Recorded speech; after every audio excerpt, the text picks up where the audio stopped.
New to chess? We've got a better way. Chess Robot offers a variety of learning methods to help you improve. As you can see, Chess Robot provides various learning modules, including chess courses, AI practice, class game review, and off-book play. You'll level up your skills in no time. Let's start the endgame practice, featuring 145 carefully selected classic endgames.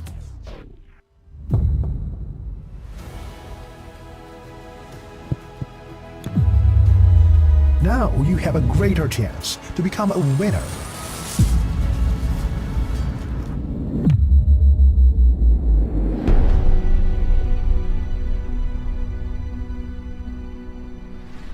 This is Chess Robot. Today, chess all in AI. Noua Aqua Carpatica Flavors. Un produs extraordinar căruia i s-a făcut o nedreptate și a ajuns să stea lângă sucuri. De ce nu ne-au băgat la detergenți? La geluri de duș sau la parfumuri? Mai bine ne-ar fi pus la cosmetice și noi hidratăm corpul. La iaurturi, că folosim fructe adevărate. La produse românești, avem cea mai bună apă Aqua Carpatica Carbo. La diete, că avem doar sirop de agave. Sau la produse de import, că arătăm prea ca afară. În realitate, am fost etichetați greșit. Aqua Carpatica Flavors, apă minerală Carbo cu suc de fructe și un strop de agave. Puritate cu gust de fructe. Hai să nu mai facem etichetări greșite.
Știai că bulele din Aqua Carpatica Forte rezistă până la 8 ore? Da, sigur.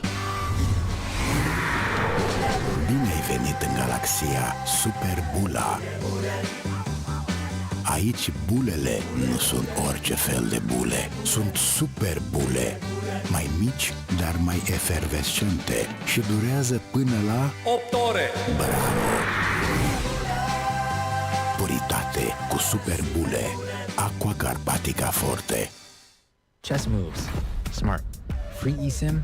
Smarter. At Global Cell, we believe in empowering connection on and off the chessboard. That's why we've partnered with the European Chess Union to bring you a gift as strategic as the game itself.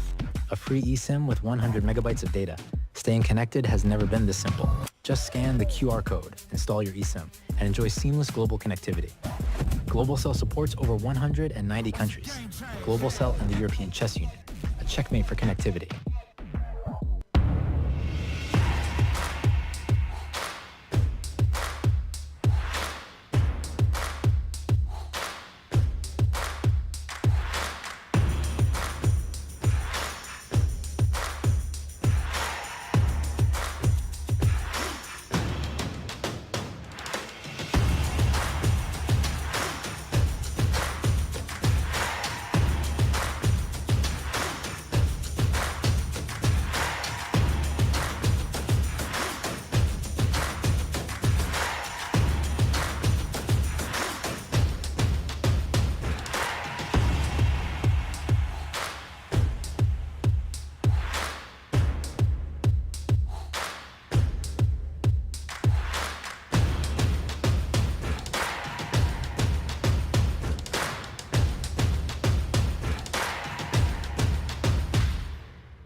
Hello everyone, welcome to the fourth round of the European Individual Championship. We are starting the round. Today with me is Sandra Djukic, WIM. Sandra, welcome. Thank you. I'm very happy to be back here in studio. Okay, let's go to the playing hall. Today we have special guest, really VIP of VIPs, legendary football player, George Hagi. Yeah, what to say, fantastic player, best Romanian player ever. You could see a little bit footage of his career, tremendous player. The Maradona of the Carpathians, 125 matches for Romanian national team, played for one of a few players playing for Real Madrid and Barcelona. In history there are not many, especially foreigners. Won the UEFA Cup and the European Super Cup. He's born here at the seaside in Constanta, where he built an academy with hundreds of players. He's called the king of Romanian football. I took a photo with him just a minute before and sent to Croatian legendary players, Robert Prosinečki, who also played for Real Madrid and Barcelona, and Red Star Belgrade winning the Champions League, and Zvonimir Boban. I know them very well, and I sent a photo and then I was getting, please pass the huge big greetings to Hagi, as he's a memorable player, and of course they know him very well. So he will make a ceremonial move, and we can maybe move around closer with the camera. Players are entering the playing hall, many of them are seated. I think, Sandra, you're recognizing many familiar faces. Yes, of course. I'm there every second day, but also, okay, I'm in Chess World, so I recognize many faces. So far, from this perspective, yeah, Leon Levi is sitting just bottom left. Then far away I see Nisipianu because of his long hair, and we have this first board, Jobava versus Van Forest. We will touch this topic of their direct encounter. So Jobava is seated. Lena said that she moved away bottles to help us, but I see that Jordan has his bottle of water on this camera side, so it might make our view not optimal, but what to do? now we are back to the other part of The playing hall. Yes. Mateusz Bartol is just about to sit.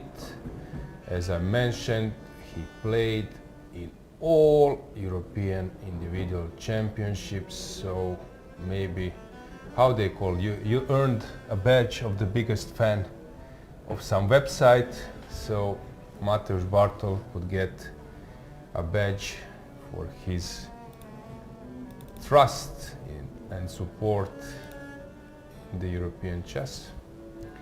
So don't hesitate to ask us anything, write your comments, your remarks. Sandra, this role of switching arbiter job and commentator job maybe also inspires you. It's like, you know, in how they say in marriage, it's sometimes nice to travel a bit and then you come back home and then you're having an energy again, excited about your situation.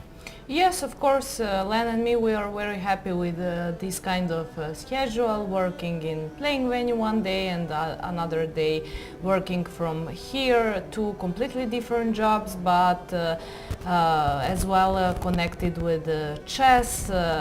when we are in playing venue, we miss to be here, and when we are here, we somehow miss to see live from their energy and face expressions and some moments. Although we have perfect and very good cameraman, and he catched, I would say, all of important and very, very interesting moments which people could see.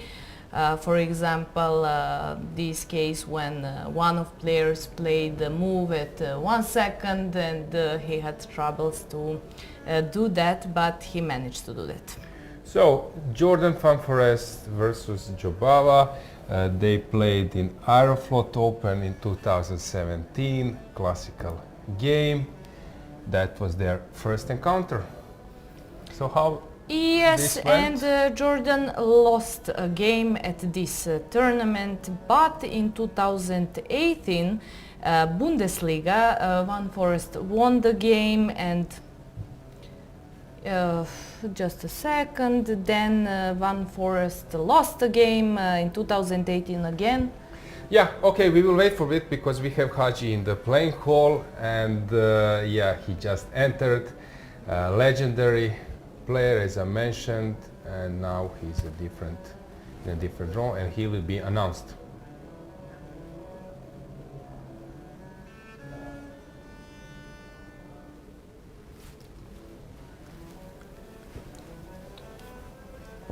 Many players in my age, we don't have to. I would like to say some facts. 125 matches for Romania national team. 35 goals for Romania, an all-time goal scorer. Played for Steaua, Real Madrid and Barcelona. Won the UEFA Cup and the European Super Cup, and he is born here at the seaside in Constanta, where he built also an academy with hundreds of players. He is called the King of Romanian football. Please welcome Mr. Haji.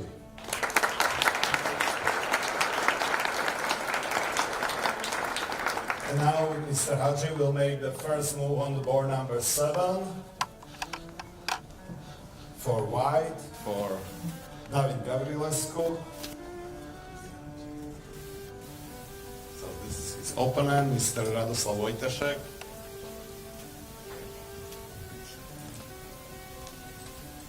Wait, it's slow. Slow. Yeah. Just cameras. Good luck, everybody. All the best.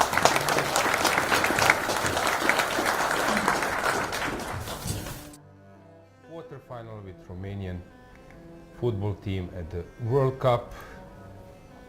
Yeah, so he is really a huge star. I met him at the Romanian Chess Federation Gala, Superbet Gala, 2 years ago. And now it was a second chance, but I see one player walking, and we got applause for him. Vasily Ivanchuk is having a birthday today. Let's go with the camera to the board of Ivanchuk, and let's see him. That's board number 24. 24, yes. Let's go to the board to catch how is Vasily doing. But the games are about to start. So, okay, maybe we should come to, okay, we can come to Ivanchuk's board later. We will tell you more about his career. Hopefully we will get him into the studio. He's a regular guest. He was joining me in the last European or previous European Championship in Montenegro, Club Cup as well. So he likes to come and analyze the games. Yeah, Vasily is here making e4, and he's playing against Bartolomei Heberla, Polish Grandmaster. He was out of the circuit for a while. I haven't seen him for a while. Like in my case, some gray hairs. But yeah, I think he's my generation. he was born in 85. Okay, my generation. So no, your, no. let's say, but yesterday he... But not yours Not generation. mine, I'm young. So yesterday Ivanchuk's opponent Heberla won against Cheparinov Ivan, and they both have 2.5 points out of 3.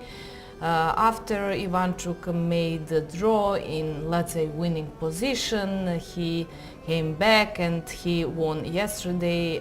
He played in my sector and I could follow a game. He played very nice French defense, which I used to play, and nowadays sometimes I play, so I could also learn something. That's a good thing when you're arbiter. You can follow games and yeah.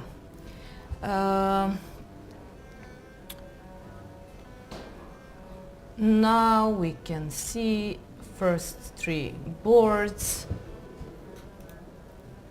Yeah, Jobava versus Jordan Van Forest. Let's get the board back. Let's see what's going on. Slav defense and Jobava, of course, doing his stuff. He played a5, which is not the main move. Sandra will, of course, be eager to help me about that move.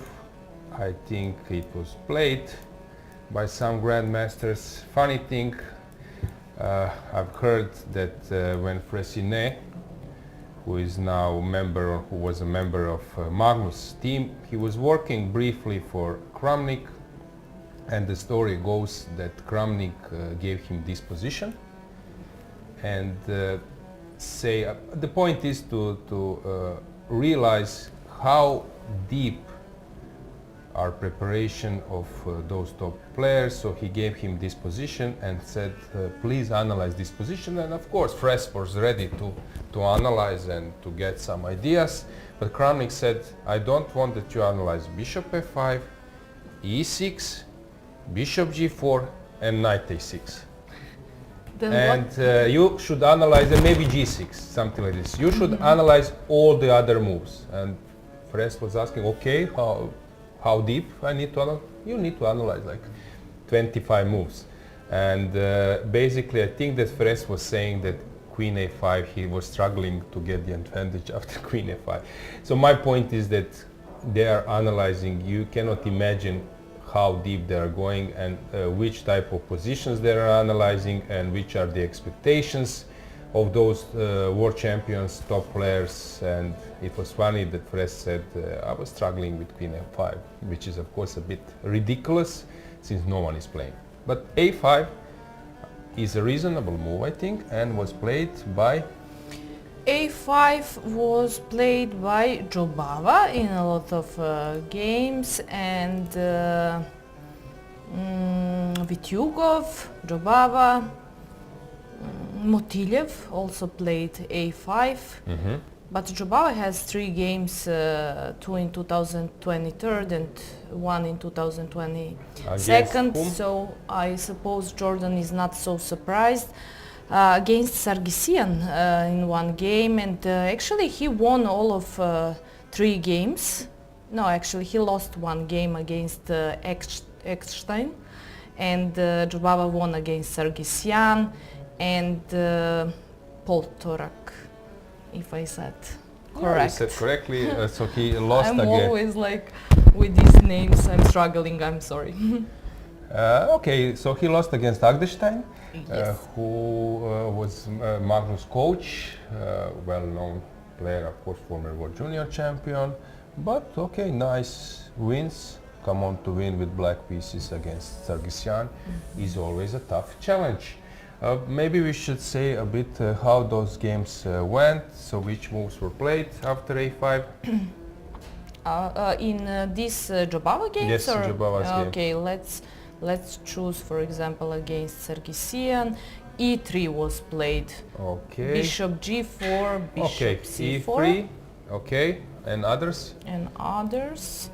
Let's see, this one, e4 was played. e4, okay, so Jordan is following Bishop g4. Agdestein footsteps, bishop Bishop g4. c4. Okay, so bishop e3 was played in this game, while in Agdestan games bishop c4 and then e6, e6. h3, bishop h5, castle, Okay. bishop e7. And the third one?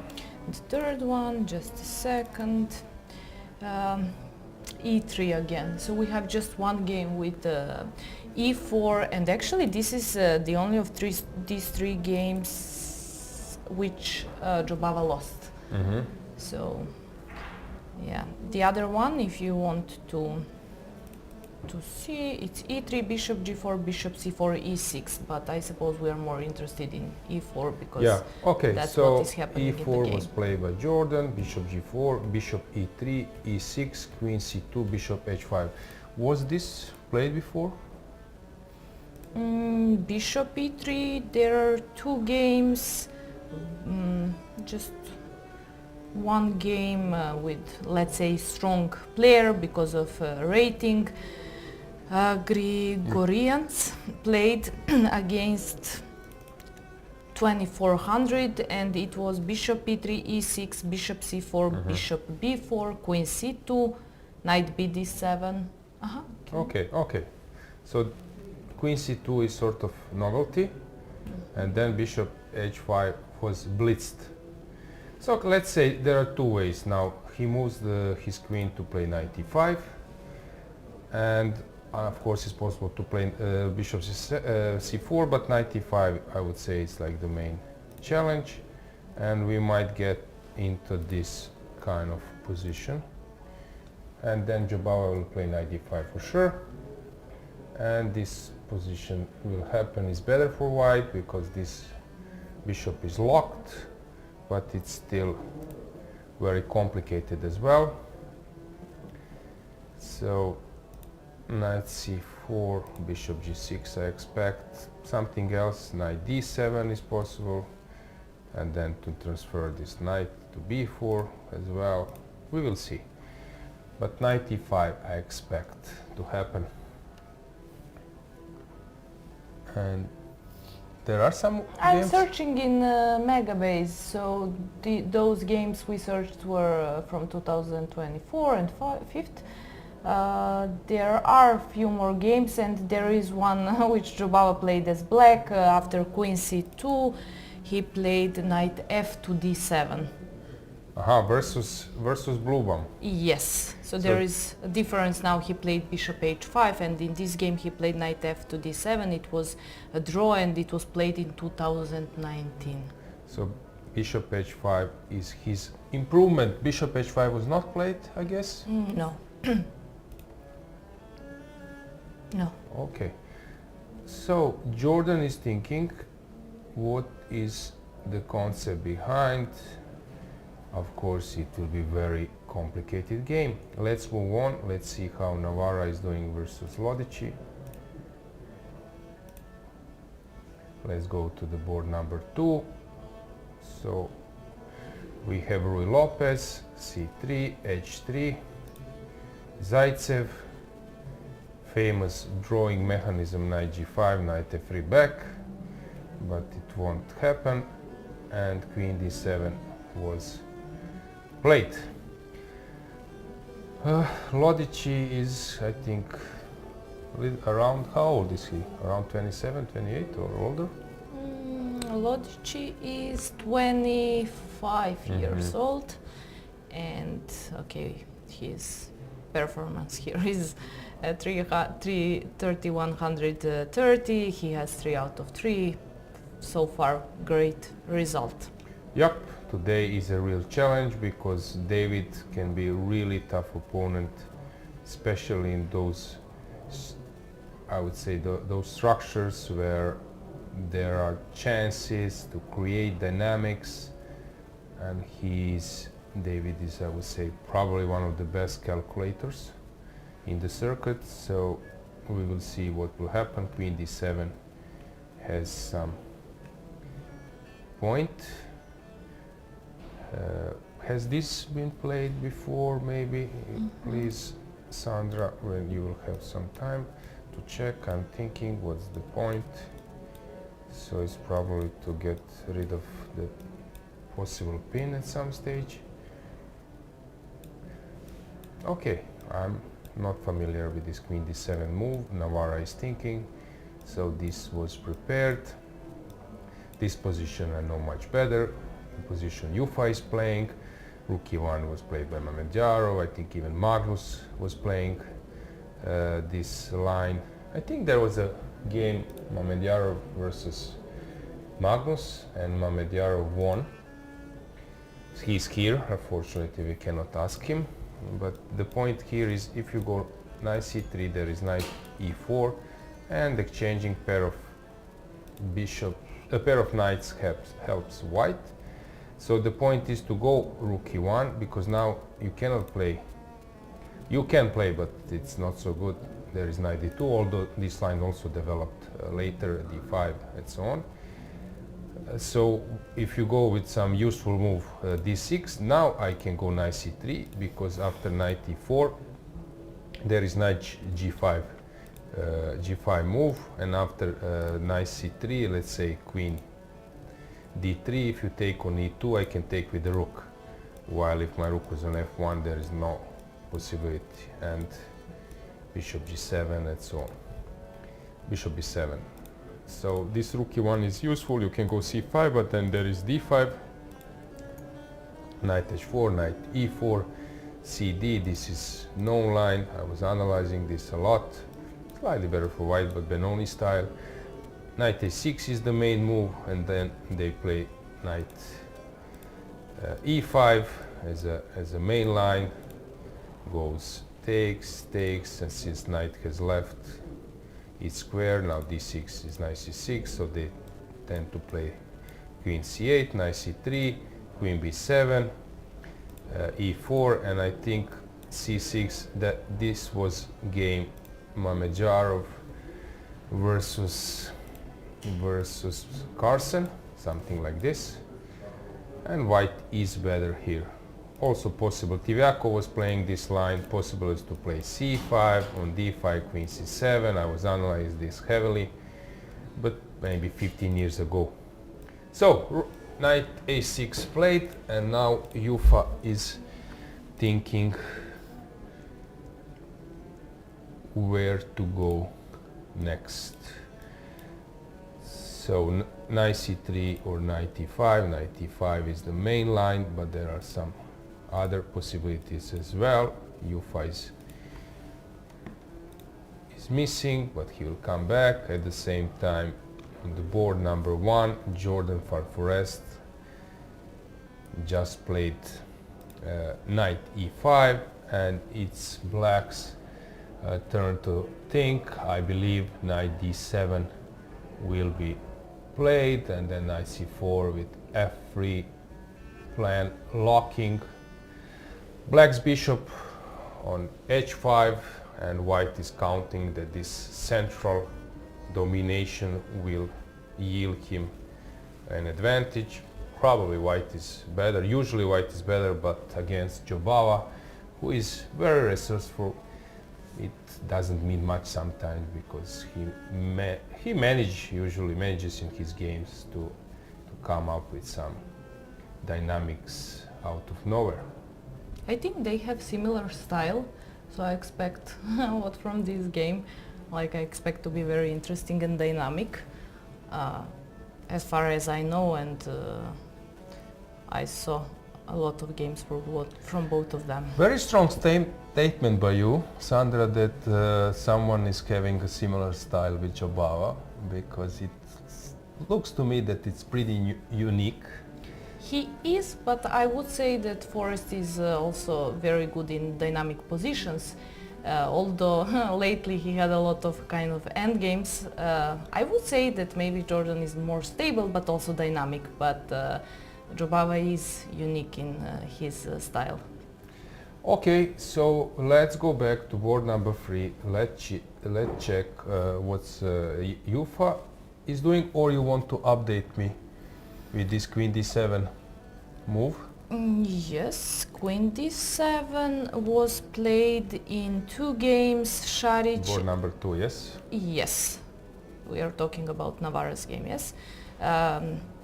Šarić against Garev they played in 2023 and Šarić won as white, and there is one more game which is not so Yeah, important, I would Teimur say. Garev was well known for his simul record.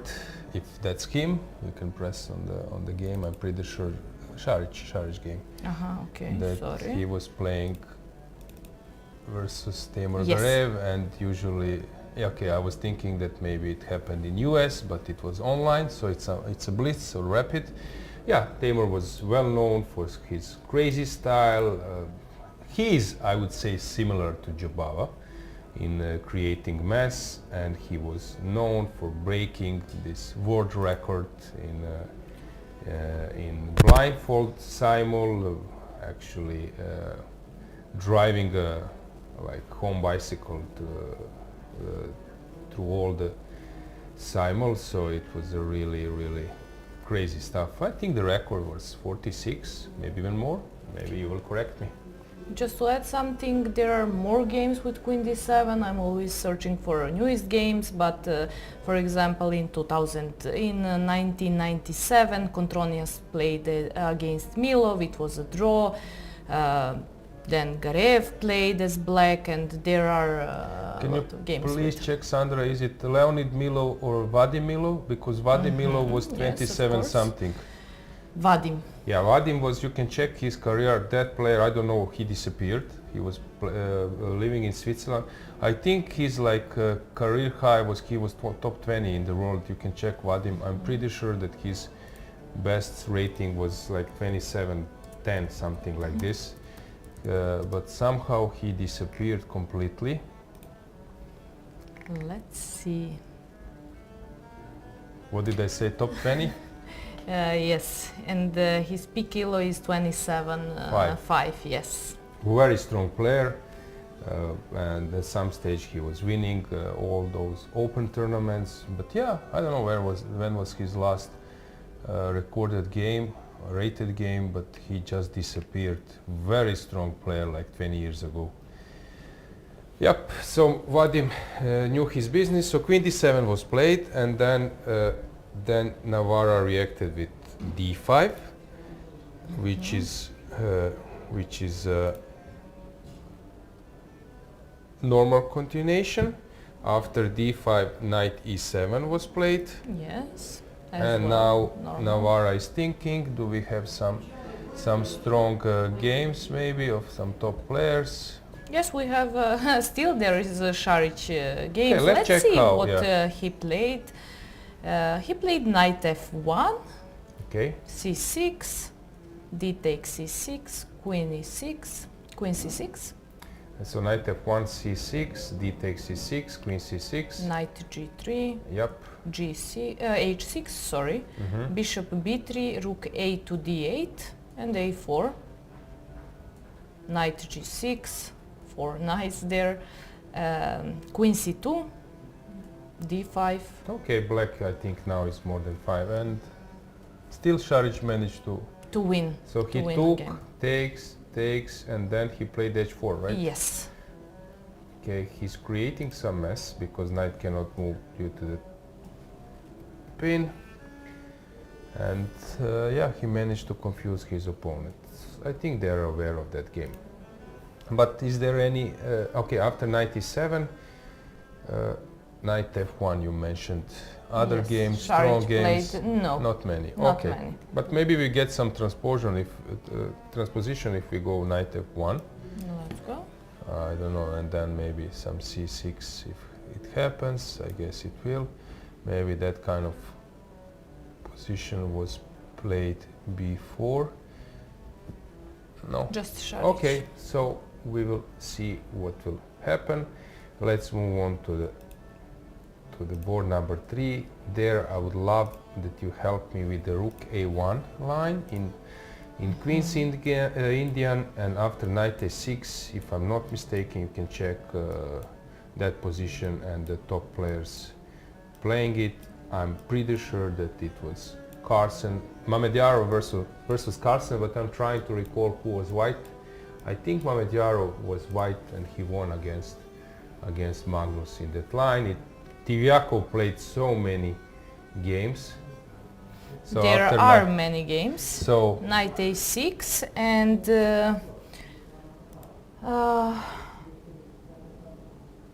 with black, the strongest player is Li, who played Wang, right? And then yes. Yugirov and Niemann also played Korobov as well. and Tivyakov. Tivyakov. Yes, Lami Tivyakov.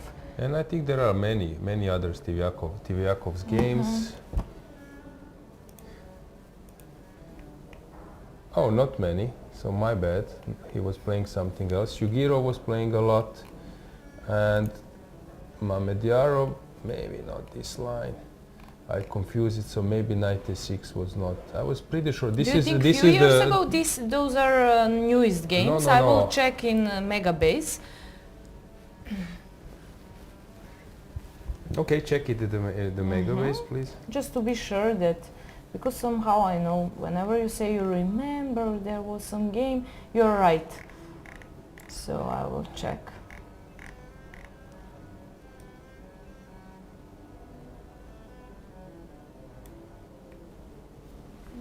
Yes, Mamedyarov Carson, you were right. So how it went? In 2008. Yeah, let's get the board. So Mamed won. It was Baku FIDE Grand Prix. Yes. So Knight e5 white. Magnus was 65, while Shak was 27.52. Yes. So how it went? Knight e5 Magnus played, bishop g2, king g2, c6. Yes, e4. e4, yes, queen c7, knight c3, Knight c3, queen b7, knight d3, knight d3, d5, d5. c, d, d, e5. Okay, e5, knight Okay. d7, like maybe more precise. Then take, And h4 or something. and h4, yes. Okay, Knight b4, bishop g5. I was actually questioning my memory. So luckily you found that game because I would... But it's only 20 years, come on, I should... Okay, and Tivyakov, I think he has like more than 5 games for sure.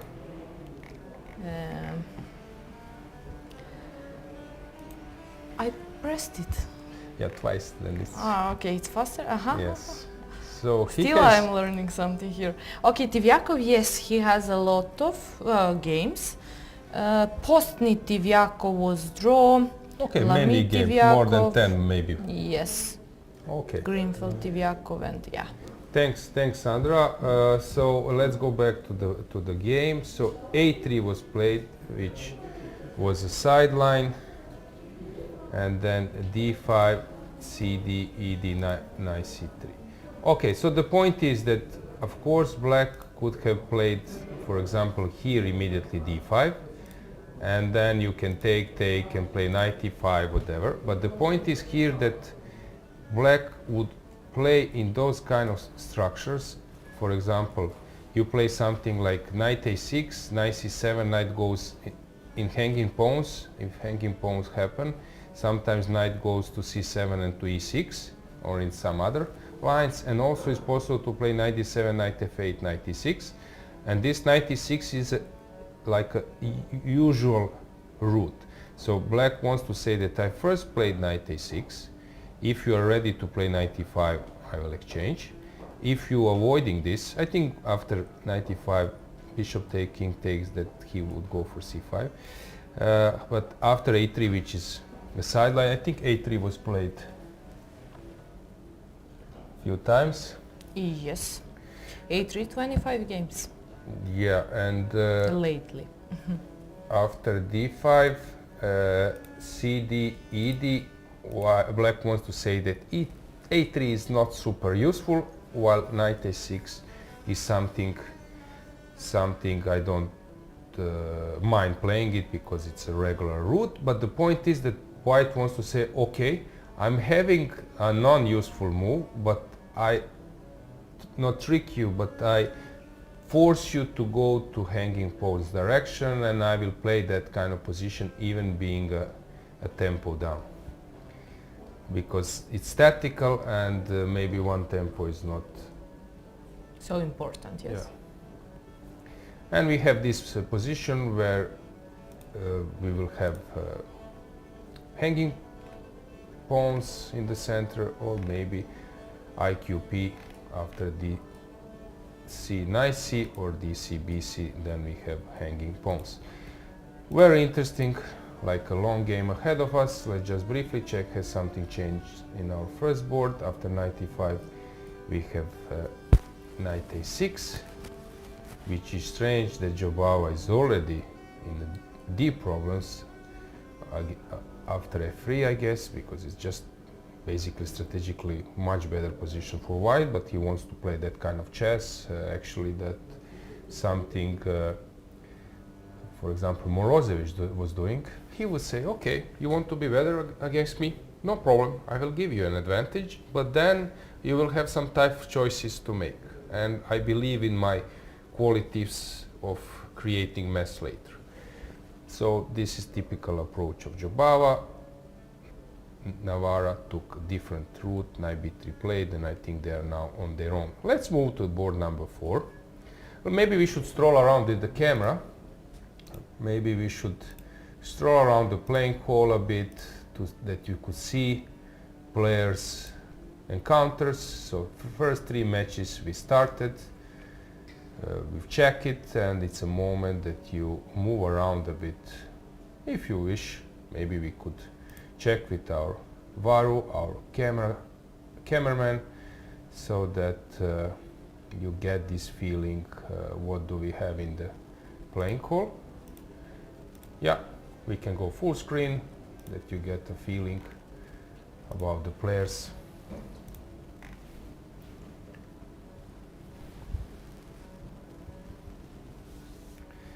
Okay, players thinking.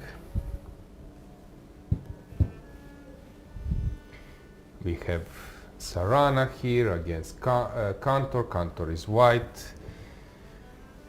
Cantor is white. Yesterday was a roller coaster. And Sarana is playing with the black pieces today. Of course, draw is not a bad result, but he will also try to push. Then we can see a little bit other games. Let's move around the tables. Darda seems to be bored. Sleepy or... Let's move around the playing hall. We don't need to stay at one particular board. Let's have a stroll. So our cameraman, I think, will now walk a bit, so you will have a feeling about all the games, and then we could focus.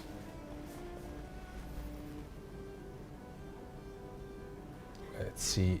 Okay, so what do we have here? We see many players walking. Wojtaszek is passing by, checking games. I see Šebenik walking. Lichi on the right. Yeah, we will go for a stroll. Akhmadzada is playing versus Darda. Tattoo on his hand. Yes, very interesting. I wanted to mention this. Samonenko versus David Anton. Then Gavrilescu. Yeah, for him it was very inspiring, because Georgi Hadji made a move on his board. It's a real boost for him. Yeah, you mentioned Gledura versus Petkov, Dragnev versus Svane. Dragnev is thinking. Gledura is usually sitting at the board, as well as David Anton. Kadric. Yeah, Denis Kadric against Kobian. Alonso is here thinking. Hovhannisyan has left the board. Here they already exchanged some pieces. We will touch that game later. Kadric is always very close to the board. We have Pansulaya. Ivan Šarić, Martorisian. Yes, Pansulaya is playing versus Bluebaum. Dudin versus Kolars. Šarić versus Isik Can. And Martirosyan Sokolovsky. I saw Martirosyan at the lunch, and of course topic was Real Madrid. He's a big fan, as well as Sergei Movsesyan. Greetings to Movsi.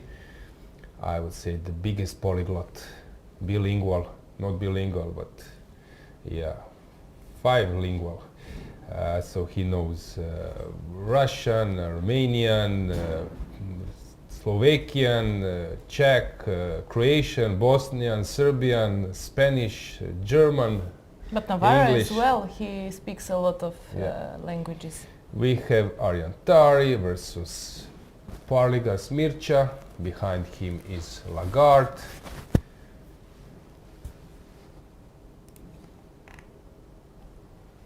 Then Kosakovsky versus Pichot. Brunello is playing against Kaner Dogmus. Right. And birthday. Today it's a birthday of Vasily Ivanchuk, and next to him is Kuzubov. Kuzubov is thinking regarding Erdogmus. I think it's really nice, Sandra. You get rested, and Mamedyarov is giving you a prep for your today's game. It's not That's actually dream something. of a lot of chess players. Not I have to something be honest. which actually many people have experienced.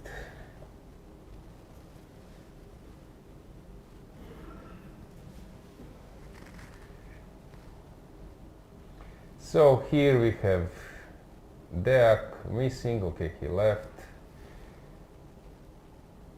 Gurel is here.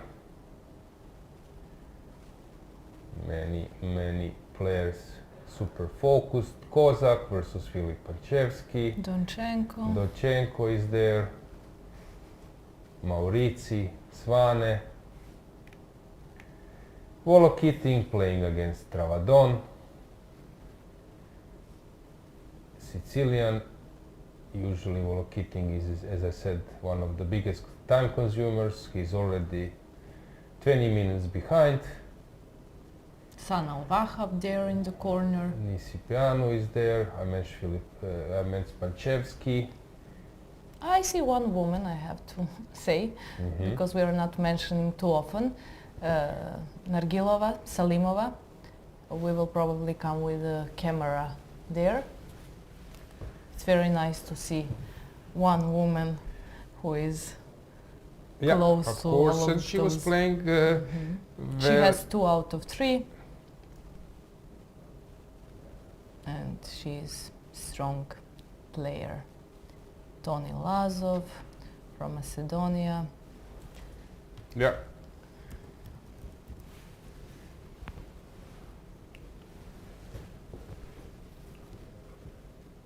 Yes, now we see Yeah, Nurgil. Okay, there are some others as well. Of course, players are focused, determined. Regarding Salimova, I would love that, Sandra, you help me. Is she playing, is she about to play in Rhodes, the European Women Championship, which is about to start in 2 weeks? I will check I'm not sure. I didn't talk with her about these topics, but I will check and inform all of people who are with us today. Yeah, to remind you, subscribe to the ECU channel. Thanks for watching. We will cover your questions, so don't hesitate to write whom do you support. Yeah, I see Dominic Horvat. Yesterday was a roller coaster, tough game versus Ufa. Salimova played in Candidates in Toronto, if I'm not mistaken. Last woman Candidates, but somehow she dropped her rating a bit. But Yes, anyway, I don't see her name. She won't play probably. She won't play That's why probably. she's Other here. Bulgarian, Stefanova and Beloslava, and they had a really good year. They won European team championship, but Salimova probably has different plans for this year, and she will probably miss this tournament.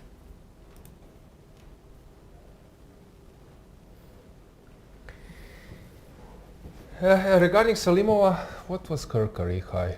I think she dropped some rating. Ristevski just stood up.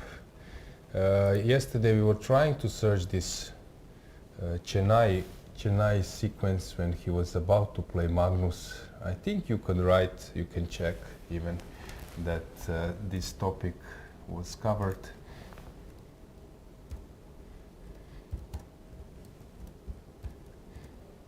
Let's check. I think the point was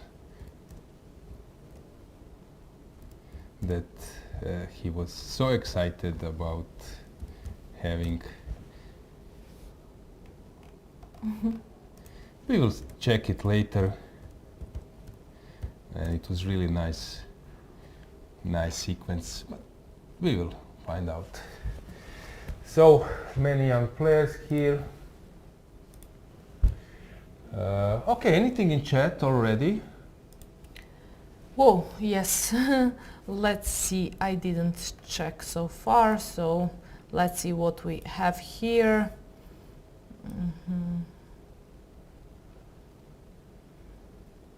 Good afternoon, Alojzije and Sandra. Good afternoon to all of you. Thank you both for fantastic commentary. Yeah, regarding football players who play chess, we can mention Edgar Davids, Zvonimir Boban. Zvonimir Boban has crossed 2200 on chess.com. I found him a coach, and this is really huge. As a player, okay, Zvone was always the guy who was reading a lot. He finished faculty, a legendary player. Some of them are saying the best foreign player in history of AC Milan, winning I think 4 Scudettos, 1 Champions League. Zvone was a great midfielder, inspiring player for Luka Modric as well. I think he touched this when he got this FIFA award as the best player in the year 2018. And I know that Mo Salah is playing, even Harry Kane. Dejan Jovelic, greetings to Dejan. Dejan moved from LA to Kansas. It was a funny thing. I asked him because he was playing versus Dejan is like even more 2400 on chess.com. He's even streaming some chess. So big greetings to Dejan. Yes. Yeah, you know him very well. Yeah. Funny thing is, so they were playing versus Inter Miami, and it was one of the coldest games in history because they played on minus 18 degrees Celsius, and Inter Miami, of course, Florida, very warm, LA, also California, well known, and it was minus 18, and it was 0-0, and then Messi, with his brilliance, he scored a goal.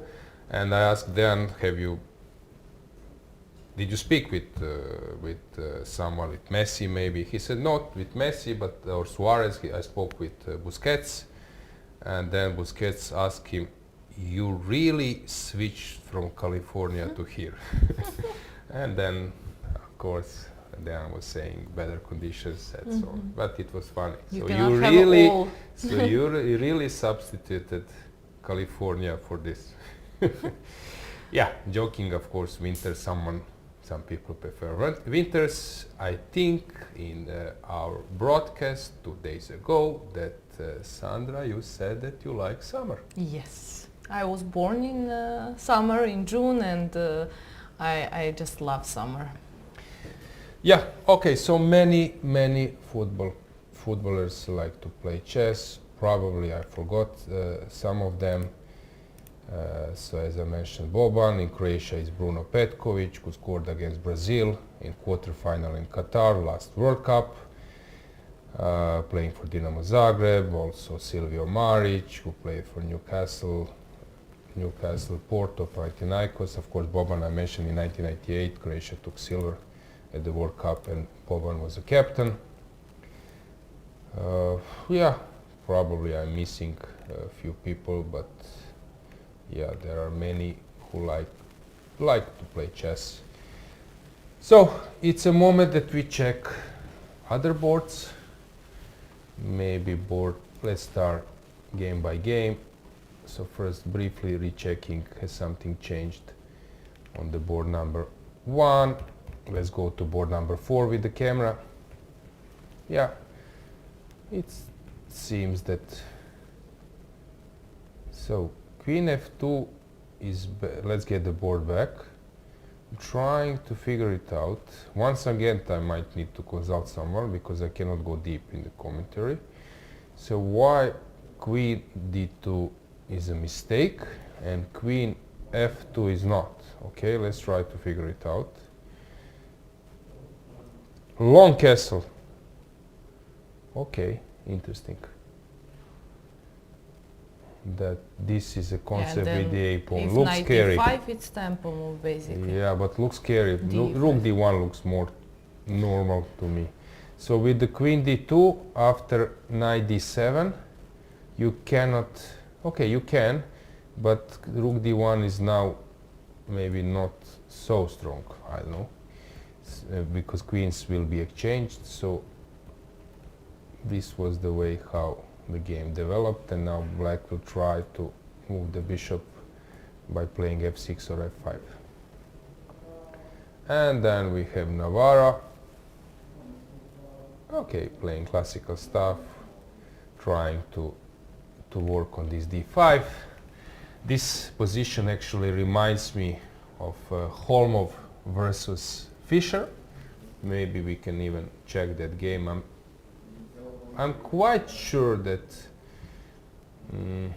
it's really similar.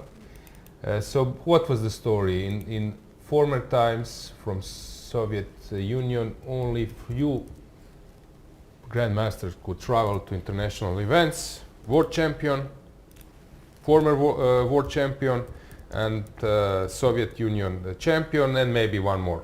3 to 4 players. They were traveling around to international events. Those events were long, 20 something players, round robins, and there was a tournament in Cuba, in Havana, and Russians, Soviets, they got the invitations, and I think Smyslov was going there, Holmov was going there, maybe Stein, and I don't know whom else. And Bobby Fischer wanted to play that tournament, but because of Cold War, which was on his peak or its peak, US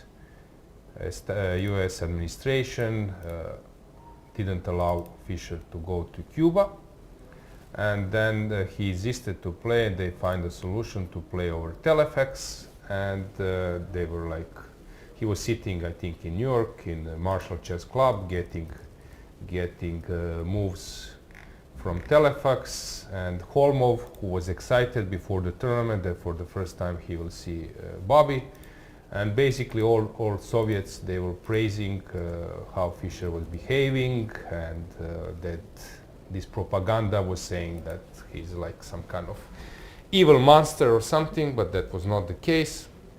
And Holmov was so excited about playing Bobby Fischer, but it was Cuba.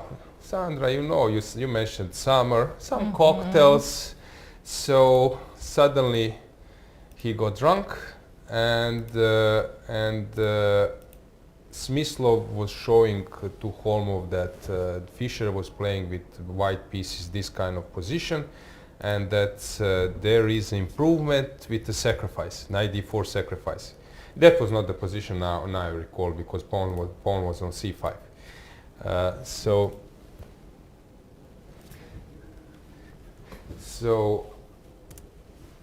Smyslov was showing the line, there is a sacrifice, knight d4, and Holmov was slowly getting drunk and forgetting about tomorrow's game, and Smyslov was sure that Holmov, there is no chance that if this happens that Holmov will remember it.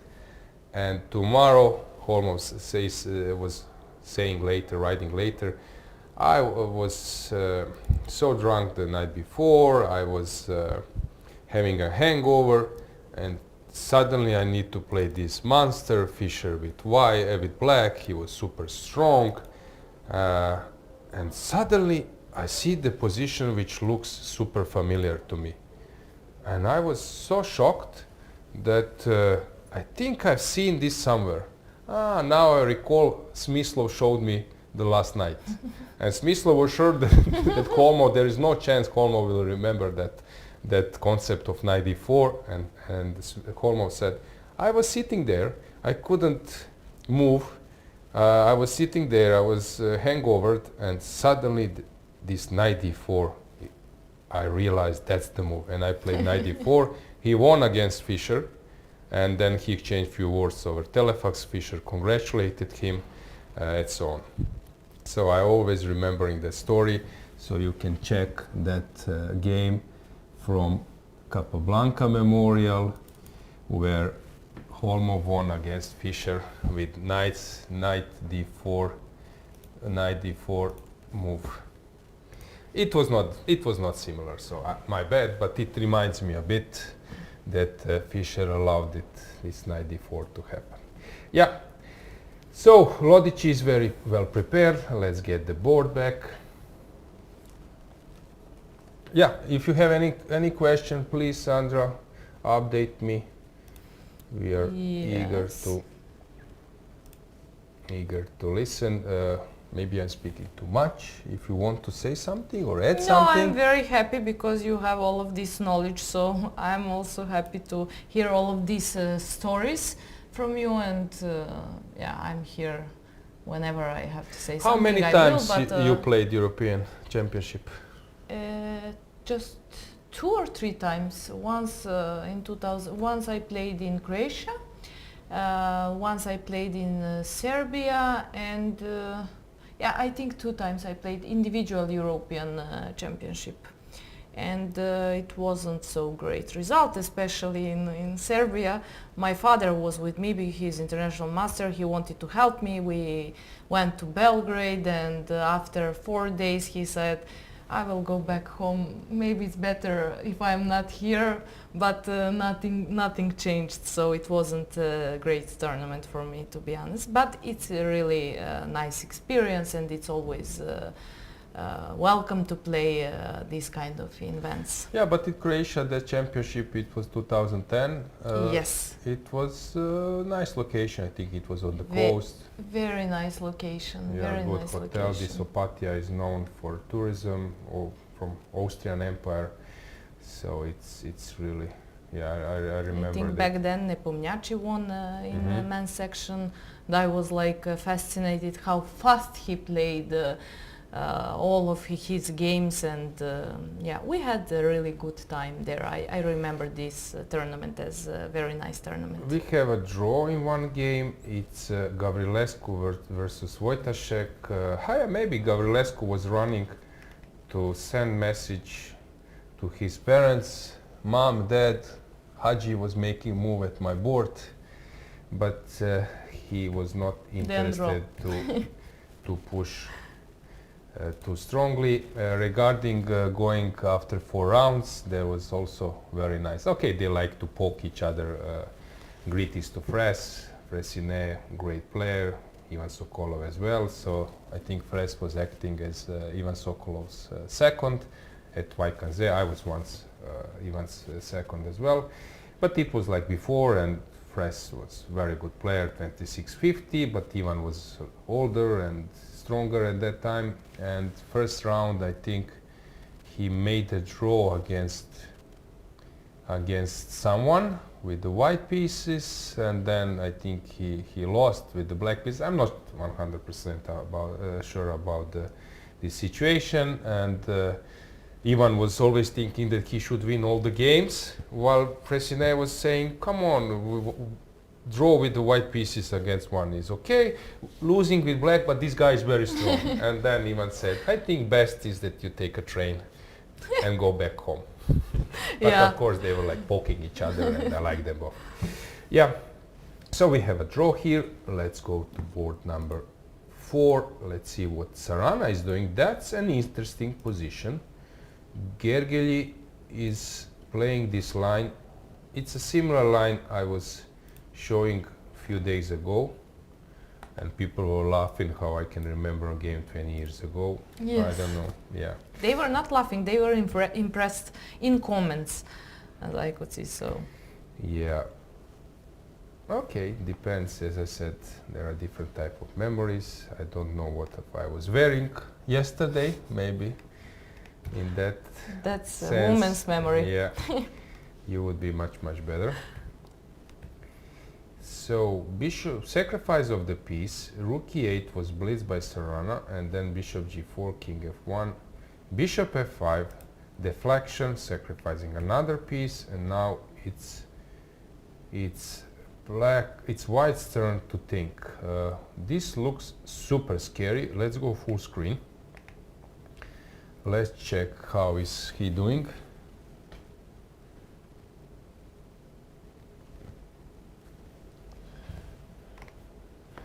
So that's a really complicated position. So queen is hanging.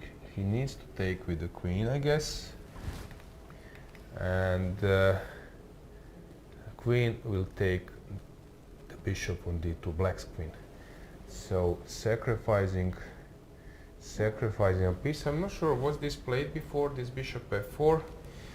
So I'm quite curious to see this Sarana's sacrifice was something already played before, or this is just over the board. Inspiration, don't believe.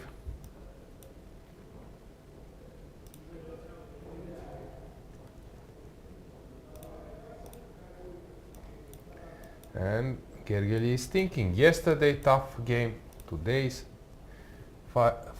tough game. Yeah, that's typical chess tournament on this level. And of course Alexei is one of the best prepared players here. Second seed, and he was yesterday in our studio saying that he couldn't remember his analysis. So let's check what's going on here, because today it seems to me that he's super well prepared. Sandra will help me. Is there? Yes, we will check. Let's get the board back. Bishop f4 was played in 3 games. So this and is a sideline. Now we will see a result of these games. In 2 games white won. One of them were Andreikin, and he played against Vahidov, yes. And in 1 game where black won, Talibov played against, it's not so, this game is not so important where black won a game. So after bishop f4, what followed? He takes f4 and rook e8. Okay, that was played. Bishop e2. Bishop e2. We have also knight c2 e2. Just a second. Knight e2, you mean, yeah. Yes, knight e2. There is 1 knight. Yeah. Bishop e2. Bishop g4. Bishop e2 was which game? Andreiki's game or not? Not. Okay, so what was the rating of those players? 2500 and 2200. 2500 against 2200. Paragua Mark. He's my generation from Philippines. He was tricky bliss player. I think that actually he played against some top players. Hang on, I'm trying to recall that. Yeah, actually he played against Korchnoi. That was a fabulous scene when Korchnoi just signed the score sheet and left. It's a draw. You cannot win this position. It's a draw. Then Mark was looking what to do. It's a legend. And it's a draw. It's a draw. But he was, I think, a pawn up or something. Maybe we could even find later that position. So bishop g4. Bishop g4. Was played. And what did Mark play? Yes. King f1. Yep.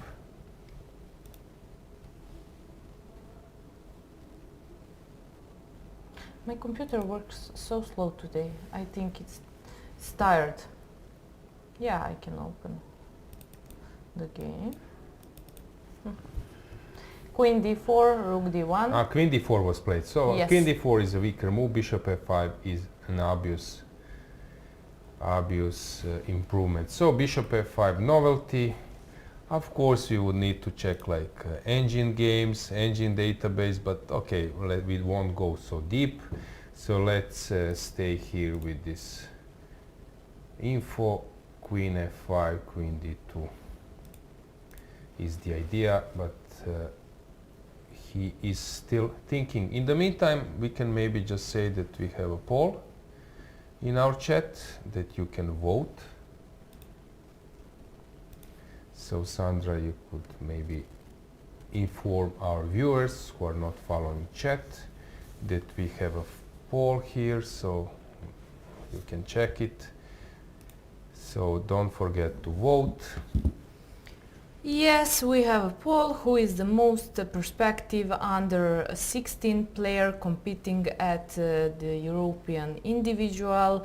And then we have Yagis Khan, Shreyas Royal, Ihor Samunenkov, or someone else. Yeah, Erdogmuz is already 2600 players. Royal is a new Grandmaster who is trying to make a breakthrough, and Samunenkov already a player who has huge experience although very, very young.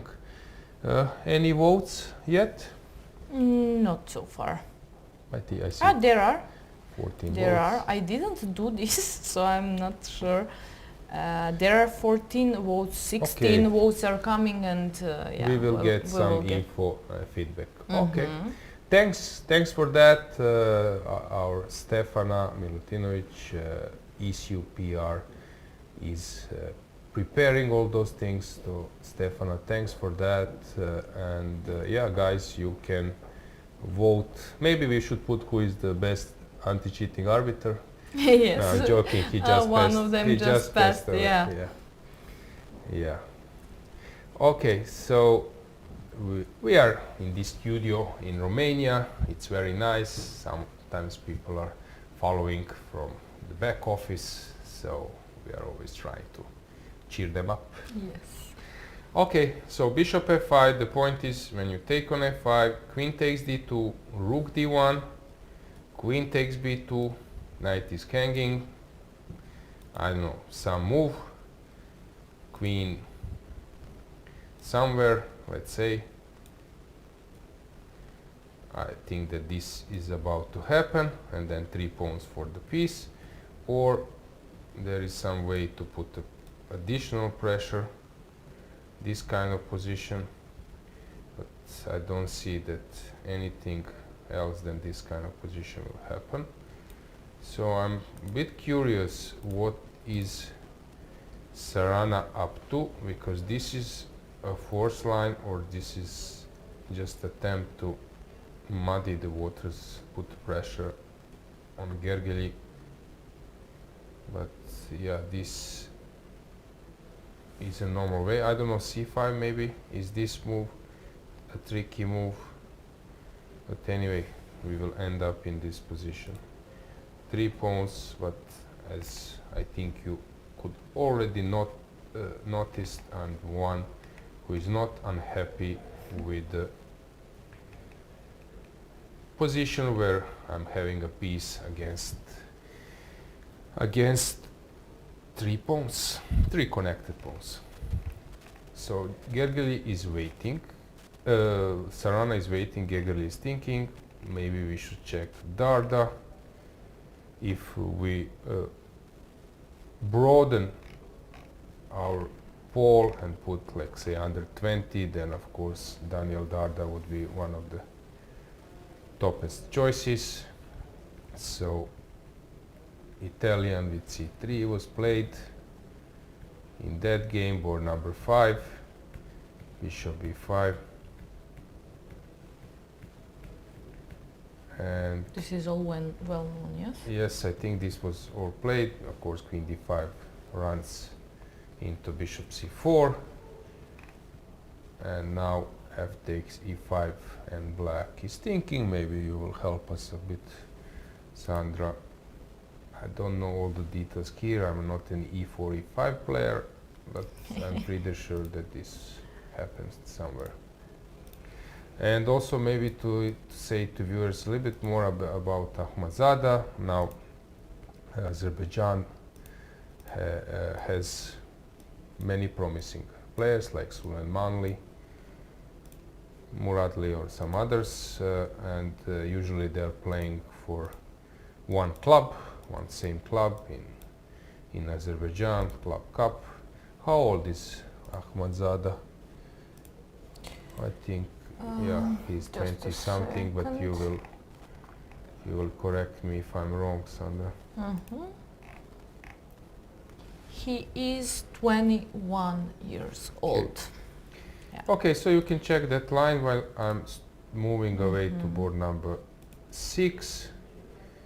So instead of d5, white play black play rook e8. So he's trying. Okay, this is interesting way to play. So David, usually here after castles, d5 is the moves, ed, cd, bishop g5 or h3. But here black played rook e8 and then h6, g5. It's a nice concept. But white has figured it out how to move on. This is an interesting also try. We will check what's displayed. Then we have a draw on board number 7, board number 8. Oh, King's Indian position I like. I played this many times, this c6 stuff. D takes d. Now it's possible to play this endgame. This runs always to knight e4. White can play h3, and then there are several moves. Sometimes black is transferring his knight through this route. Also, this one. But here queen was left on the board. I played this line versus versus Berches, David. It was in Sarajevo. I won with black Sarajevo Open tournament, but I think this was played in our game. So knight e7, h3, queen e7. Okay, this is typical stuff. I like to play this with black, but of course Benjamin is very well prepared. Knight d5 wasn't played so far. If I enter the game good, that's why I'm checking. We have ef6 move. Let's check if is this position? Can you help me? If I Yeah. You're right. You're completely right, Sandra. So knight d5 is a novelty. Yes. Launched by Darda, and then black took on e5. Yes. And now it's white's turn to think. So knight b6. What was played instead of knight d5? Taking on f6. ef6. Which is a worse move according to the engine. So knight d5 was probably expected since it's the best move.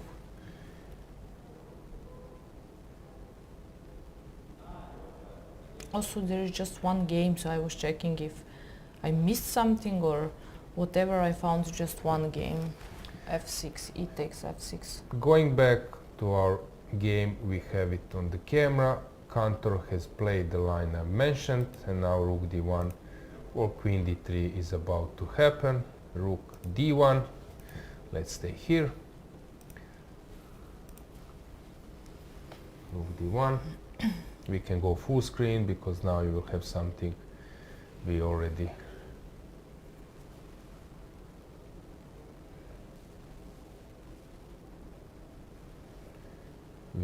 touched this.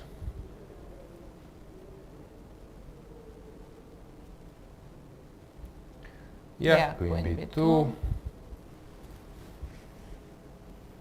I will check if something is happening like some drastic changes in any of those games we have, but everything looks very equal after openings. Okay, all of these players are very well prepared, so we don't expect in first part of the games to see. I agree. There is one game, Aydin Süleymanli. It looks like he has a big advantage according this bar. We could check later at some point. Yeah, now I'm curious to see what will Sarana play. Is he prepared?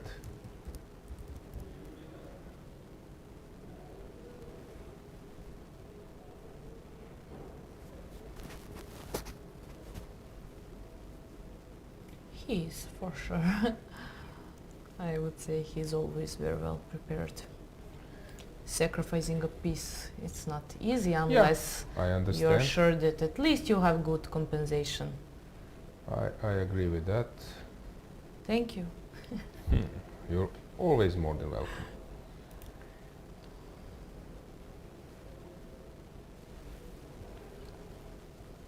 Okay, we already got 50 votes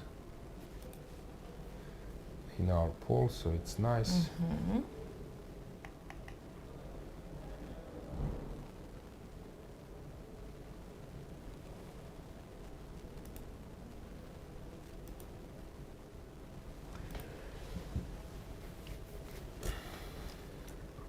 So, Sarana is thinking to take on a3 or not to take.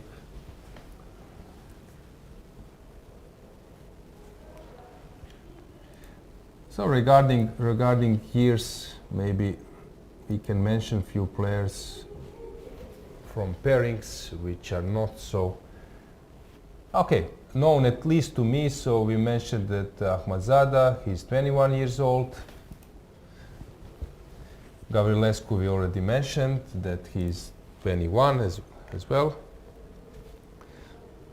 Then we have Lichi, Lorenzo, who is 25 years old. Okay, Iskanderov is also on these top boards, and he's not so young, but I'm seeing him on all tournaments I play, especially, I mean, every year I see him, he's playing Turkish League, and of course he's also a great chess player. Can Isk, he is 20 years old, and a lot of more young chess players.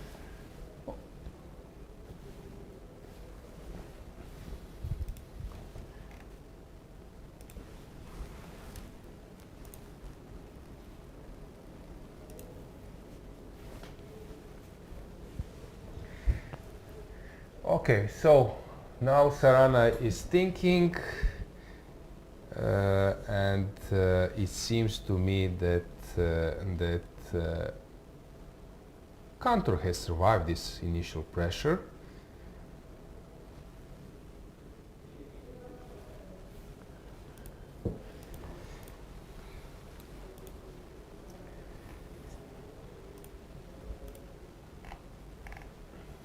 Yeah, so what will Sarana do?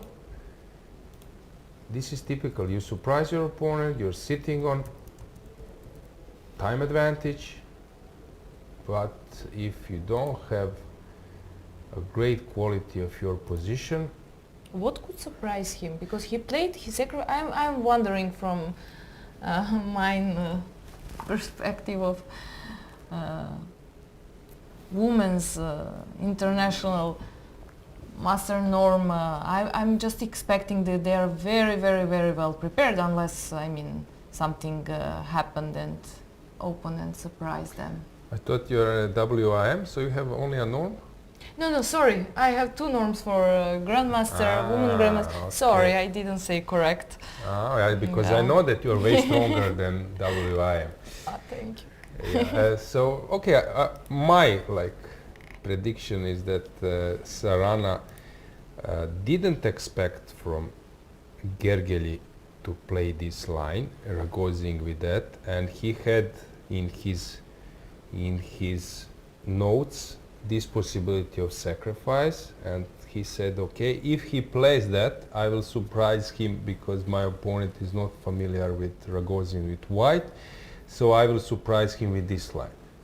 If this happens in some case, and you like leave 10%, 5% that this thing happens, or even less, 1%, and suddenly this position is blitzed out and you are getting it. Yeah, it becomes and true. from 1% it becomes 100%, it becomes important, and now you need to have a good analysis, and the quality of that choice should be a good one.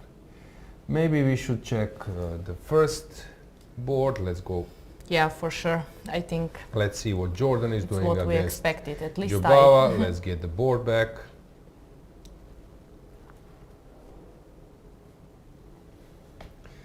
So, bishop h4, Jubava doing Jubava stuff. Of course, Engine will condemn that move, but for him it's a normal day in the office.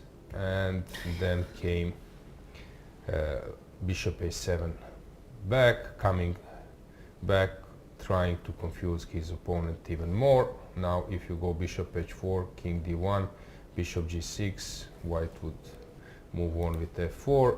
Of course, Jordan is not the one who is afraid of dynamics, but he wants to keep the game under control. And he just sacrificed the g-pawn, which I think it's a good strategy versus Badur, since yeah, you are opening the files, you're better developed. I know that this looks scary because Black's knight is already on a stronghold outpost, but white is hoping that this combination won't hurt him. Yeah, hurt him a lot. Some checkmate, let's say, if you push the pawn, move the away knight, and suddenly you're checkmated. Regarding Badur, I mentioned he's my generation. At some stage he was always playing confidently, but he was, I would say, a bit unknown till being 15 years old. And then from 15 years old, when he was like 2200, from 15 to like 25, I was I was fighting to become an IM and the GM, and he already break through to 2700. And he could have been yesterday in our poll of legends. Now we have another one. Ivanchuk is there. Ivanchuk is checking. So we have another legend. So Ivanchuk together with Ponomarev, of course, is one of the most known grandmasters here. But Badur has so many fans, although his rating is now, I would say, a bit ridiculously low compared to his knowledge. He's having similar rating like I do now, but the thing is, he has contributed so much with so many ideas that, of course, I'm not on his level, not at all. So it was Jordan just played the move. Two moves they played. Badur played immediately b5. Took on g4, and this is a typical way that when your opponent is pressing on white side, on one side, and we have sort of opposite castles, you should immediately throw everything to open the files. So this is the But that's not so easy. the way. Yeah. Let's go full screen. Let's check a little bit body language. Okay, Jordan is not like 100% upset, but yeah, he knows that it will be tough. What do you think, Lena? Sandra, Lena. sorry. Yeah, I changed color of my hair, I was thinking but Lena is here still. Yeah, I was thinking what will happen, when will I make a mistake. But this is the first time I did it. No, I'm fine. I don't, it's fine. I expected this. I think, nothing, I think, yeah, Lena is here, hi. We just mentioned you. About the game, as I expected, I said at the beginning that I'm expecting to see at least very interesting game, and I said dynamic game. I compared their style, but I would yeah, maybe I made a mistake with this. That was my impression. And I expect a lot from this game. Yep, and actually they delivered. They didn't disappoint us. Yes. Very nice to see this kind of game on the first board. Yeah, Jordan is now thinking, let's get the board back. So b5 was played. If you take, then Then take. e4. Okay, I cannot take on e4 because of knight d6. That's an obstacle. So I need to prepare it. Why you are laughing, son? Because it's like a puzzle rush, and I said immediately then bishop e4. Okay, yeah, tricks. And now, if you play e5, I love this checkmate. Yeah. So, this is the concept. If you take on b5, suddenly you're opening a lot of possibilities for your opponent. So knight e3 will be needed to play. Here I was wondering, maybe, you know, Garry Kasparov in his book, how life imitates chess, or how chess imitates life. Can you help me? I cannot help you with this. How chess imitates life, I would say. I will go for life imitates chess. Okay, we'll see who will be right. And he mentioned that there is always internal fight between You said how life. imitates chess. Okay, And continue. Okay, we don't know results. Please You were right. Google later. Yeah. So he said that there is like a constant internal fight between time and material in chess and in business and life. You spend too much time on developing some project, but suddenly your competitors are coming with a copy or similar things. If you are doing fast, maybe you are not prepared. Same goes in chess. If here White wanted to stabilize a bit, then he's giving time for his opponent. If you go fast, maybe you are not ready for that. So of course those top players, they know it. I'm not revealing anything like super smart, but I was curious. No, but h5, bishop h7 would be played, and that was Badur's idea. So I think that yeah, this b5 now is really, It looks scary. yeah, it's an upset. What is to the Jordan. best for Knight e3. I think knight e5 is human 95 move. looks. Knight e5, because if you take on a4, I'm taking on g6. When you lose this bishop, then my king is safe. So you need to take. I can take, and you can take, and then take on h4. And this looks to me that might end up in some kind of liquidation. But there is also queen c7 move, which is a bit more challenging, and black insists on the attack, but then black can play with fire, so this can be also dangerous now. I prefer white's position here. Yeah. So it's an interesting moment. Let's go full screen. I would love to see what is Jordan up to, try to figure it out. What does he want? What do you think, Sandra? What will happen? Knight I think he a3 will not or knight? take for sure on b5, and well, it depends. This looks also very solid, and as you said, knight d5 is like human move, knight in center. It looks logical, and later black could have some problems to activate his bishops, I would say, from what we saw. On the other hand, knight a3, knight a3, I don't know if later can come some tactics and then b4, like to move this knight from b4, but okay, that's not easy. Probably then knight a3. I choose knight a3, you choose knight e5, yes? I must. The way how you present it, I must do it. Yeah. Ladies first, no Yes. problem with that. How is our poll doing? Our poll Because is I know doing that we have great. many- We have 77 votes.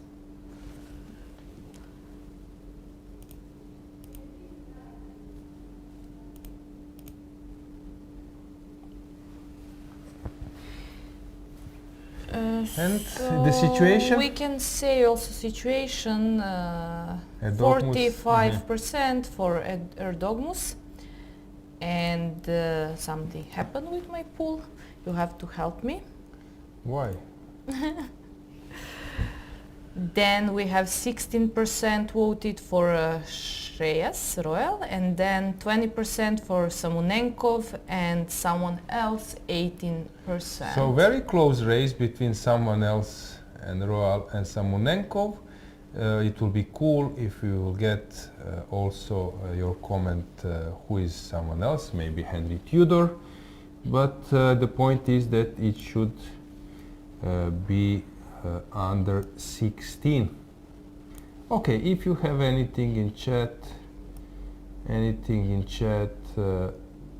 so don't hesitate to comment. I see that some people are recognizing Zvomir Boban. As I mentioned, he's 2200. He best player in history of AC Milan. I didn't say. I said that he was one of the best foreigners, because at that time only 3 foreign players could play. It was not easy to be in top 3. So, or maybe even register. I'm not sure. Not just play, but maybe even register.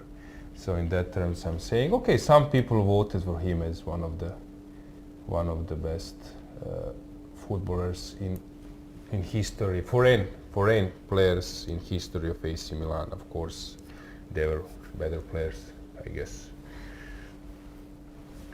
Okay, so we are waiting for the move. Knight a3. Knight a3 coming. We will see. Yeah, so let's move somewhere else. Let's check how is our second board doing, how is David Navara.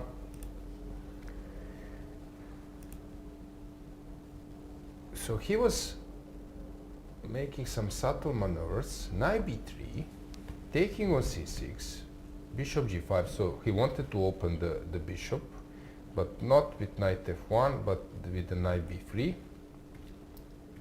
And then he came back. Okay, it was possible to do it from f1 as well.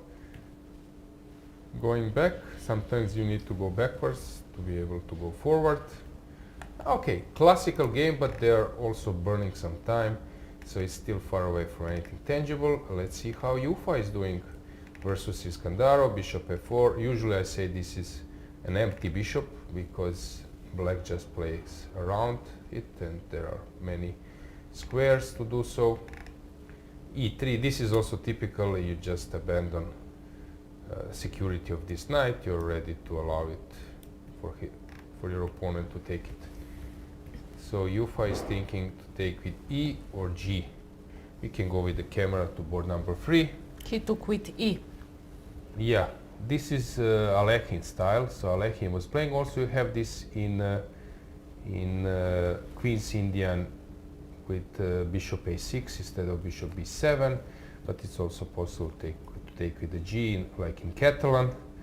Okay, see, so he wants to make a stronghold on e5. Will be interesting. I prefer white's position here. Cantor versus Sarana. What has happened? g4. Let's go with the camera there if possible. That wouldn't be my candidate. Strange. So g4 move, I would always go for g3. g3 would be like my decision. Okay, we have also some move on Ufa. Rook e1, they're exchanging pair of rooks. But here, this g4 really strikes me very strange that he wanted to sacrifice. Maybe if we can go with the camera to board number 4. I'm quite surprised. Let's see if Sarana is surprised. Okay, you cannot read him so easily, right? He's No. always. No, always same face. So it's impossible to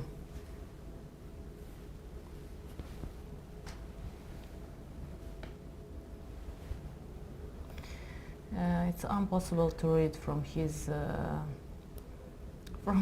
his attitude over the board what is happening in his game. There are some players you can just look at him even from far away in playing venue and to see and to know what is happening in their match, if they are satisfied with the position, if they are not, if they are nervous, if something is happening, everything is quiet.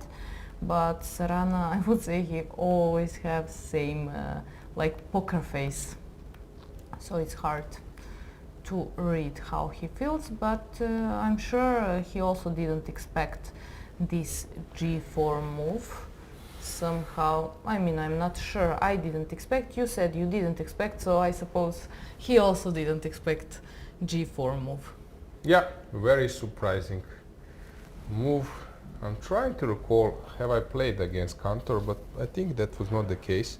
I played only versus Kozak, so I'm a bit... Kozak, I think so, I played. I won once, but I'm not sure. In Hungarian league. So Darda, we mentioned that this knight d5, next board with the camera, we can go there. So knight d5 was a surprise, and then they ended up in this rook f3. Okay, nice touch. How to get the pawn with the tempo. And this is the position. It looks to me that this will steer to a draw. Someone asks in chat, no Sofia rules in this event. No Sofia rules. One move has to be played on the board for white and black, and then they can agree on a draw. So they don't have to play 30 moves and then to make a draw if they want. So rook a2, rook d7, I guess will happen. And then if you take on b2, e6 maybe, or rook c7, c5, e6, that kind of thing. Of course, white can always repeat the moves, but it looks to me that it's about to happen. The draw is about to happen. Let's go full screen. Alojzije is thinking. It's a nice view. We can stay here for a while. We can also sit at 2. We could. It looks like he's bored. Alojzije, but he will make a move, I think, very quickly. Darda is aware, I think, that there is nothing to be happy about, but okay, the game goes on. It's possible to win like completely equal position. We recall some wins of Fedoseev. For example, you can check, I think that was really, really great, sort of masterpiece, Fedoseev Something is happening on the first board, so we could also go there because Jordan didn't play, I mean, he chose to play third move, which we didn't mention, and so what was played? So he played h5, and then bishop took on it. Okay, this is also the move I forgot to mention, this kind of position. Okay, Jubava will get nice outpost, but it's still very lively position.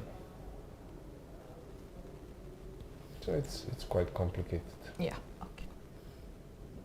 Thanks for the update, Sandra. Let's check. So Darda versus Alojzije. Let's see how Samonenkov is doing. Yeah, I was about to ask you, can you help me about this g5 in Samonenkov versus David Anton? Yes, I'm wondering, in is meantime, this I will try to see. played in some games, not just in last 2 years, but also before. So after g5, bishop g3, took on d5.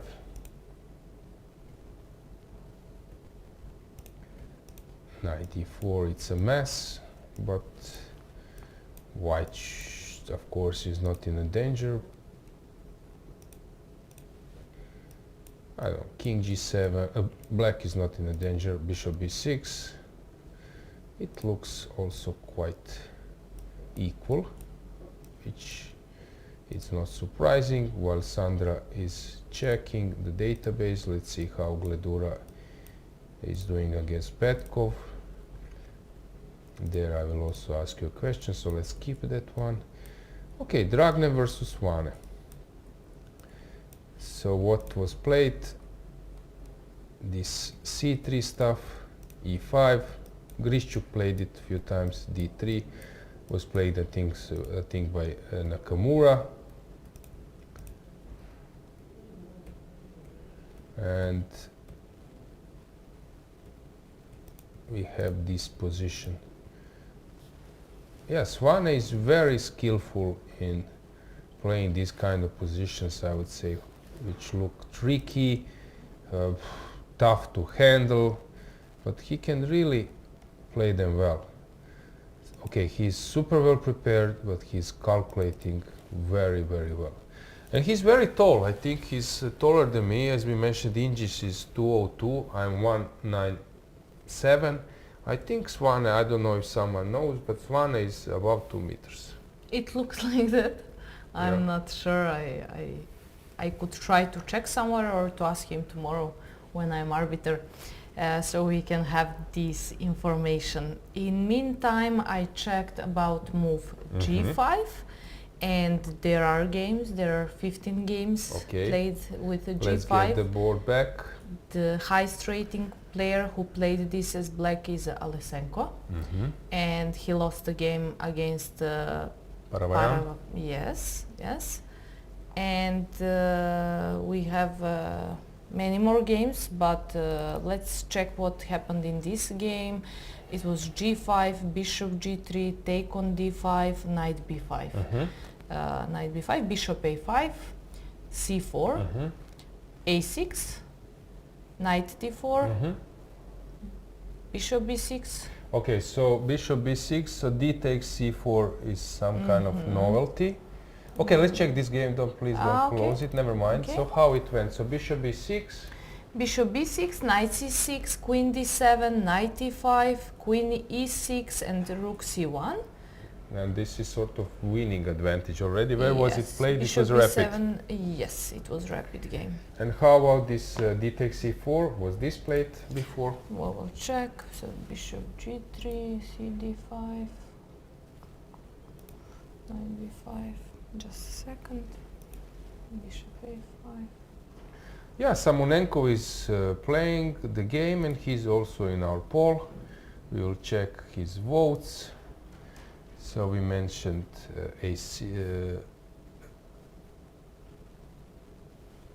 What I'm missing? I'm missing move c4. I'm missing a6. a6. So knight b5. c4, a6, knight d4. But it is black. Bishop a5. Bishop a5, c4, c4, a6. a6. Okay, thank you. Knight d4, and let's see if there is dc4 move.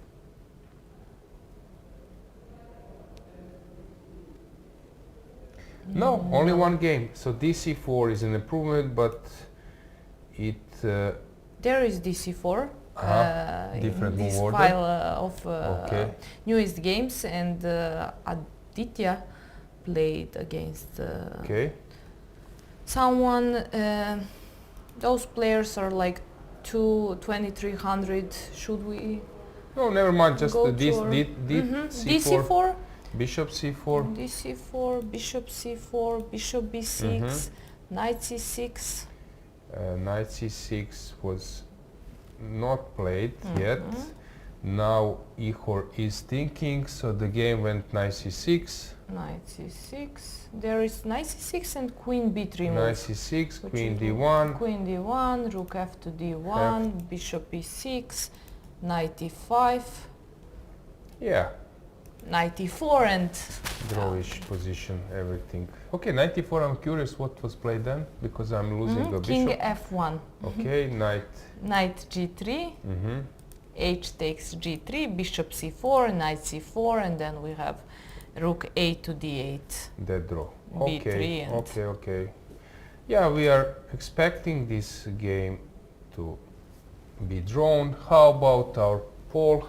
How is Ihor doing there? check if something.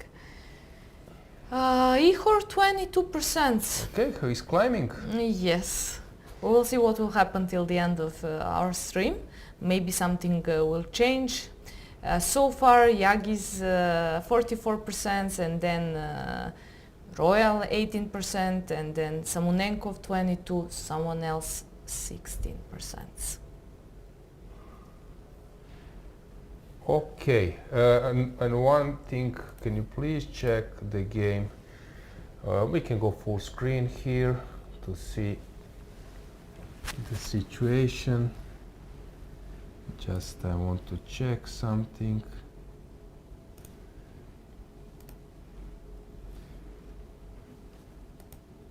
My game versus Berches.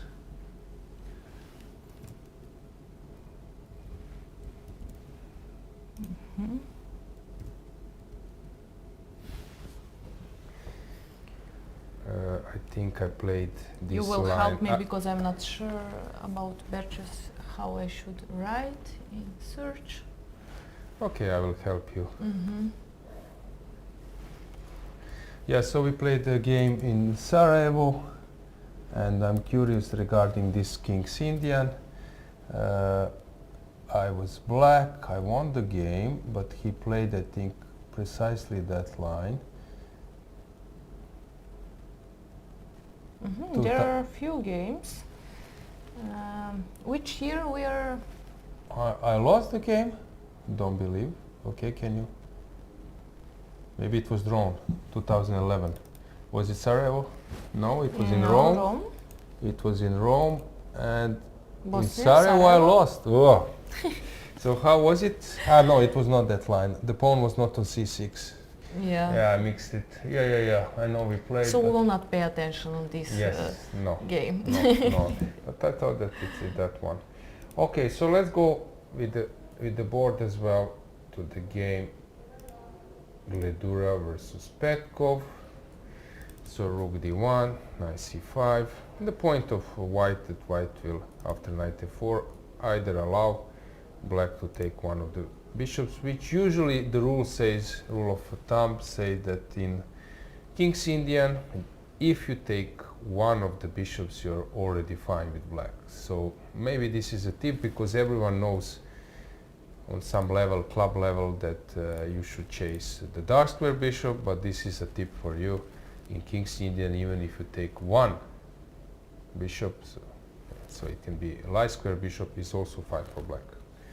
So keep this in mind. The bishop is locked a bit, but long term you are getting chances with your light square bishop. This is same for Marozzi, because sometimes in Marozzi light square bishop is locked, but then there is a breakthrough, and this is a critical piece which is starting to collect or attack something. So this is a small tip for you. c5, this was all known, and then f5 sometimes is a move here. So here f5, but Momchil went for knight f4 and d6. Kozul, who was my coach later, we were working on chess together, was sort of expert in those kind of positions with white and the black pieces. He would allow his opponent to play this c5, b4, but then he would start maneuvering. Okay, so this is an interesting position, so I would now take on e2 and play something like f5 or something or whatever, but that would be my option. So Momchil is thinking. He's 20 years old, I think. Yes. And yeah, next to him is Vane.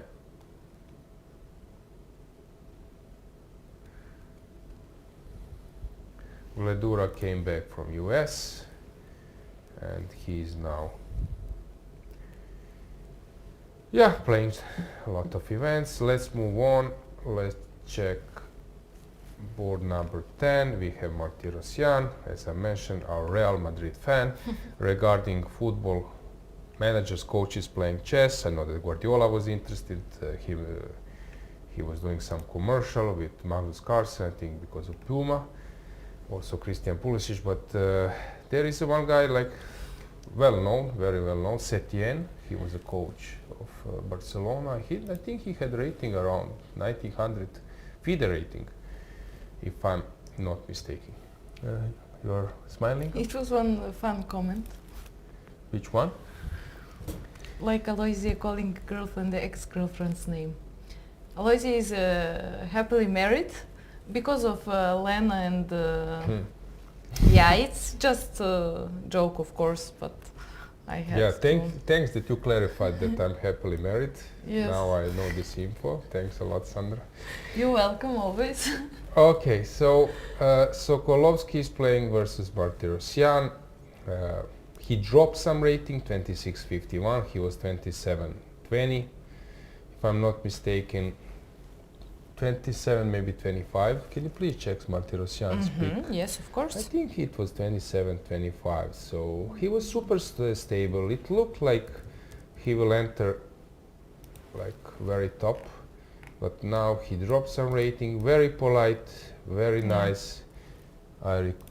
Yes, I said yes. I agreed with you. Yeah, I recall how he was during last European Rapid and Blitz. Okay, not last, but 2023, which I organized Zagreb. He was playing European Rapid and Blitz, and he went to football games since he likes football, and he couldn't buy a ticket because he's not a member of Dinamo Zagreb club. But somehow there were some supporters, and then say, okay, you go with us with ultras on north part of the stadium, and suddenly he was in the middle of the action. But it was funny to see him with ultras at the stadium. So so his peak rating was 27.8. Okay, 27.08. Yeah, as I mentioned, very strong player. So here he's playing this Marozzi bind. Usually the rook is on d8 or e8, so it's not a regular arrangement. And sometimes there is a motive of bishop d8, bishop c7, or like Bobby Fischer was playing king h8, rook g8, and then g5, or Ljubojevic, who was playing h5, h4 in some stage, but not in this kind of position. Okay, so Martirosyan, maybe we can just check Šarić. What's going on here? Normal positional game.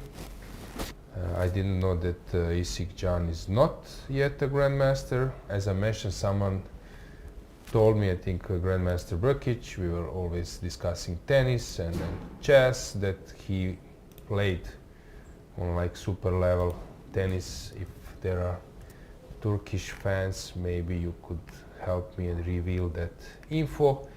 Kolar's having a normal position versus Dudin, but there is a queenside castle. Bluban versus Pansulaya, classical game, and Kadrić is pressing versus Hakobian. Let's see what happened here, because he surprised him.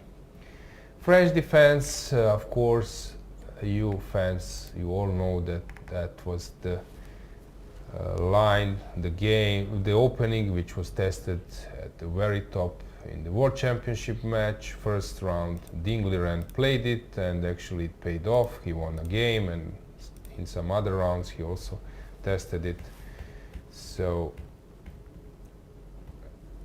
knight f6, very timid, and Denis played something which was not played before, g3. Can you please check, Lena, this g3 move? Yes, of course, Miloš. Miloš?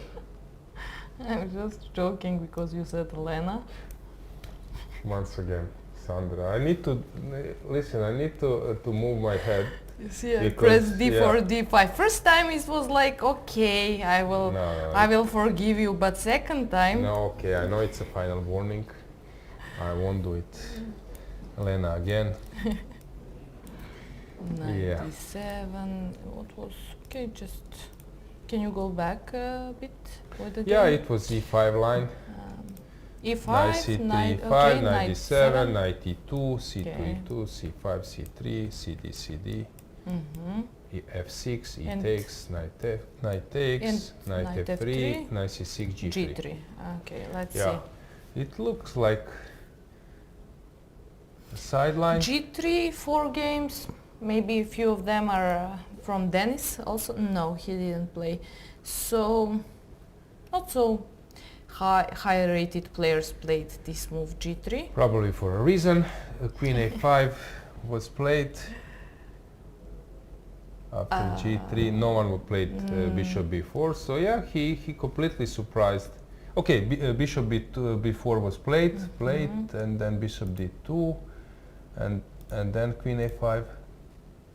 Yes. Queen D6. Queen A5 was not played. With- A3. Yeah, Dennis got the dream version of this line. Okay, so let's just briefly check something. Oh, a lot has changed on the first boards. Let's go back to the board number 1 and see what do we have. It's a complete mess. So we left around here. Knight D6 was played. Interesting approach to deflect or to not allow opponent to take on C4 to gain a tempo. And that's a complete mess. Now Jobawa is thinking he can castle, he can, of course engine will always tend to push this A2, but I think it's wrong. According to their algorithms, the pawn closer to the promotion is always best, but in those kind of opposite castles, sometimes it helps opponent to hide his king. So I don't believe that this is the best move, and I don't believe that Jobawa will play it. Taking on B5 maybe allows white to move on with this G5. So now Jordan is counting the G5 is about to happen, and Jobawa is thinking about maybe to abandon the A file and to do something over C5. What a Actually, it's crazy very position. interesting. Very interesting. Let's go full screen just to grasp the situation a bit from the camera. I think Jordan now knows his next steps. Actually, the thing is, engines would say that this was like completely inaccurate play, but for human is quite a reasonable one. Since yeah, he got into familiar position. I think, Sandra, that we can maybe go for a short break, and then yeah, we can come back when those players will make some moves in the meantime. Yes, see you soon, guys. Stay with us.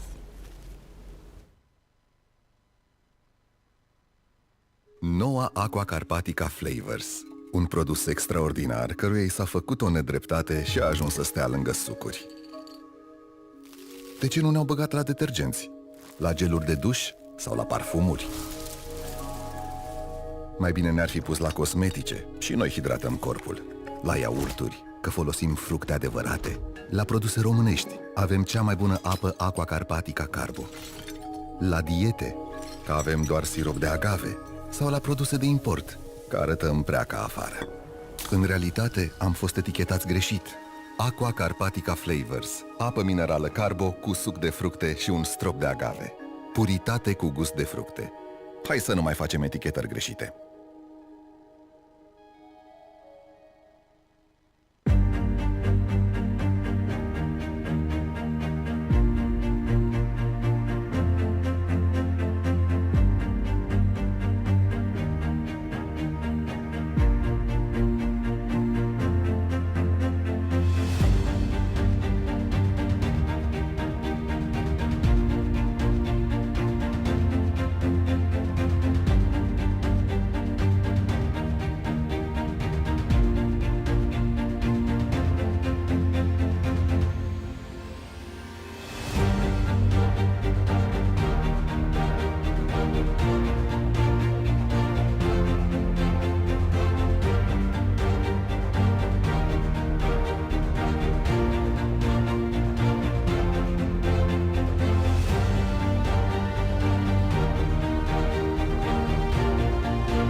Știai că bulele din Aqua Carpatica Forte rezistă până la 8 ore? Da, sigur. Bine ai venit în galaxia Super Bula. Aici bulele nu sunt orice fel de bule, sunt super bule, mai mici, dar mai efervescente și durează până la 8 ore. Bravo! Puritate cu super bule. Aqua Carpatica Forte. Chess moves. Smart. Free eSIM. Smarter. At Global Cell, we believe in empowering connection on and off the chessboard. That's why we've partnered with the European Chess Union to bring you a gift as strategic as the game itself. A free eSIM with 100 megabytes of data. Staying connected has never been this simple. Just scan the QR code, install your eSIM, and enjoy seamless global connectivity. Global Cell supports over 190 countries. Global Cell and the European Chess Union. A checkmate for connectivity.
Guys, we had a short break and let's see if something happened in meantime, like crucial things, if something really changed in those games we were following. I don't know it was a short break or not. I always immediately think about this famous joke when Garry Kasparov was asked to predict outcome of the final match, let's say qualification match between Short and Timan, I think, and then his match between the winner, and he said it will be short and it will be short. Yeah, so short break, but the games are not short, although we had, I think, Sandra, many draws.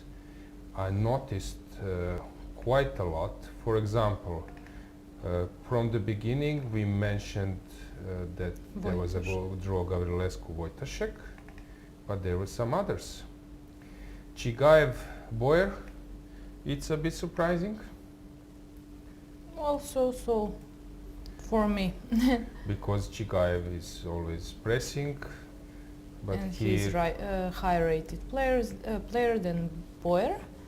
yeah, Maybe but here according he this. didn't want to.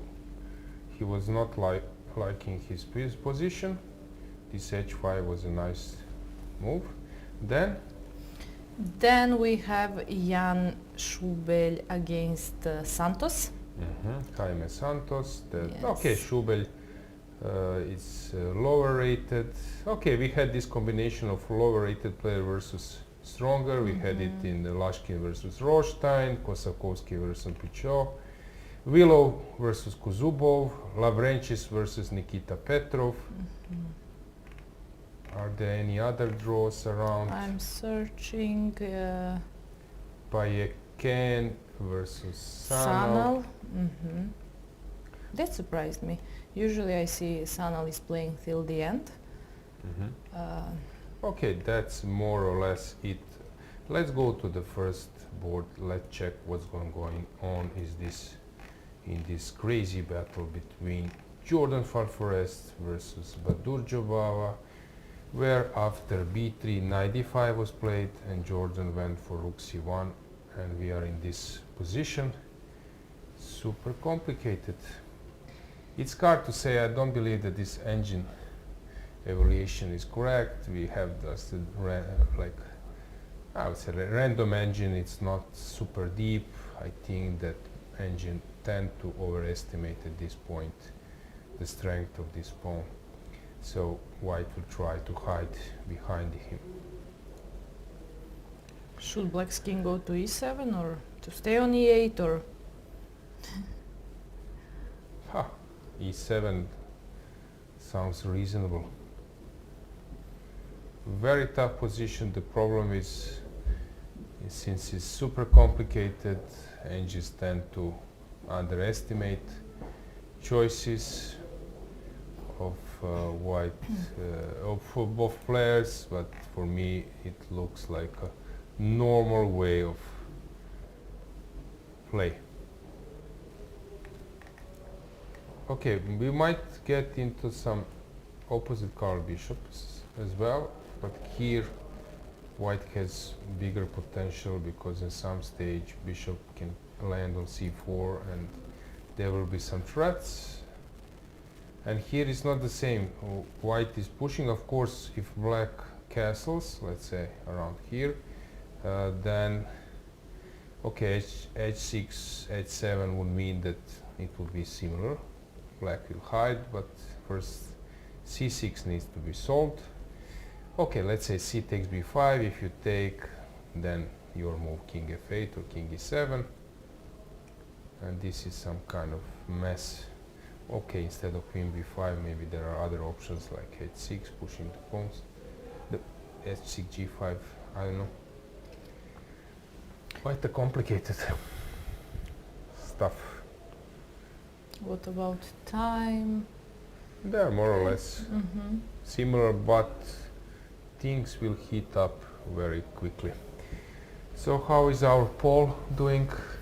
Our poll is doing well. Let's see. Okay, still Erdogmus Erdogmus is leading the is field. leading 48%, and then Royal 14%, and then Samunenkov 23%, and someone else from 16 to 14%. Let's catch if we can have side camera, because Navara has made a draw versus Lichi. Quite a good result for Lichi. Do we have them on the camera or they left? The game was drawn, table number 2. I believe that they left. Yeah, they left. So around here we left. D5 came at the right moment, queens exchange, and Lichi offered a draw which was accepted by Navara. So after pawn take g4, let's say knight f6, we'll probably get some massive exchanges. I don't know, this one.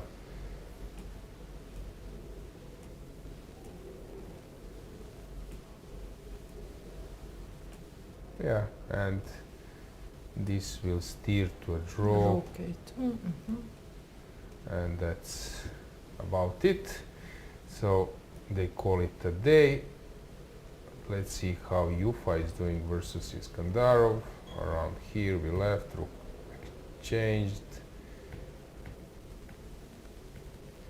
Okay, it's pleasant for much pleasant for white. I agree. It's obvious, but yeah, white needs to find a play. I'm curious why Miladinovic went to this position. So bishop d6 was maybe knight c7 looks more to the point. Maybe bishop c7 would be played, who knows, but let's say that white would stay away out of it. Knight e6, knight f4. This would be like a normal way, if you would ask me. I don't know, now some move, let's say rook e2 or something, and then take on f4, e takes f4, and then that you have this position with the bishop. And here bishop d6 was played. Okay, or he has his own reasons, but this sounds to me as an upgraded version for white. So white is just better. So let's try to figure it out. So I can take on e4, d takes, dc, knight c, push b4, knight let's say goes to e7 to stop me of penetrating, and some kind of bishop h3. Everything looks better. There are not a lot of squares for knight. Knight d3 cannot be played. Okay, after f6, some knight g4, knight e3. But the point is, my point was that white is better in so many lines. So yeah, I'm surprised that black went for it, since white has a pleasant choice. Maybe knight b5 is more to the point. If you go f6, you need to calculate this kind of stuff, knight c4 or knight d6. It looks scary. Yes. Knight g6 and then h5 or f5. If you go to b8, maybe I can do the same. I know this position also looks dangerous. h5 coming, complete domination. You cannot go to d5 because of knight e7, f5, knight f4. Black is playing without one Okay, piece. it's very complicated. That's knight. Yufa, of course, understands this, but now he's thinking. Let's go full screen. Let's check how is he doing. So he's thinking. Okay, we saw that there are a lot of possible continuations, so probably sometimes it's also not so easy when you feel that you have better position, you know that, and you see, for example, two variations which you like, and you have to choose one of them. So then you spend a lot of time by choosing which one you will play. So I guess he is calculating all of these things you just showed. He just have to choose one of, like knight b5, or to take on e4 and then on c5. To keep the bishop on g2, or not to keep bishop, to play with knights. Very pleasant, right? Yes, I prefer white pieces here. And I liked knight b5 from the beginning, although probably that's not the best option, but somehow it looked to me. Okay, u5 is thinking. Let's get the board back and let's move to another game. Sarana, let's see how he's doing. If you have anything interesting in chat, yeah, please update me, Sandra. Oh, Sarana is dead lost. So let's go with the camera to board number 4. So we left around here, and g4 looked like a super good move. Queen b4 was not played by Alexei. Probably there is some kind of reason for that. So let's say king, because if you push f5, then okay, maybe I cannot take on g4 instantly, but I can prepare it. And queen f4 check is always coming. Maybe I can do the check immediately, but then queen f3. So c6 might restrict opponent's knight. But after king g2, queen f4, rook h to f1. Okay, this looks super subtle.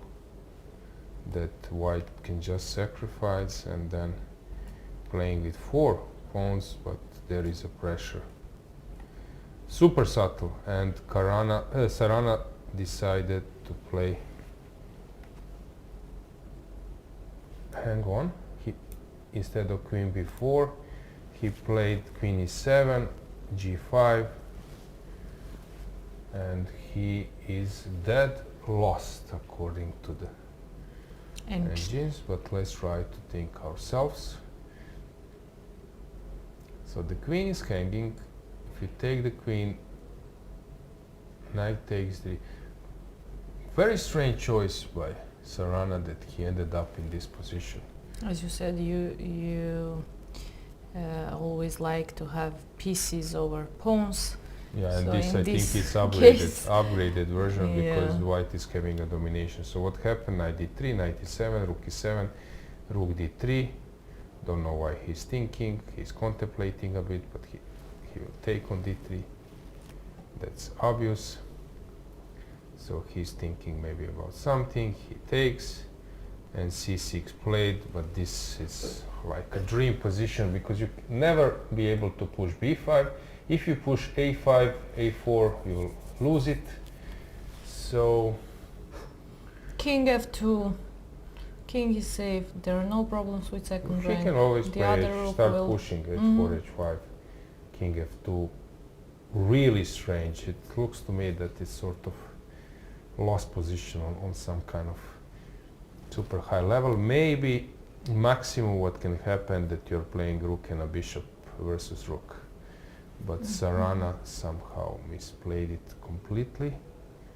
He's aware, but this is important quality of a strong player. Are you ready to save this game? Do you have this capacity, this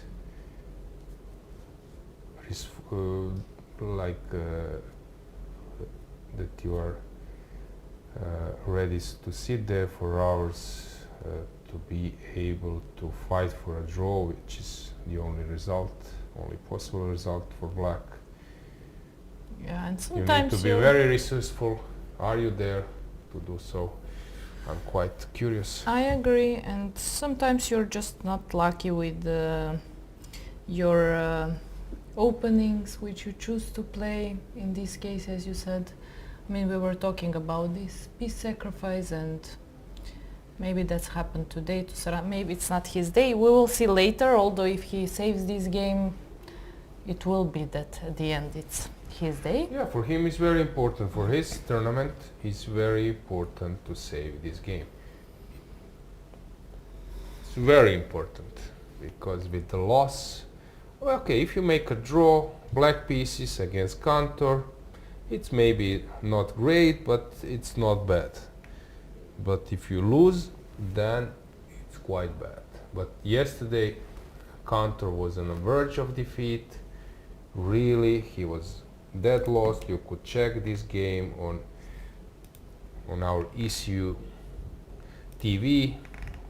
channel, ECU YouTube channel, and you will find out what a roller coaster. Gergely was completely winning, delivering a checkmate, and suddenly he blundered, the table were turned, but at the end managed to save himself. So now he's in driver's seat, much better position. Actually, I don't know what will Sarana play, because this looks really horrible. Let's get the board back. Let's try to think ourselves some f6 if you make. Okay, h4 is possible, of course taking on f6 is possible as well. Rook somewhere, you come up, and I think that even exchanging a pair of rooks is fine, but maybe it's not necessary. I can move pawns a bit to ask black how will you do the same. Any movement, it will just improve the situation, and this setup of those three pieces is fabulous because he's controlling everything. Very tough situation. Now I would give him like not more than 50% to save this game, maybe 20 maximum.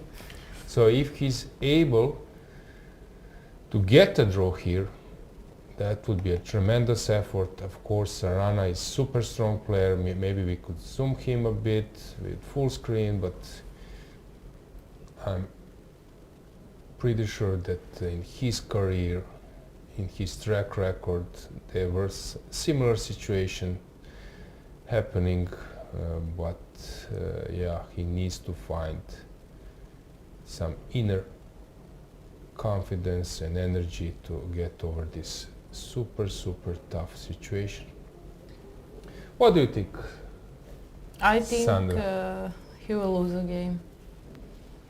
I mean, I don't want that, but it looks like, you know, there are positions, you're piece down, but you have some plans, there are some tricks, whatever. I just don't see plan with these pawns, c6, b7, a5, so he cannot move c pawn, he can't move b7. If pawns were more advanced, then I would give some chances. But my opinion is that, as you said, it will be really very hard to save this game. But I'm sure he will give his best to try to do that. So we will see. We will follow this game later and we will see what will happen.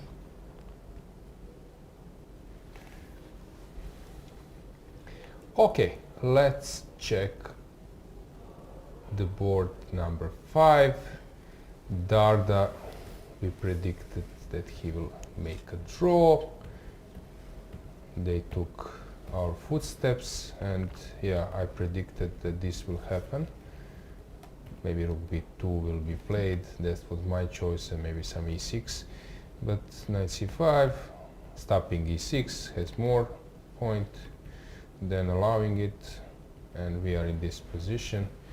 After rook c6, there is a nice, super nice trick. I like always those resources. Knight d3, attacking e5, but also preparing this trick.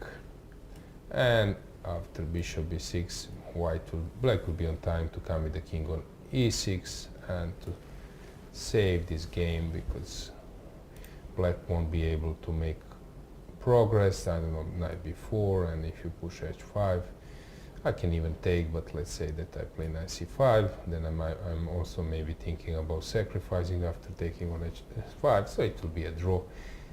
King f3 played. Now it's black turn. We have a comment, you must show all tables. We are just focused on first 10 boards, so we are trying, but I mean, first 10 boards, those are the most important right now, and we will try to cover more than this, but a bit later. Now we are just focused here. Yeah, I understand. We have many supporters. We will try to do our best. It's similar like we are, I don't know, following marathon, and of course focus is mostly on leaders. But we will try to do our best to give you some other games. So maybe we can just switch I've noticed few games, for example 55 number, it's the game of Paparazzi. He made a draw, but he was also, as typical, like playing super fast. His opponent was on 6 minutes and he was enjoying 1 hour, so he can really play some chess with the time modes, because for him, okay, let's check the line. So it was Sicilian. Okay, this is known line. Swidler played it before, so he was just blitzing, and then his opponent started to think, while Giga was not thinking, blitzing, and his opponent, I came at this moment and his opponent was not sure, but he made it look very easy, and then there was a perpetual. Also board number 77, if I'm not mistaken. I've noticed some rouser somewhere. Was this one? No, there was a rouser Sicilian. 76. 76. Let's check. Andre Philip. Yes, Andre Philip, local player. Yeah, I was commenting this before, that this King B1 is now a new main line. Before it was only F4 and F3, but now King B1, knight D4, okay. And we just come into the normal position. 12 years ago I played this line with black versus Karyakin, and he went into my trick. So the line went, let's say, I'm trying to recall, bishop c6. So usually they play queen d2 to transfer the knight to d4, let's say castle, knight e2, rook d8, knight d4, rook c8, g4, b5, let's say bishop e3, and what's this position? No, he played bishop d3 before, let's say b5, bishop d3, but I lost the tempo, so I'm trying to get into this position, maybe like this, was it? And then after d5, e5, there was knight e4 trick, but not in this particular position. It was a bit different, and I was better. It was a blitz game, so that's some kind of trick. Here, instead of castle, h6 was played. I was playing this also very often, and h5, casual pet line, b5, and e5, knight f5. Yeah, that was not something which was played by casual so often, but this d5 looks interesting, and g4 happened. Maybe a bit late, but better late than never. And it's super complicated, and Marius is long time, Andre is thinking. Hard to say really who will be first, because it's a race, and I'm not sure who will be the best. Okay, anything else? I was also checking some other boards. Okay, this one. Yes, 79 board. So we have 55th, 76th and 79 So board. here you have this super popular I Java. like this. With white or black? With black. Okay, so Sandra's pet line, and h3. Now this knight f8, g5, knight f7. Sometimes black goes to long castle, but it's also possible to go to short castle. And complete mess. Who is better here? Wow. So Benny is trying to take with the rook on g2.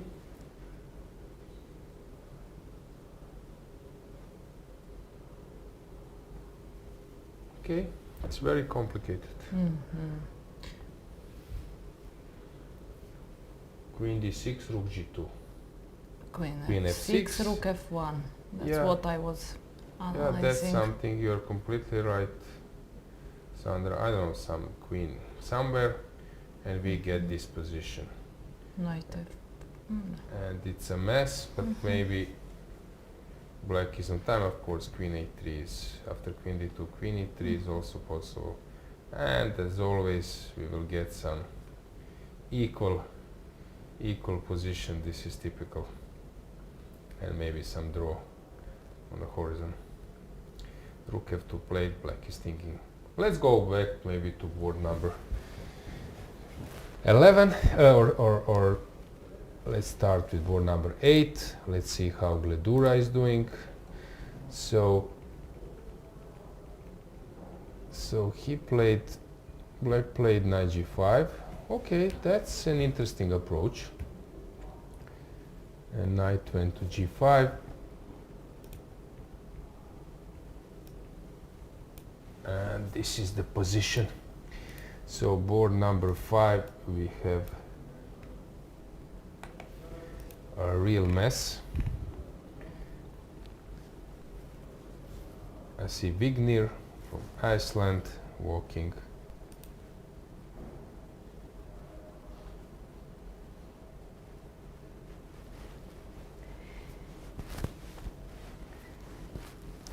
Yes, people are also asking for standings and pairings.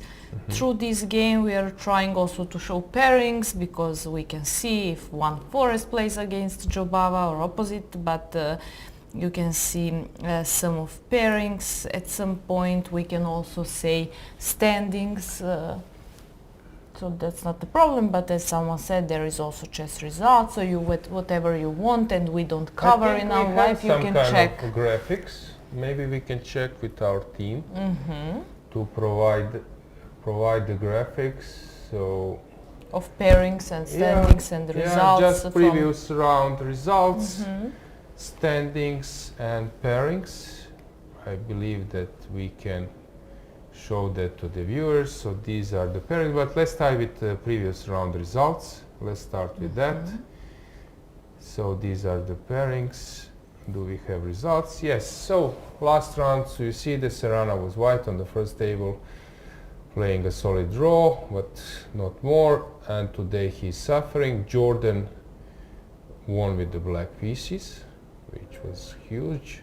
Petko playing versus Dardan. Today another tough game.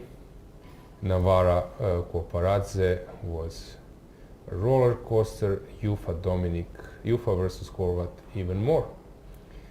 Yeah, so you could see a lot of draws and 3 games finished in favor of one of them. But if we take a look, let's go back for a second for result, just to comment one thing regarding, you could see that underrated player, higher rated players, let's go back, it's not results, it's pairings, I believe. Yeah, so I think that more higher rated players with the black pieces, and you have 3 wins with the black pieces, not a single win with the white pieces, and black players with the black pieces were not unhappy with a draw.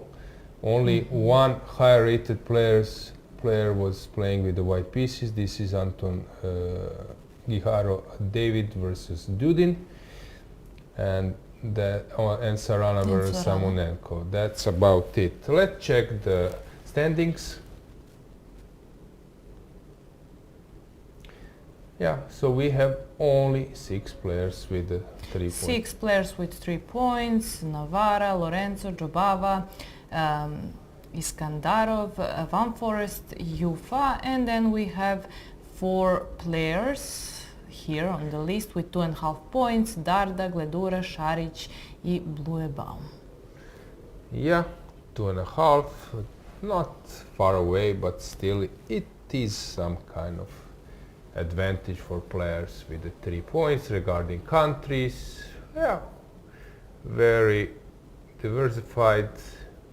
Croatia, Germany, Hungary, yeah, Czech Republic or Czechia, Italia, Georgia. Okay, so very, very colorful. Let's Yeah. move to There are a lot of players with 2.5 points, but we covered just first 10 places. Okay, let's move on to the pairings now of this round, so you could see the rating difference as well. Okay, once again, okay, now it's above, it's sort of level, right, Sandra, in terms of rating favorites? Yes. Many with the white pieces, many with the black pieces. We cannot say that some... Yeah, okay, it's fourth round. In first few rounds we had big difference between ratings, but now they are closer and closer, and I would... Yeah, there is difference, but sometimes this difference will not affect so much on the game. As we see on first board, we have one Forest against Jobava, then Navara against Lorenzo, and so on. Yeah, let's go back to the boards. Let's go back to the camera. Let's see what's going on here. Black took on e4, which is, hang on. This is not, this is Darda. I was shocked because with the camera. Yeah, so we are in Darda. Let's check first Darda, but here we have a rook's endgame, which happened after this sequence, and okay, black is ready to push, and maximum what white, okay, this one is bad, but black can just stay and push b5, so black is not in a danger, but probably same goes for white. Will f4 be played? I do expect a draw here. So let's go to Gledura. Next board, no, board number 8, when after bishop g5, queen g5, bishop f3, black took on e4, which is a surprising decision. Usually you either wait or you push, and then hoping to get something later, but this bishop is stuck a bit, but never mind. Rook f7, bishop f8 stuff. Taking on e4 is not an usual decision, so I'm quite surprised, but he has some plan. Queen b3 coming, I guess, to protect. Okay, after queen b3, bishop takes. Is this an idea? Rook f8 or takes, probably rook f8 better, but then takes, and rook goes to d7. Or if you take immediately, anyway, rook is coming to d7, and white is much better.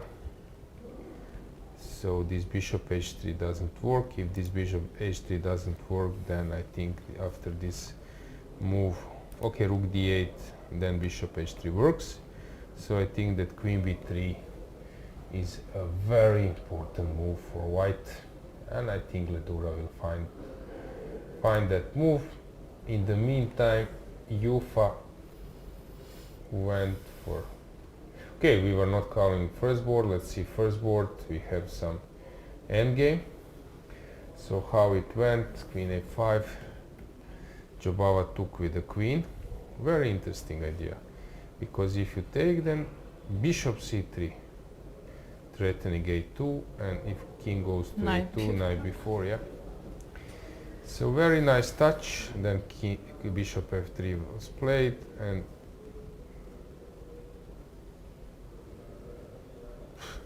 real mess.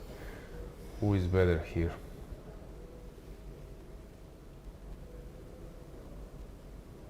Are you asking me? Yes. Why not? No, it's fine. I was just wondering. I don't know. I didn't dare expect to ask, this sorry. position. I dare to ask. So I have to take a look. A lot of things happened, and at the end we are in endgame. me, white's position looks fine. Yeah, I think that we'll have some massive changes. I don't know, let's say g takes f6. If you take rook b3, then there is a check.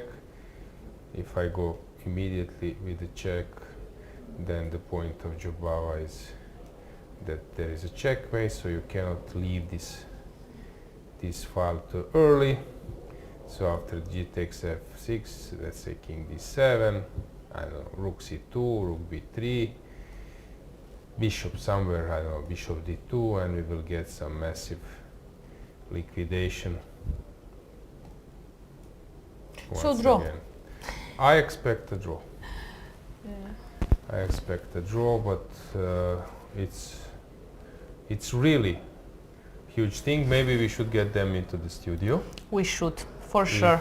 If That this would game be ends up nice. in a draw, to get them both. Let's. But at the moment the game is still in progress.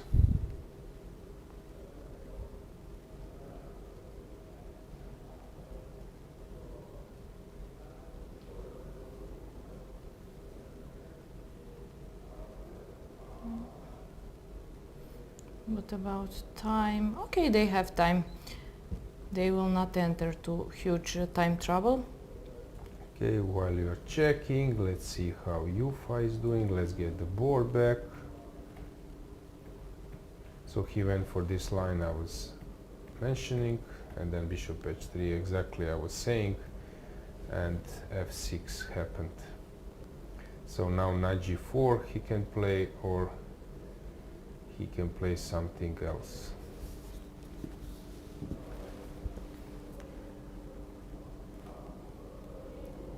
Oh, we were talking about this variation, yes? Yeah. This was in the game? Yeah, I said knight g4, and then knight Knight can e3. go to e3. So Ufa just played it, but now he's thinking either to go for some rook's endgame. What is happening here? Maybe there is a space for some intermezzo. And what's going on? He has an active king, active rook, so he's analyzing this one.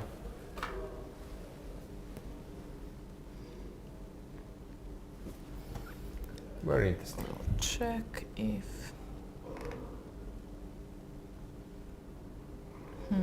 Cantor versus Sarana. Let's go with the camera there. So it's board number 4, because Cantor is just completely winning now. And let's see how will this game end up. So board number 4. Also it's possible to ask Cantor to join us. Yes. We will ask and we Yeah. will see. Sometimes Let's players go are... with the camera, let's go full screen, because Sarana is completely aware that he has misplayed it, and Cantor is just about to win. He needs to play a few precise moves, but it seems to me that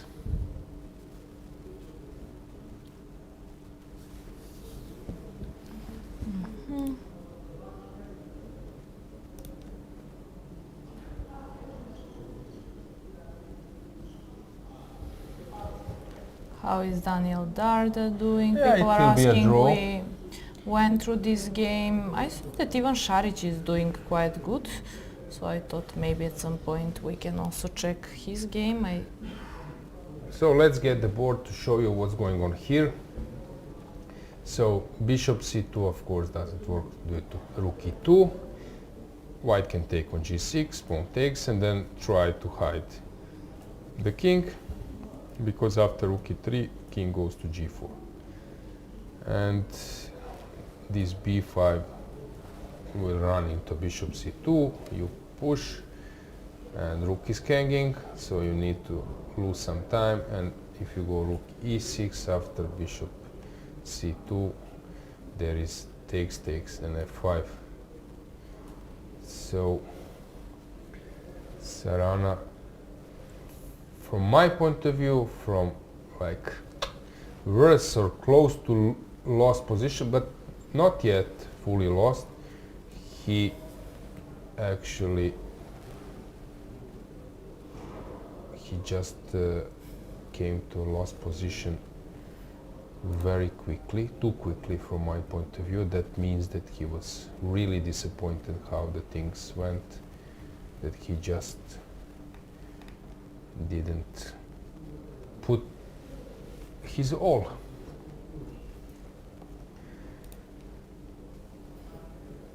They say -2 on board 1 for Jobava. It depends, guys, if you're following on Lichess or chess.com. This evaluation bar can be very tricky, and then you can make a move for an opponent and then everything will change suddenly and bar will increase or go down. So this current position we have is not for sure -2. Okay, I think this is delayed chat, so they are speaking about 50. Okay, Jubao was pressing.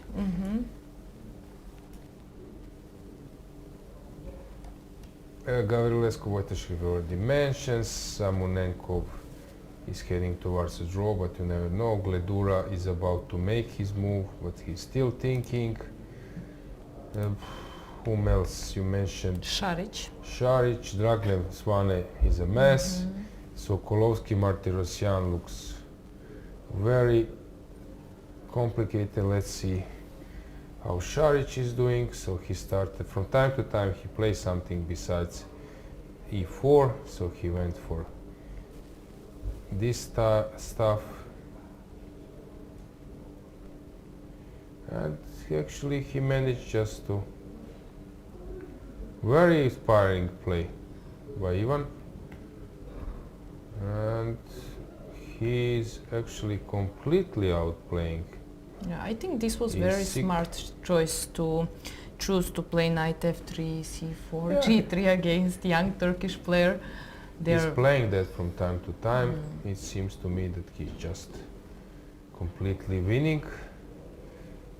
On the board next to him we have Duding versus Kollars. That's a mess, and it was mess for a long, so let's check what was happening here. It was this knight d5 popular line.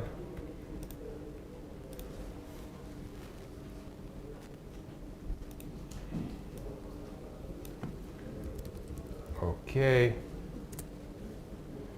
instead of f4 something else was possible, but it was really, this game is super complicated. Kudos for both of them. It's a really messy game. It seems that now White is the one who is starting to ask questions.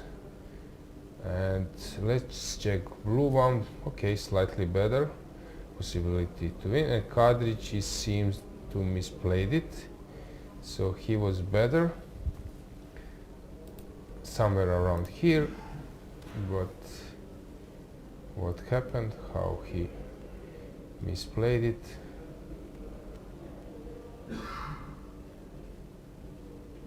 Okay, it's sort of complicated now. Any other results? In the meantime, we have Brunello versus Erdogmus as a draw. So maybe he will be in time to vote for himself. Gurel also made a draw. That's a bit surprising, but it's obviously not his tournament. He was better, or normal position, but then he offered a draw. So he probably didn't like his position. This is obvious.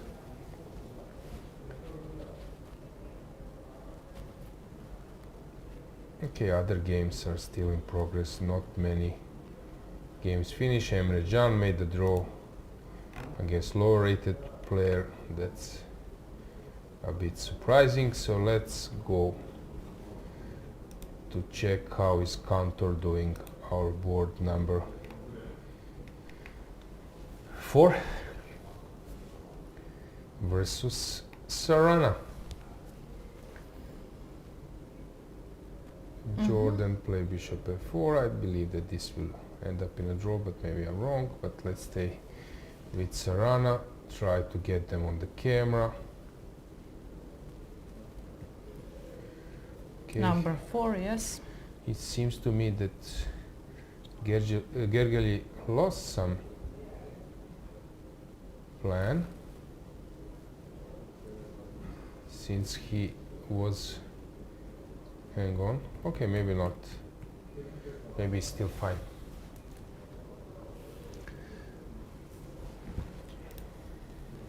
Yeah, don't forget to vote. Yesterday we had an interesting one regarding legends. Of course, it's not the idea to offend anyone, it's not the idea to offer you 100 players and then you need to vote.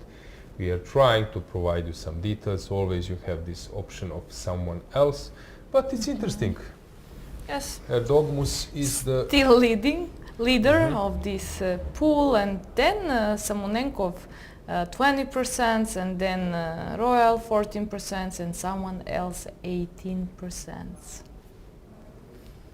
We I'll have take some G6. regards on chat. Miloš, regards to you. Bubanja Miloš said that you're the best, and Greetings me to Miloš. so like.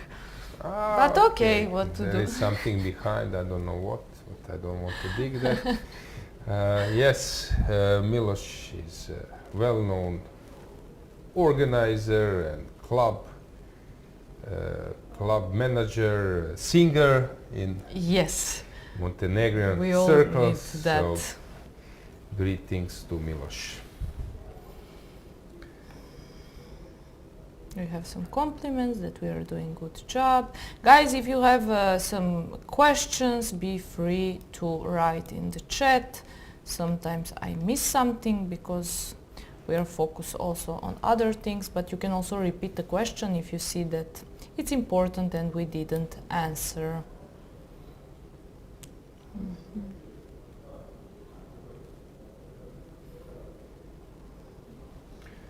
So, Rook d7 check. Sarana is covering the 7th rank. Yes.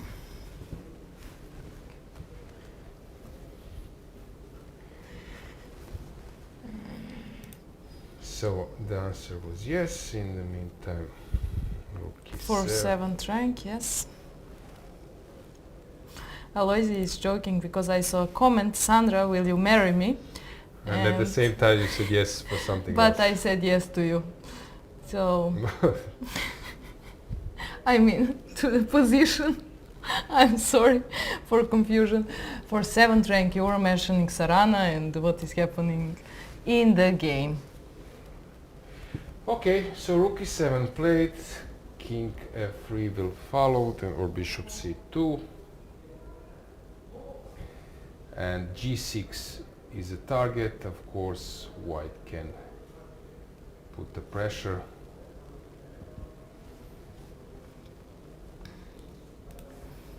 How is Ivanchuk doing during Birthday. his, yeah, Right. he's celebrating a birthday. Mm-hmm. Birthday player.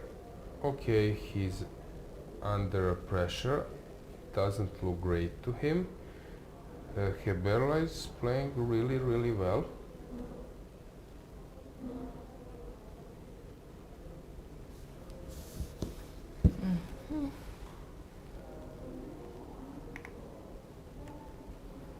What else we have?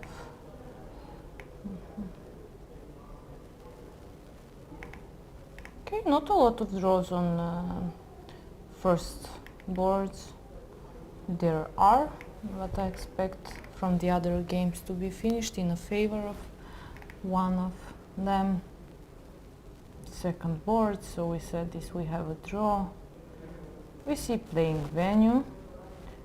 Almost all players are seated, but there are also, of course, as always, players which are walking, looking other games.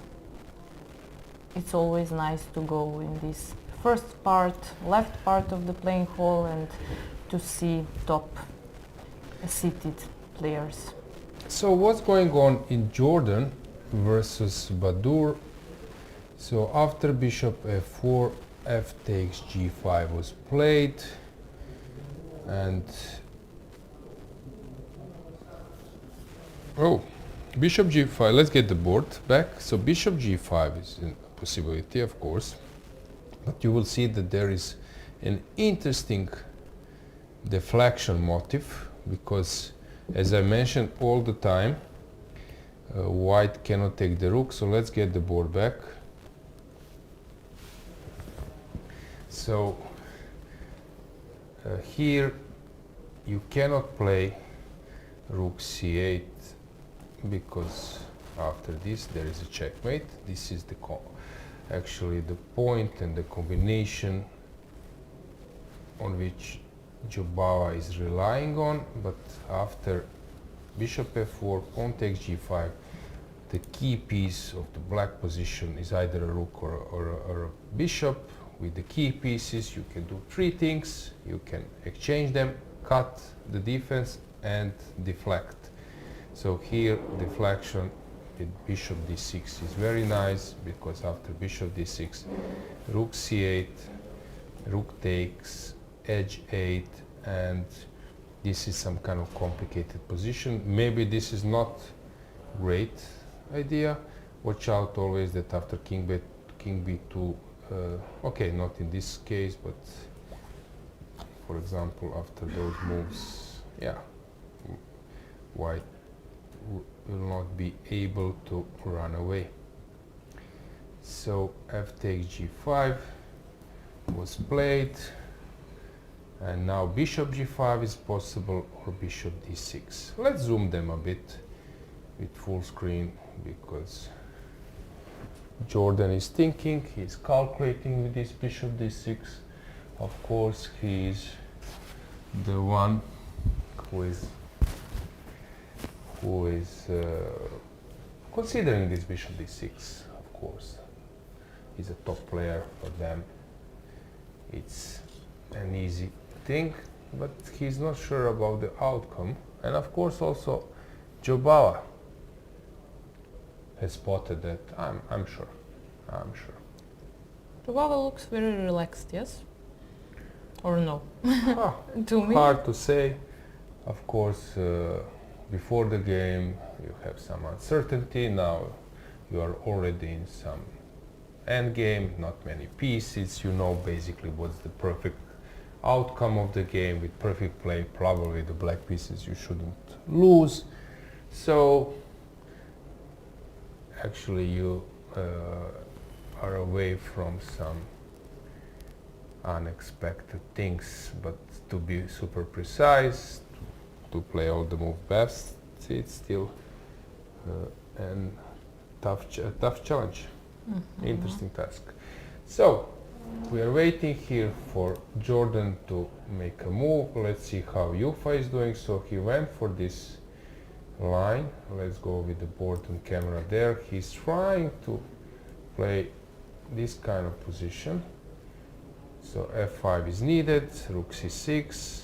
He can keep the rooks with rook d1, which looks to me the most logical way, and let's say this kind of position. So he tries to penetrate, but I think it looks better than it is, because king now has escaped. So let's say that I take on c6. Can I march with the king? King, I don't know, f1. This one is hanging, so let's say that I start with g4, or maybe king h2 first.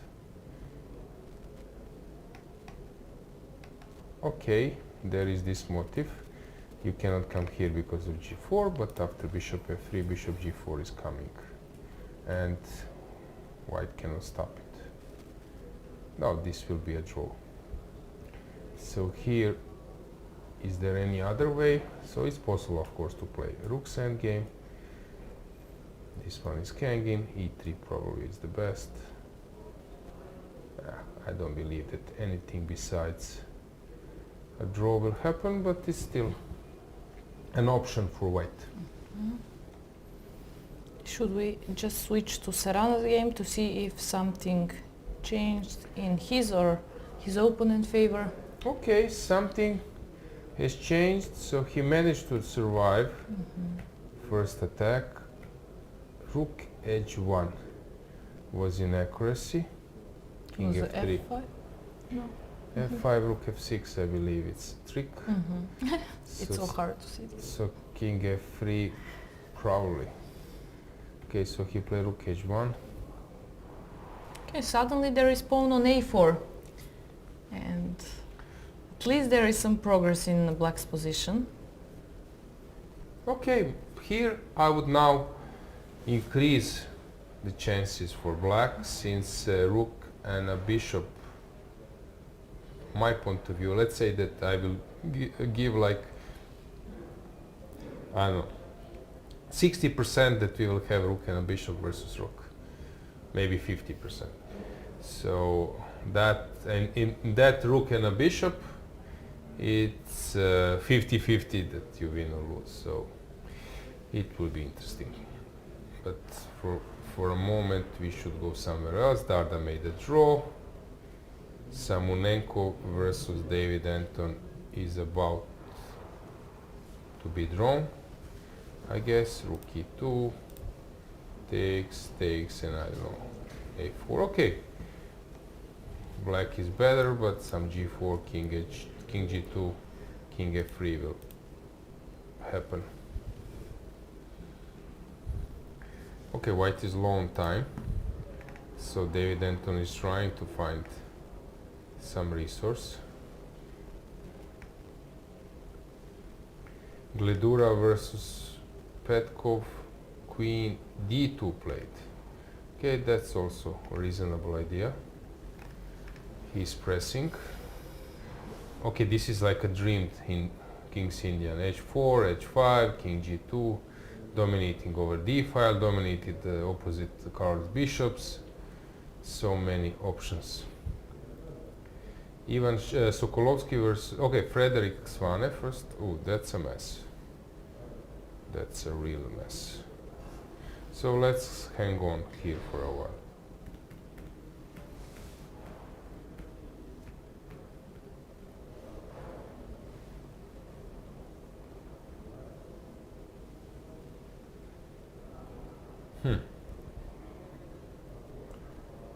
Very complicated.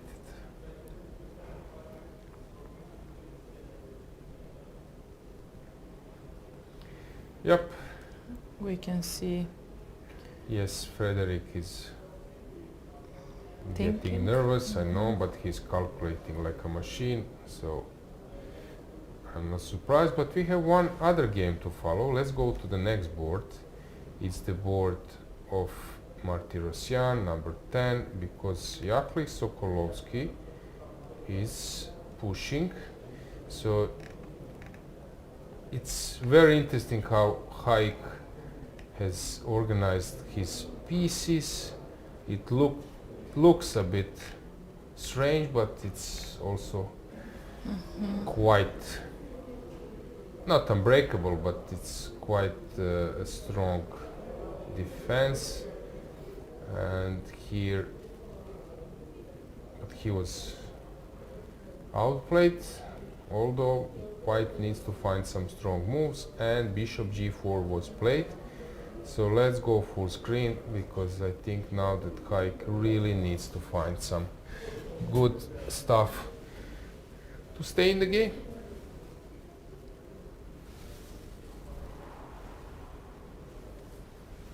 What do you think, Sandra? It looks very unpleasant. Queen on f7. Yes, it looks very unpleasant to play this position as black, although we can see every day a few or a lot of these kind of positions, and in time trouble they can change a lot. So I would not say that black will lose or something like that. It's unpleasant, but I think that everything can happen in this game. I don't think it will be a draw, but Martirosyan is Very very brave, strong chess very player. brave prediction, Sandra. Let's check the moves as well. So let's see what is now black up to, because let's get the board back, because It's quite complicated. So one move is knight e5, double attack. If you take on c8, knight f7. But black can include queen g7, rook g7, take on c8, rook c8, and we are here. Of course, being pawn up, opposite colored bishops, it's true, but this bishop will have something to attack. So after knight e5, it's just better for black. So I don't know what will Haik do. Let's check behind him. What is Šarić doing? Šarić has misplayed it. So it was sort of winning. Yeah, and this e3 was a step into the wrong direction. Probably this knight needs to be defended, but Ivan didn't find any idea how to move on. Some rook a3, maybe to switch to the a file. He went for this kind of position, and now it's not clear at all. Black is not worse, probably. I seen some game, for example, Djukic, he was playing in the Norwegian league, Norway league.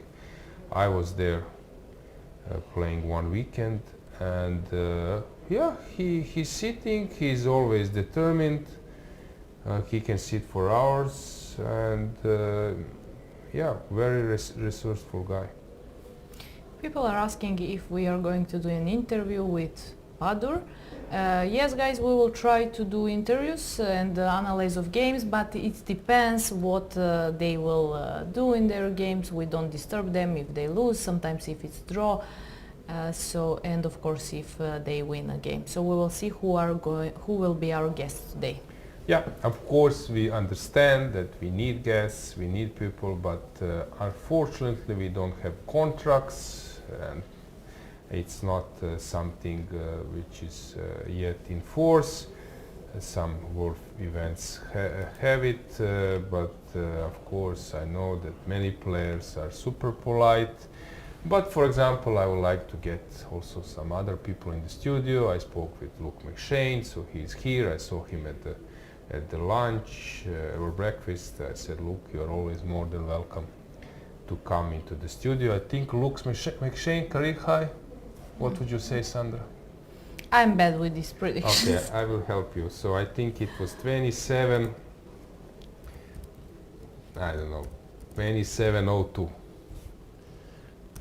So maybe I'm wrong, maybe Luke was even stronger. Probably I'm wrong. 27-13. You were very close. Yes, yeah. He was very in very 2012, yeah. Yeah, so we have another 2700 player around, so of course it would be nice to have him. We will try to catch them. Especially for UK viewers, so guys, we will keep this in mind. Rook e to c8 is a mistake, f6 was necessary, and then retreating the queen, but he played rook c8, stopping bishop c7, preparing a pawn push, and now is important to play bishop f4, which is not an easy move to make. And in case this happens, rook e1, e4 immediately is not the right way, because now after rook e1 the e7 pawn is not hanging, and probably black doesn't have any better option than to play f6. Rook a5 might be played, so I'm curious to see if we'll even find this bishop f4 move.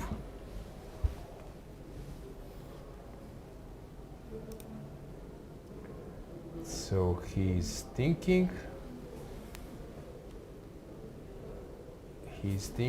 either to play this bishop f4 or not. e4 also is a possible option. Bishop g7 looks a bit funny, but it's also viable. So which game to follow? It's really hard. First board a mess. but it seems that Jordan has made a breakthrough. How? So he played this bishop d6, but Jobava decided not to take on d6. And let's go full screen because it seems that he's unhappy with He's this. shaking his head and Yeah, so this bishop d6, he is unhappy with the Yeah. way how he played it. So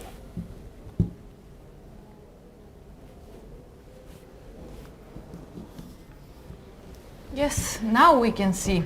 Sometimes you cannot, but here we catch the moment when he was looking like, no, upset. I yeah. don't like this.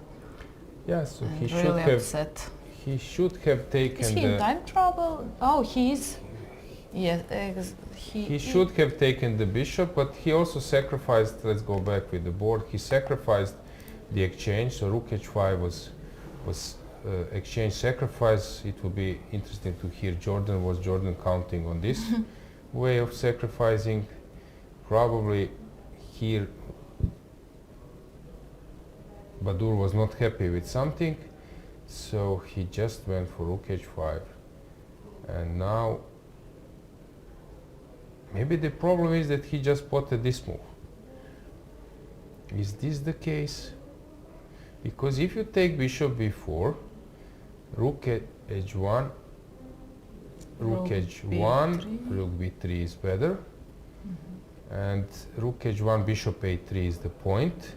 So I think this is something he was calculating. So I don't want to be the one sitting here and giving lessons because those guys are really calculating fabulous stuff and they are geniuses. So he calculated a lot of things. So maybe this rook h5 is a great attempt from black side. So kudos to Badur, but he has something which is bothering him.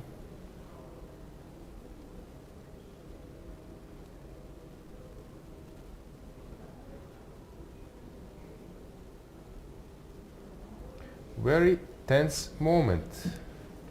What do you think, Sandra? What will happen in this game? Well, all my predictions, not all, but usually I'm wrong with my predictions. I don't know. I would like to have a right prediction, which would mean that I'm closer to those top players, to their mind, but I'm not. So I don't know. I just saw this moment when Badur was shaking his head, and it was obvious that he is not satisfied with what happened in meantime. And then energy completely changed over the board. Suddenly you feel that, you feel much stronger, even if position is, even if position didn't change so much.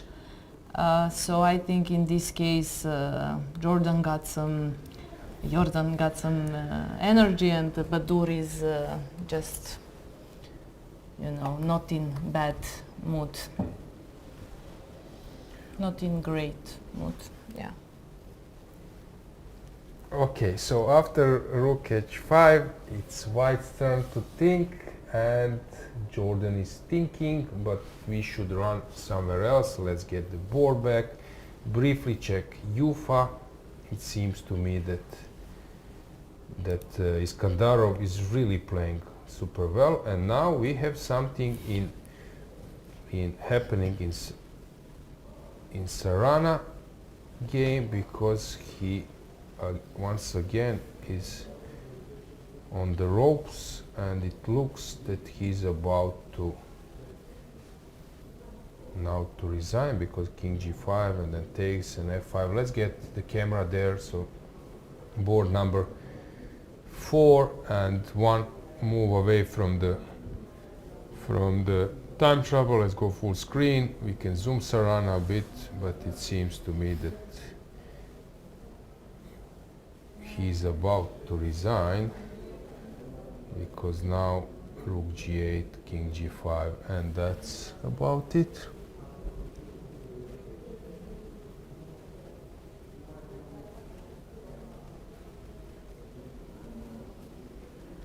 Yeah, I was thinking at some moment that maybe Sarana will manage to make a draw, but again it looks pretty much bad.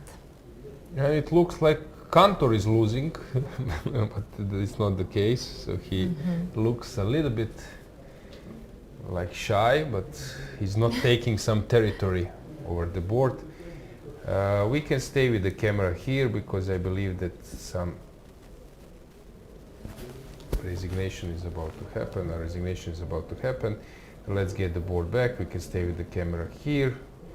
Okay, David Anton is pushing a bit. Gledura is getting. Let's get the board back. Gledura is completely outplaying. It looks to me that Gledura is playing really well. Really well. We can stay with the camera. Let's stay with the camera on board number 4, but we can combine it with the board. Sokolovsky versus Dragne versus Svane. Let's check what's happening there. Yeah. Svane is playing brilliantly. Austrian German encounter. Then we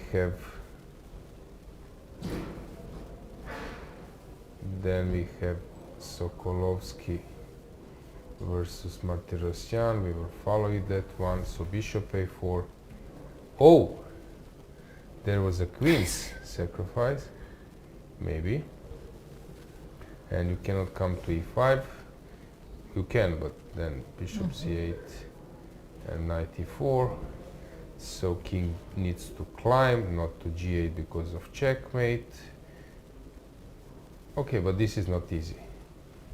This is really not easy. I don't know. Then king can run, so you need to see this.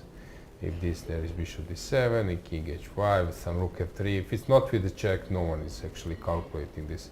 So I'm not surprised that knight e4 was played, and now some mistakes are happening. So Hayek is fighting, trying to muddy the waters. White is playing on 3 minutes. So Yeah. we entered in severe kind of time trouble. Let's see what Šarić has done. Bishop a4, the best move by Šarić, and e4. Very well played. And now Šarić is back on track, and Isikjan is experienced a tough moment. Kadrić managed to outplay a bit Hakobian. I don't know where to stop. Let's maybe stick to Šarić game, or yeah, it's really hard to find a game to stay. How is Ivanchuk doing? He made a draw. Okay, not bad.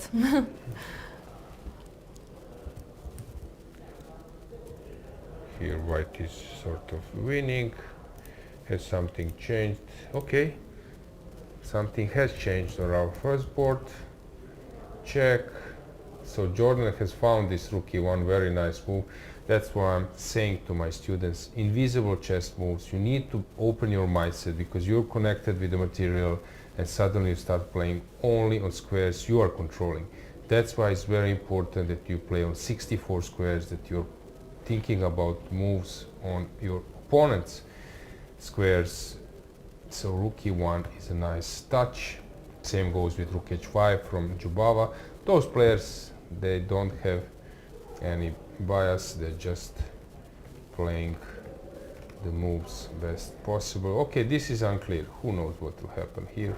Jubava is long time, but white has some more time here. I don't know, hard to say.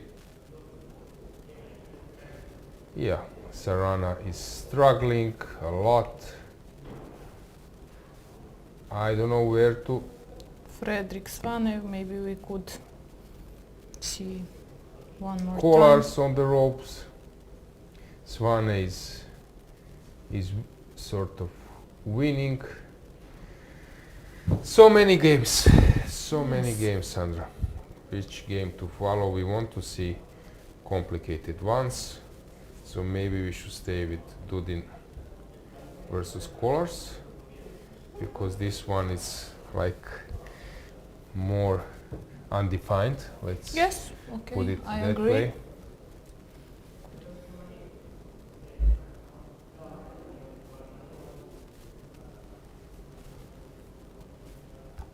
How many moves they played?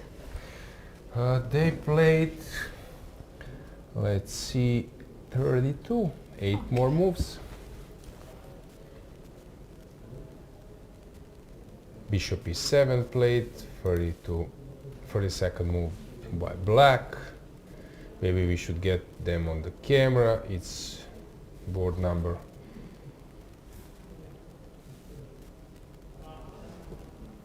12. Yeah, we have them.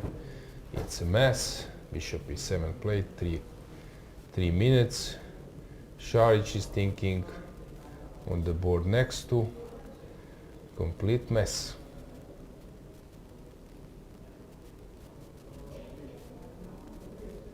Yeah, the games are deciding. Players are putting tremendous effort to get into those situations. So it's very energy consuming. So I'm not And surprised. it's such a long tournament, yes, with 11 rounds, and we are not even at the first half of tournament. Free day will be very good day for them to rest and to get some energy, which they spent in first 5 rounds. Do we have any tip from our viewers regarding some possible game to follow? Not yet. Not yet. So, Kantor is still player versus Sarana. We don't have many results. Sargsyan seems to be outplaying Blochberger. Okay, we have some draws like Hušenbet versus Maksimovic.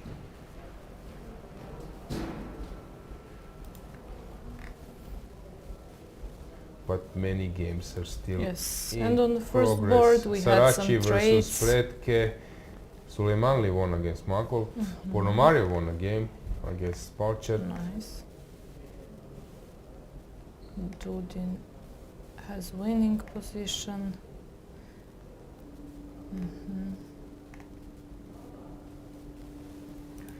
So let's think about this position. Why is Black happy with this concept? Okay, this one is hanging, so he's thinking to sacrifice maybe somehow. I don't know. There is a possibility for some kind of sacrifice, but he's not certain. Maybe Queen e7. If you take, then check, and then take the knight. This is something which probably will happen, so I expect Queen e3 as a move. Okay, Rook h5, as I mentioned, is a possibility, but it's not clear what is the follow-up. Bishop c2 unfortunately doesn't work, so he needs to figure it out how to rearrange his And pieces. he has 1 minute for that. Yes. Maybe we could zoom a bit or somehow find an angle. Yeah, Perfect. yeah. Rook Rook h5 h5. at the right moment. We are always coming at the right moment. So Rook h5 just played. Very good shot.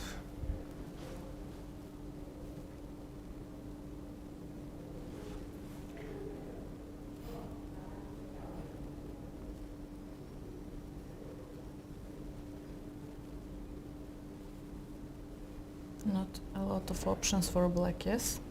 Yep.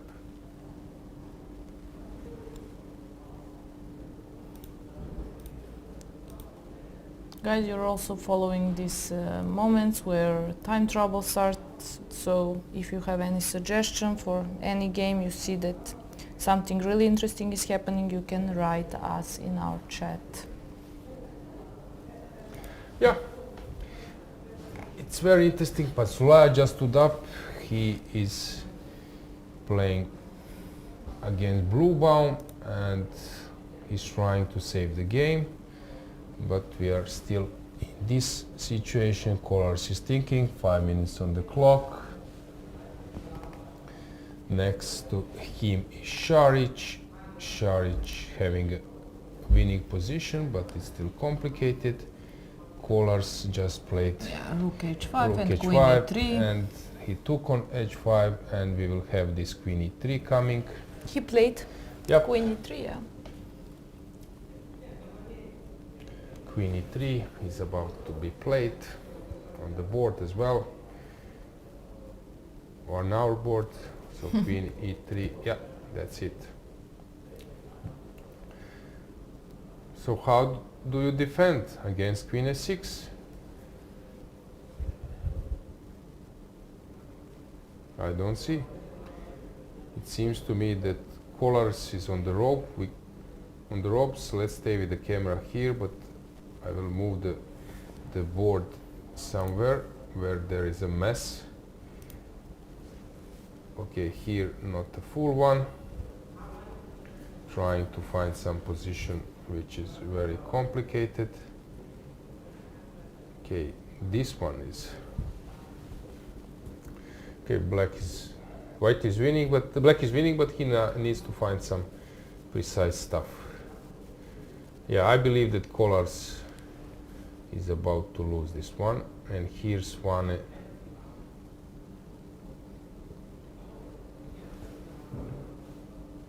He's thinking.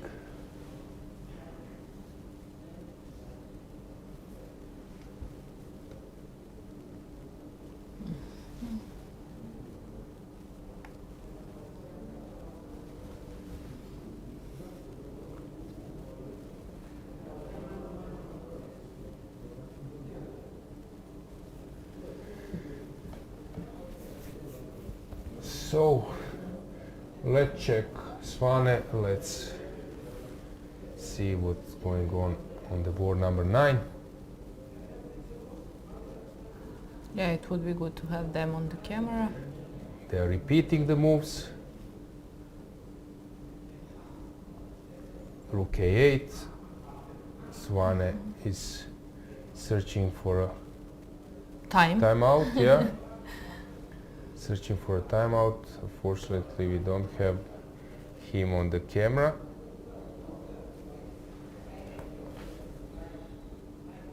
Okay, let's see what is.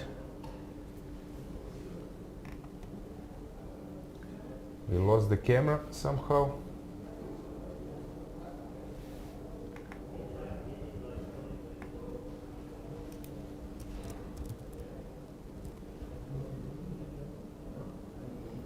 Yeah, 9th board. If our camera could cover this board.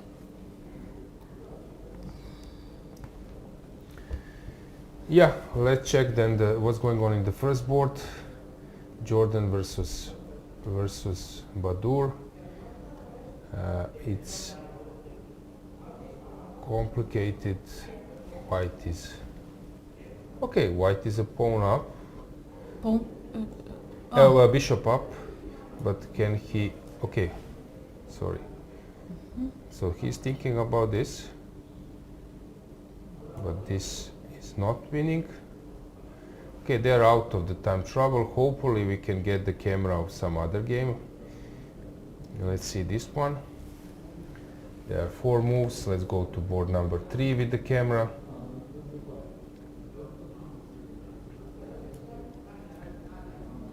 So Yufa versus Iskandarov.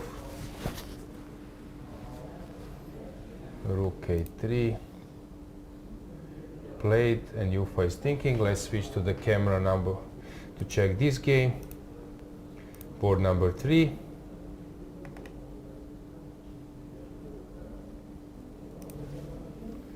We are waiting for our technician to change the camera to board number 3. Yep, we got it. So Yufa is thinking. We can go full screen a bit. It's 2 minutes. In the meantime, Frederick lost his advantage in time trouble, which happens very often. It will be great to have the camera on the board number 9, but I don't know if we have it.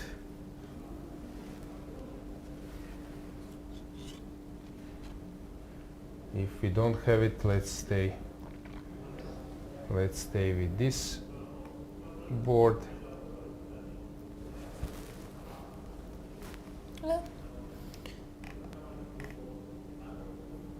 This game looks like it will be a draw.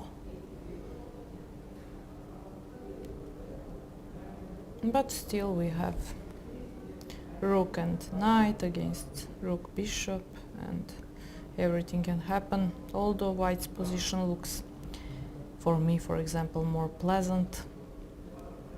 King is more active and white can make some pass pawn on king side, which would be very important. Okay, let's get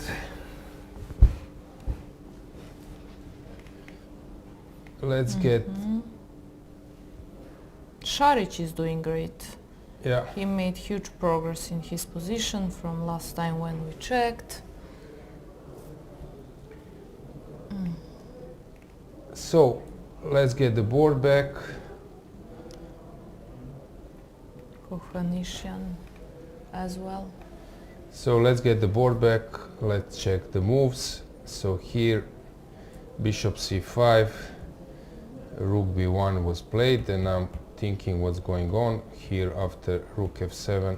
Okay, we will go back. This is no time trouble. Here we have some kind of... Ooh, Jufa managed to turn the tables. So it was very drawish. Let's go with the camera board number 3. So very drawish. Okay. And bishop g4 was mistake, because probably you will get pinned. So instead of this, that was necessary.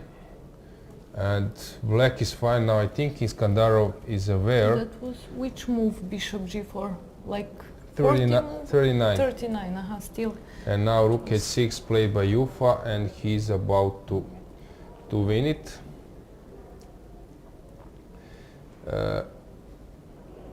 Let's see, Kantor has something changed. He's completely winning.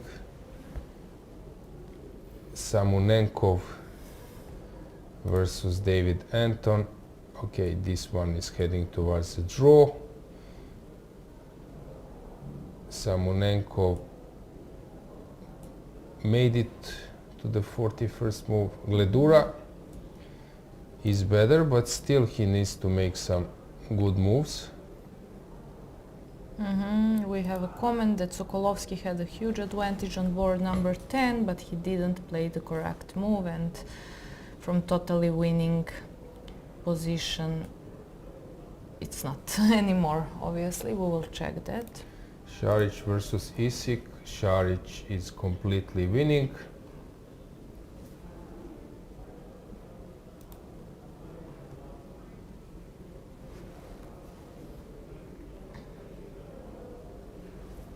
Rook e5, rook e6.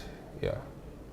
Šarić will play rook e5, and after rook e6 he will either take on g5. Šarić is completely winning. How this happened? Yeah. He provoked this g5 and then just got fantastic greenfield. Black was trying to get this. I think the whole concept of black was trying to get this h-pawn. And we have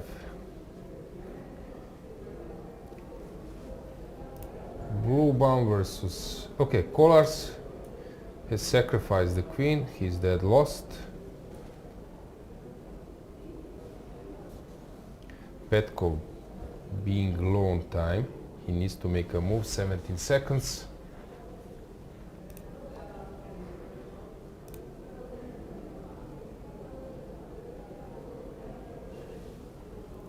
Bishop e5.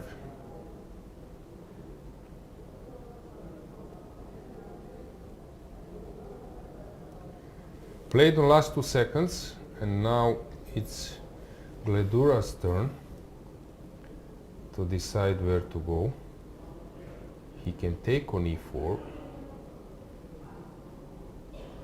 But this is not so clear. I'm not sure that he will win this one.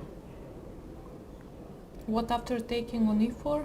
Okay, I move my Just move bishop, and yes. then I'm also trying to roll my pawn. Kadric made a draw against Hakobian.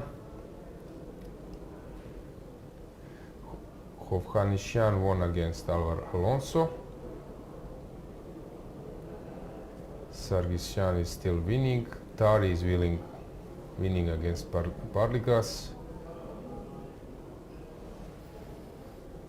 Kevin is asking if 3 minutes is a lot to find the best move, so you don't have 3 minutes just for one move. You have to keep your time. If you have 3 minutes and 8, 9 moves to play, then you should not take all of 3 minutes for one move. So it looks it's enough, but sometimes it's not. That's why the most mistakes were made in time troubles.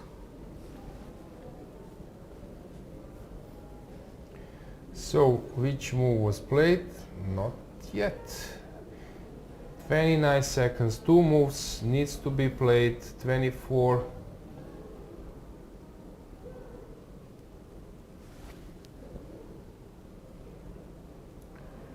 "15 seconds, Gledura is still thinking. Unfortunately, we don't have a camera now. But what to do? 94 played.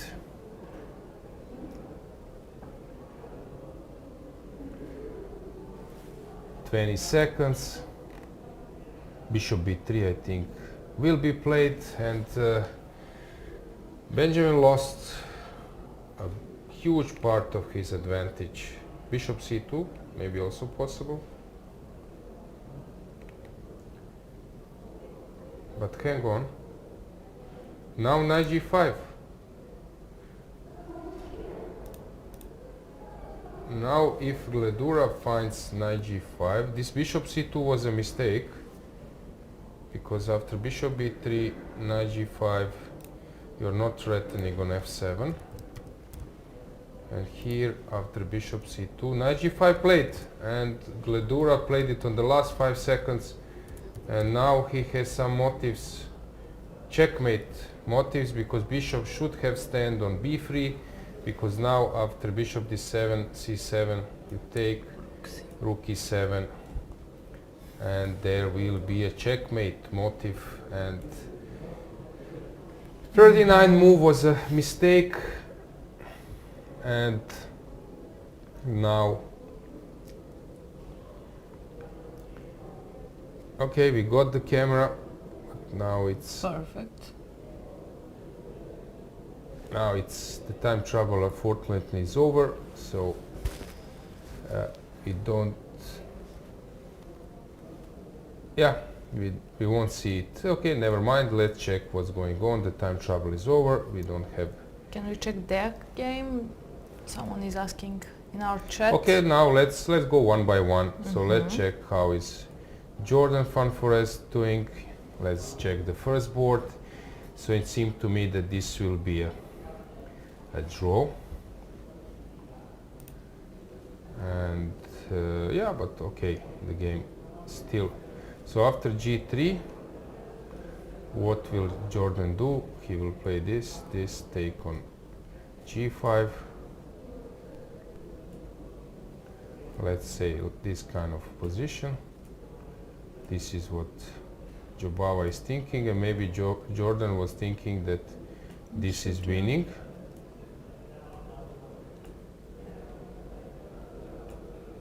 And this is winning, but yes, but there was a mistake with the king. King yes, d7, king can go to the other side, and then we are having like a pawn's endgame. This wins, so you need to come here. Okay, but this is very complicated. This is not good for maybe for white. Okay, they will calculate, but after g3 is necessary to be played. g3 is bishop e7. Let's go full screen, let's check how do they feel.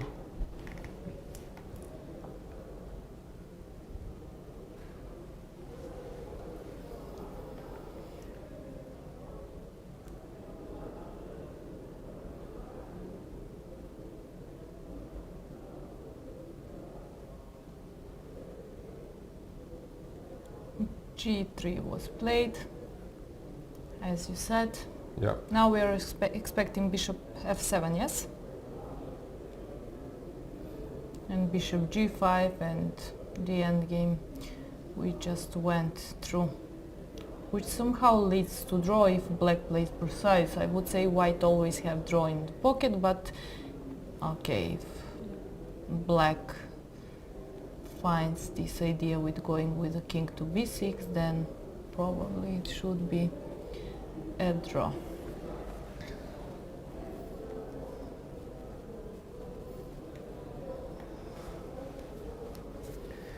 So this might be probably be a draw. Ufa is winning. Let's get the board back. So he's just winning. The smoke is cleared, and h5 is coming. Okay, still, is this winning? Maybe it's not so simple.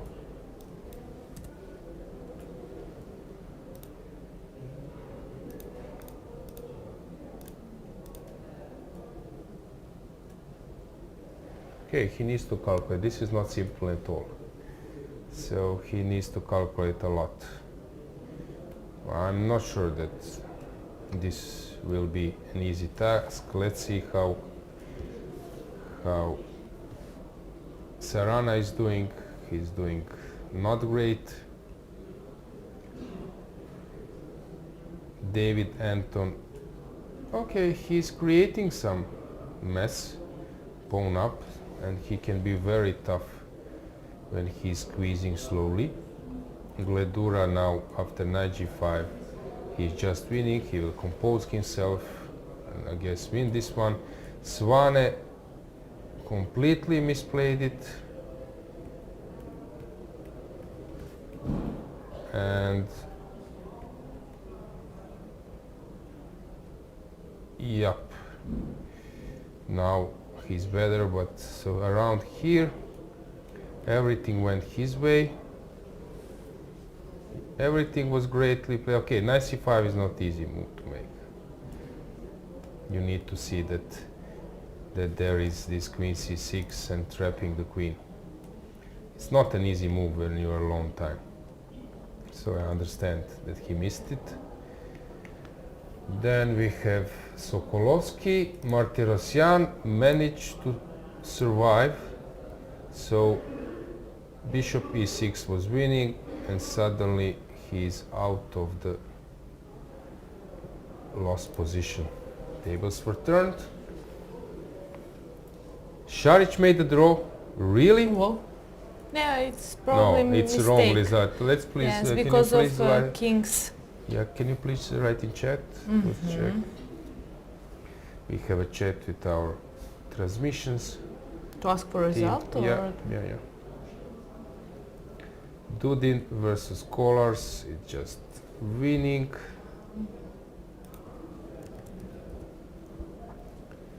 Bluebaum versus Pansulaya. Okay, that's tricky. But it seems to me that white won't be able to win this one, because only those are weaknesses. Sargsyan, okay, he's just winning.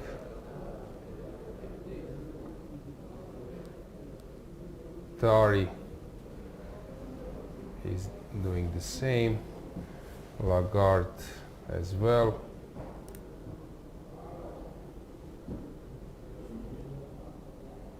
Stamatis unclear. Yilmaz won. And we have, okay, that's a mess. We have some other games we were asked about for Bogdan Deak. Yeah, he's pressing. That's it. I think we will have a break, and then we will follow next phases of the games. See you soon, guys.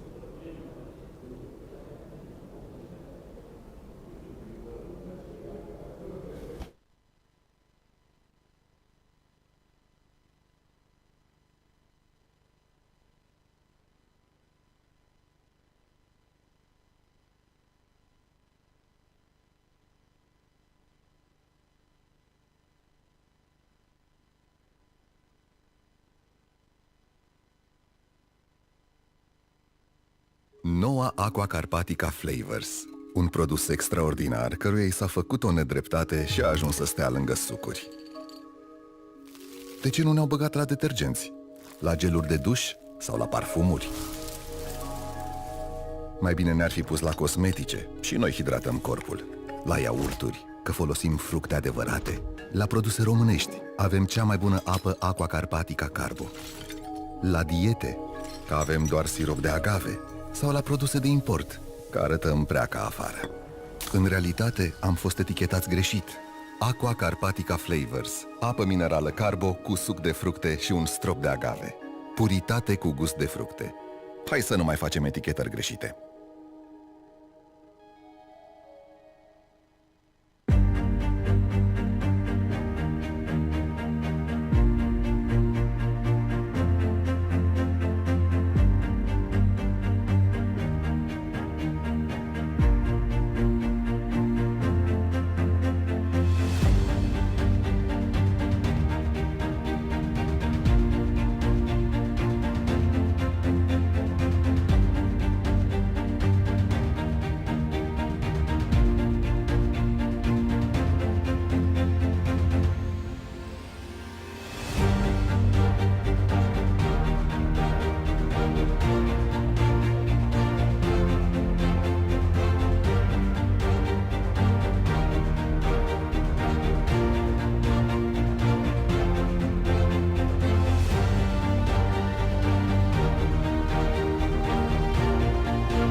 Știai că bulele din Aqua Carpatica Forte rezistă până la 8 ore? Da, sigur.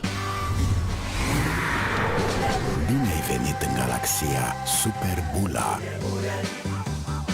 Aici bulele nu sunt orice fel de bule. Sunt super bule.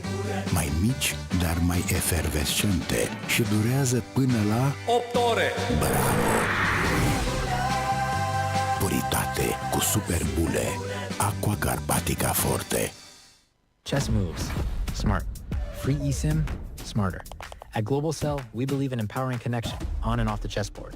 That's why we've partnered with the European Chess Union to bring you a gift as strategic as the game itself. A free eSIM with 100 megabytes of data. Staying connected has never been this simple. Just scan the QR code, install your eSIM, and enjoy seamless global connectivity. Global Cell supports over 190 countries. Global Cell and the European Chess Union. A checkmate for connectivity.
Este o medalie clasică, având un diametru de 80 de mm, finisată prin sablare și patinare, personalizată pe spatele medaliei cu cele 3 locuri ale campionatului.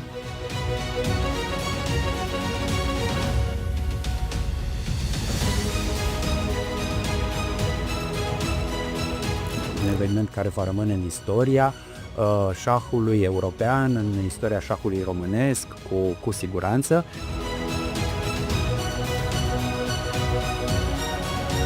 Suntem mândri să contribuim la acest eveniment. și să oferim o medalie care să celebreze excelența în șah. Ne dorim colaborări viitoare cu Federația Română de Șah. Să fie șah!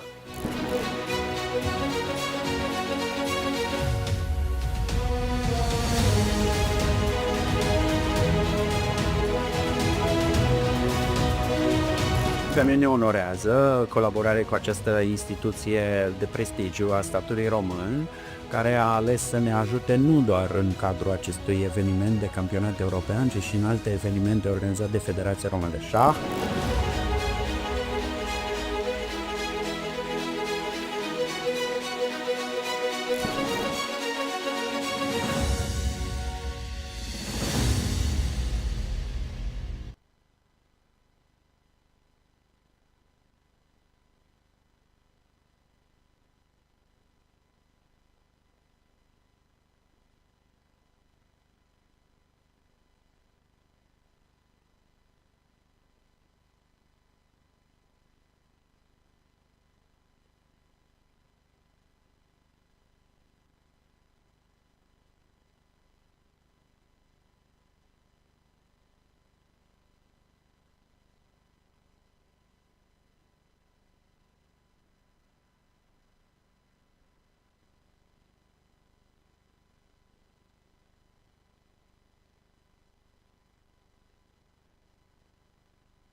And we are back. I have a guest, one of the heroes of the day, Gabriel Cantor.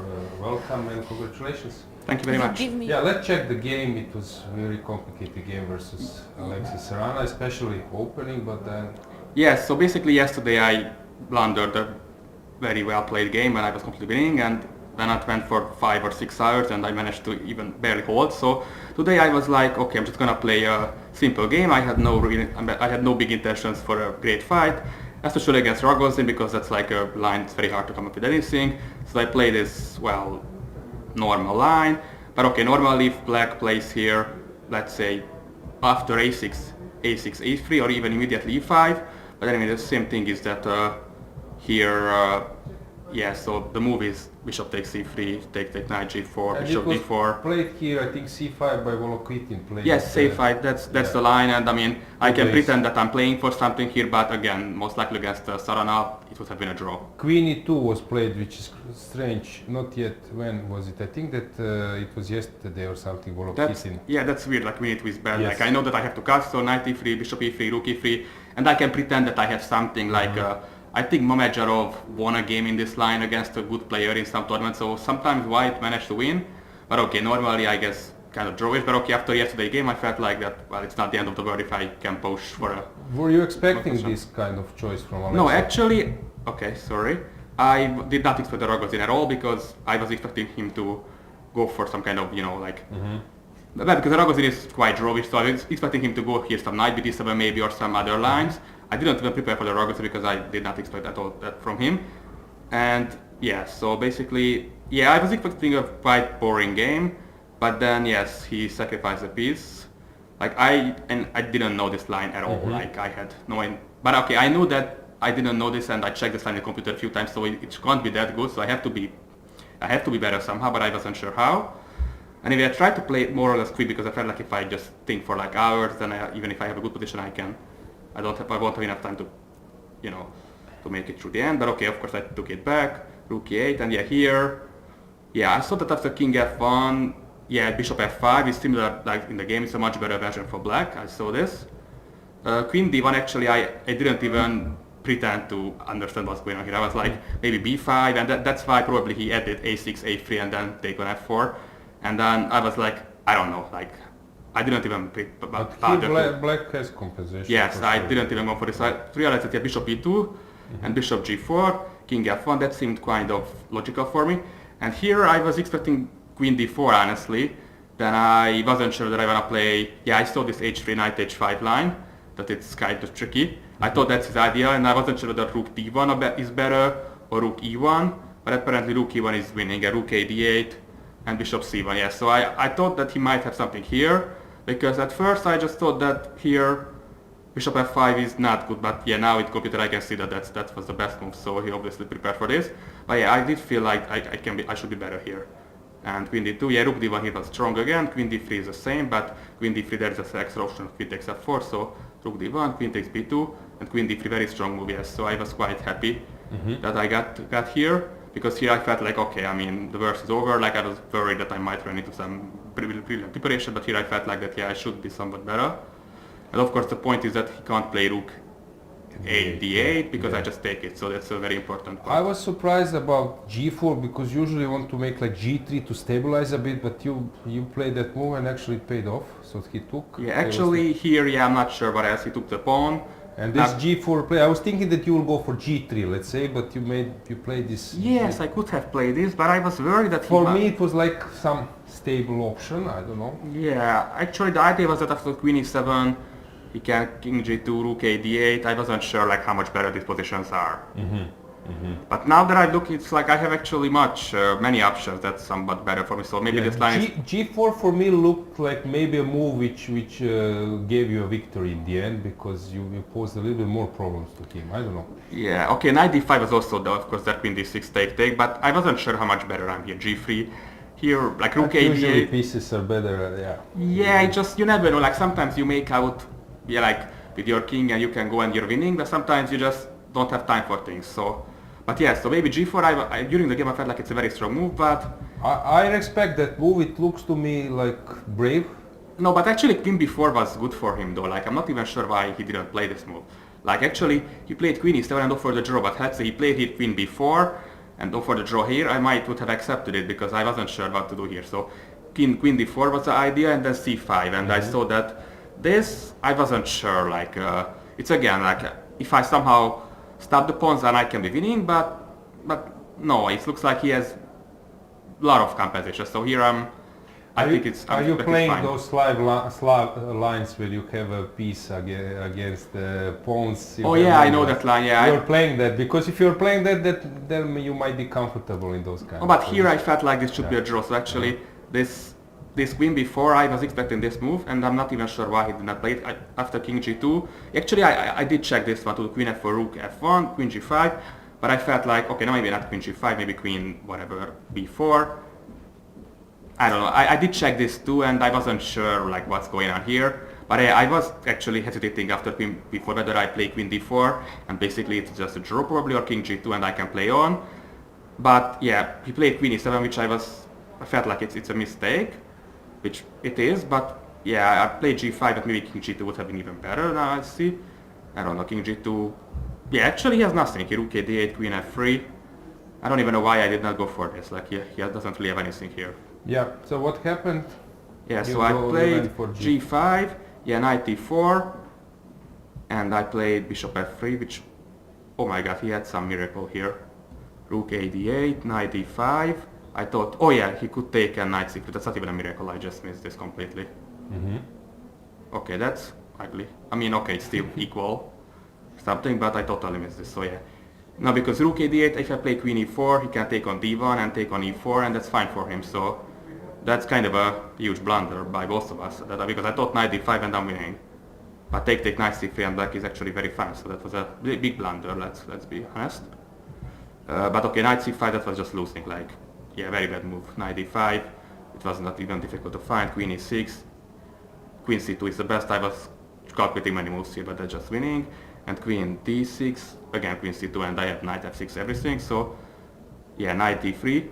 But okay, after yesterday's game, I knew that I have to be winning, but I wasn't sure that I'm gonna make it, or somehow I will, find some way to misplay it.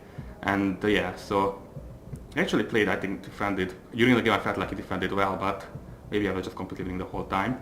But yeah, this move, rook bishop d1 was maybe not the best. I could have taken then, do whatever I did, but then I was worried that he might have some rook f8 and then f4 pawn can hang.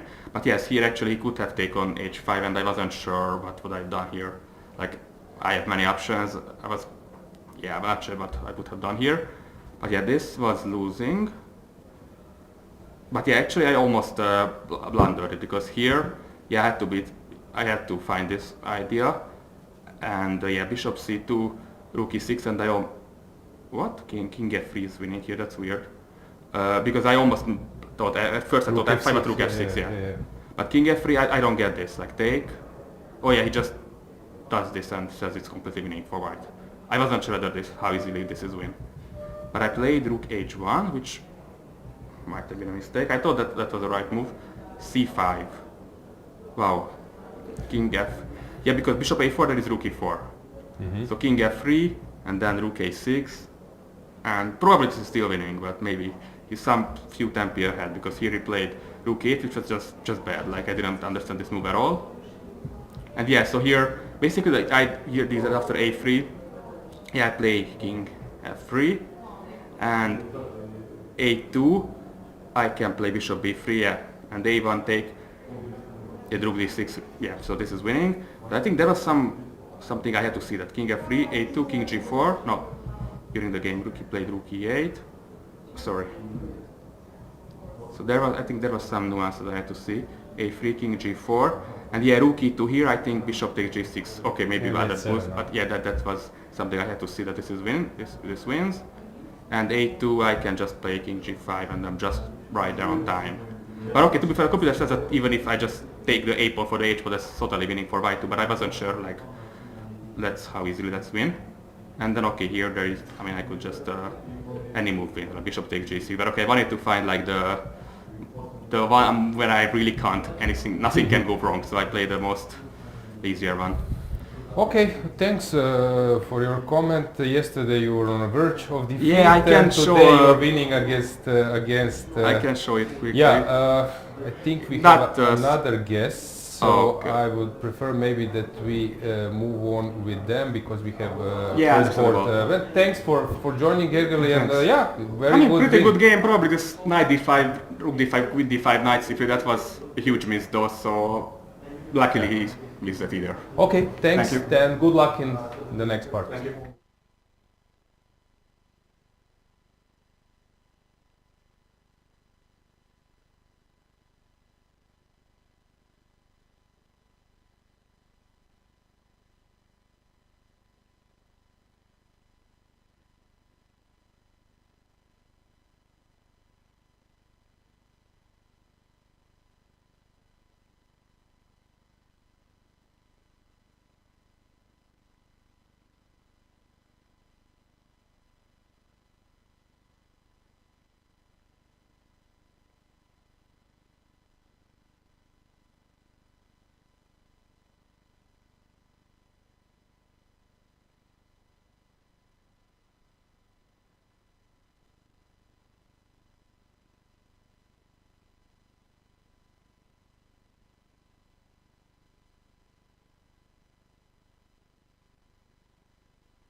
So welcome back. We have how it's called heroes of the round first board. It was really crazy encounter. Jordan and Badur. Yeah, you can start. Yeah, I quite like my position from the opening, but Badur hit me with this bishop h5 move, which I don't know if it's very good, but You actually like improved of. There was one of your games, I think. You played instead of bishop h5. You played something. There was some blitz game, or yes. I played so much games that I'm forgetting. Yeah. So bishop h5 was sort of. Like I prepared bishop h5 against bishop c4, so I automatically played bishop h5. I thought he will take, but then 95. Yeah, I was like, what the hell I'm doing? What is best move? Knight b7 or after queen c2? Maybe after queen no, I thought you just take played on already some. I think 97 you f3. played. I think that you played 97. I had game like this. Yes. Yeah? Yes. Somebody played queen c2. Yeah? Yes. Smart move. Yeah. Yeah. So Jordan, you went bishop after bishop h5. You went knight. yeah, no, the point of queen c2 not to take is just to come with knight e5 quickly, yeah, just to play against this bishop. But I didn't know like what is going on so much. Apparently I'm winning here if I play queen f2. Because rook comes to d1, and then this is the key. After knight d7, rook d1, I think is the point, or maybe castle. Then I was also trying. I don't know. It's probably not the engine. Maybe queen not f2, so knight d7, rook d1. Yeah, or castle. Then this is maybe the point, but I didn't understand myself. Okay, queen f2 looks more harmonious, but I don't know why I played queen d2. Honestly, I just wanted to play this position and be a little bit better. I was not so ambitious, you know. Usually you need to get to do something to get into this position. You gave it for free. I played bishop h4 to provocate Jordan to go forward. Yeah, and have chances in counterplay. Yeah, I felt I should go this. Of course, if I play slow, maybe it's a weakening, but I felt now it's my time to go forward, like this. But h5 was a very strong move by Badur because now I am not so easily catching this bishop on g6. Yeah, so he told me after the game maybe I should play h3, but I was not in positional mood. I wanted to go for the kill, but I completely underestimated the counterplay. Is very good. b5 is I think only move here. Knight a3, best move, but I couldn't. A3, I was thinking about it, but it looked too passive to me. Yeah? Knight a3, rook h4 I wanted to go and suffers there. Rook h4, takes and ab, yes? This I was thinking maybe I will somehow hold there. Bishop e7, rook c8, I don't know. Yeah, honestly, after knight a3 I don't know, worried of knight f6 or something stupid. Bishop f3 and you give some piece maybe on d5 later and... No, I simply want to take on h4. I was hoping he would play h5 and let me this bishop e4. No, I played extremely bad here. These are like...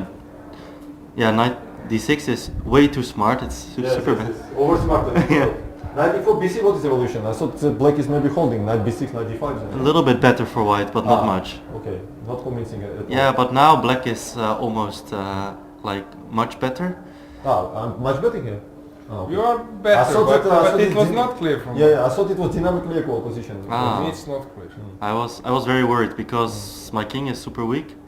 But I think I found some good moves. I have to take and just play this b3 and you know... You know, Angie sometimes overestimate this stuff, as you know better. Yeah, he likes, Angie likes this A3, A2, but... What was first line here? I didn't find anything better than d5. Short castles apparently, but it's super difficult. g5 I play it. Yeah, I was thinking about short castles, but I thought definitely will not pass this check, anti-cheating check, short castle. And you wanted to go somewhere for no, but actually they will check and they check us after the game. I can see g5 first line is like I saw ideas like this. Come on. And with rook g6 with some crazy complications. Did you calculate this short castle for any guess or what?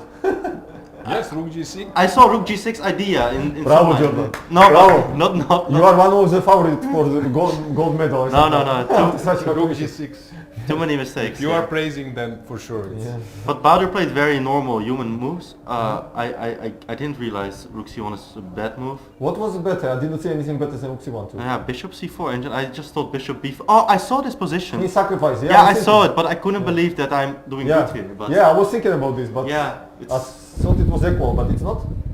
It's better for white? It's a little bit better for white. But you know, in my first game of the tournament I had queen against two bishops and it was completely winning, so now I thought like probably queen. Now you need to sacrifice. Now two bishops is queen. You need to sacrifice probably some exchange now, probably somewhere, I don't know where, maybe on c6.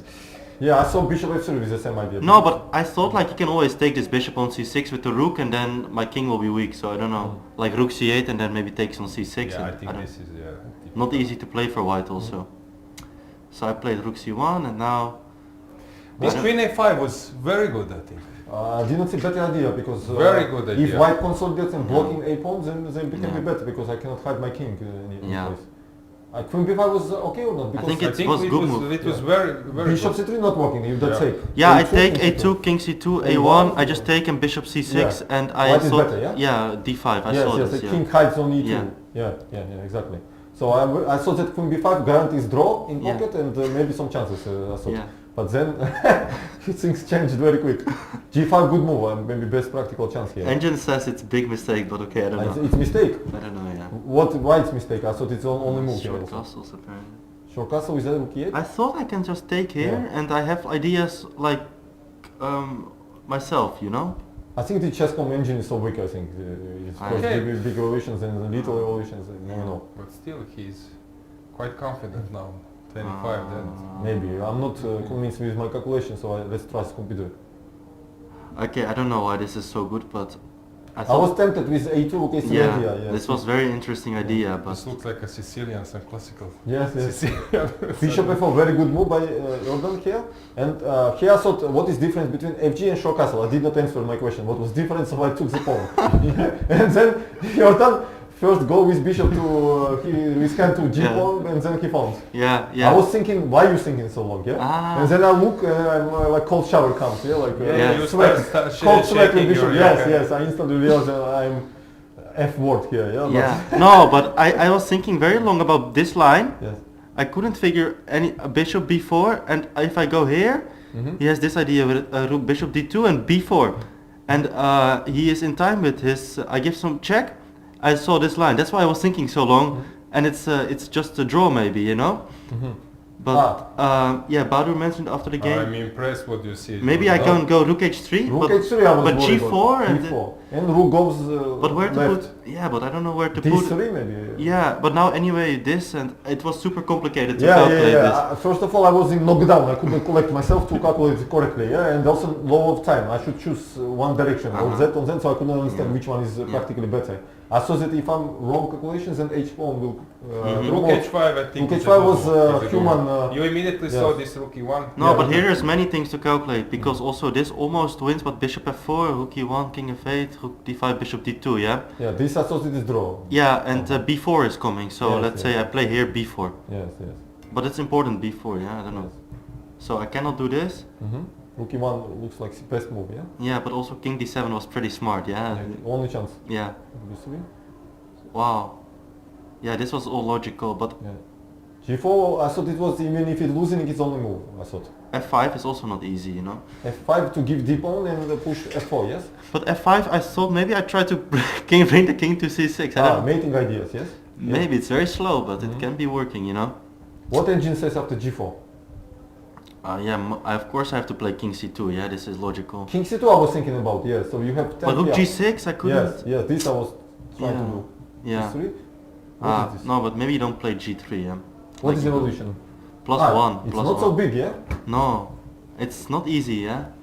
But I completely miscalculated the... Fantastic draw, with king on e6, huh?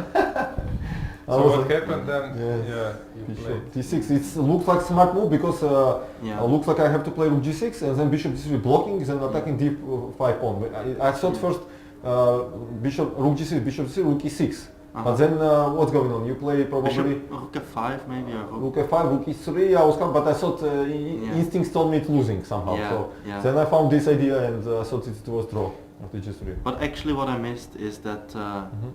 Here he is, he can go, I saw the idea he can go, but I missed that now he goes king f5 if I don't, and he's just in time with king d7. Yes, just king in d7, time. only square. Yeah.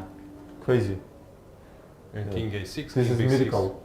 So we've both been quite unhappy. We need to follow many games, so I was not following all the time, but the game was memorable, But at least it was adventurous, no? No, not boring, yeah? It was fantastic, come on. But you know, I slept like 2 hours or 3 hours last night. I thought, let's play solid today, but solid. But I said no. You said, no, come on, Jordan. After you played bishop h4 check, I was like, okay, cool. Yeah, you need 2 for tango and Okay guys, thanks a lot. Thank you. Goodbye everybody. Let's go back to our playing hall. Thank you so much. Thank you. Bye.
And we are back. Sandra is again with me. Let's go to the playing call. Let's check the board number 3 because we have some interesting events going on.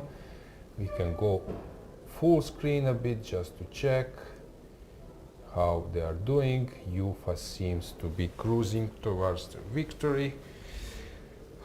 Very interesting, and actually I'm so impressed. I don't know about you, Sandra, but I'm so impressed how those top players are calculating and what was Jordan showing. I think this is something actually what we are trying to offer you from the venue. You can of course follow games on some platforms, but from here you will get that special insight of those players. Unfortunately Jordan is too young for me to play against him, but I played against Badur, for example. He's my generation, so I'm always happy, eager to see them. Okay, let's get the board back.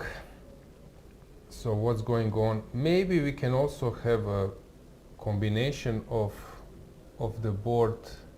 Okay, never mind, it's fine. So what has happened? So we left around here and 40th move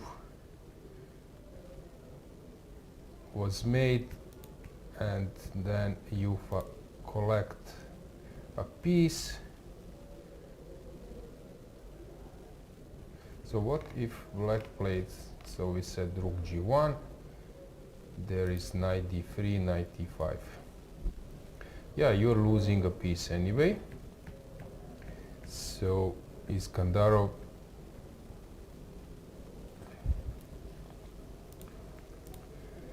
gave it up, and now it's Jufa's turn to convert.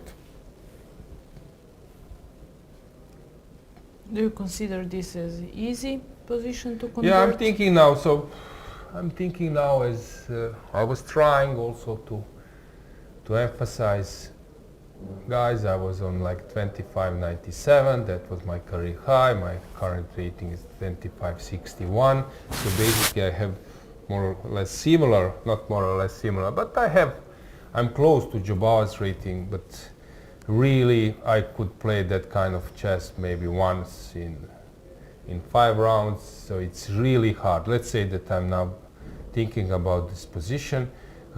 Black wants to push his king, push the b pawn, and at some stage you need to work it out. So maybe winning concept would be that white sacrifices the knight in some stage and then wins because king and the rook, they will build a bridge on the other wing. So I'm thinking about this way. So Jufa is probably heading towards the same direction. How about you, Sandra? What would be like your challenge in this position? I don't know.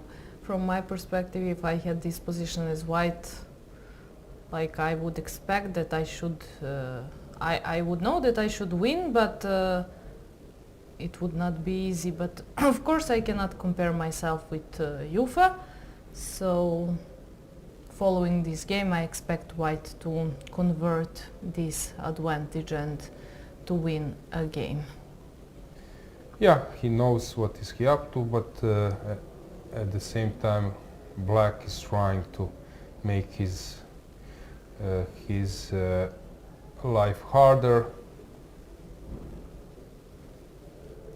So it's not so easy, not so simple, and players are really tired.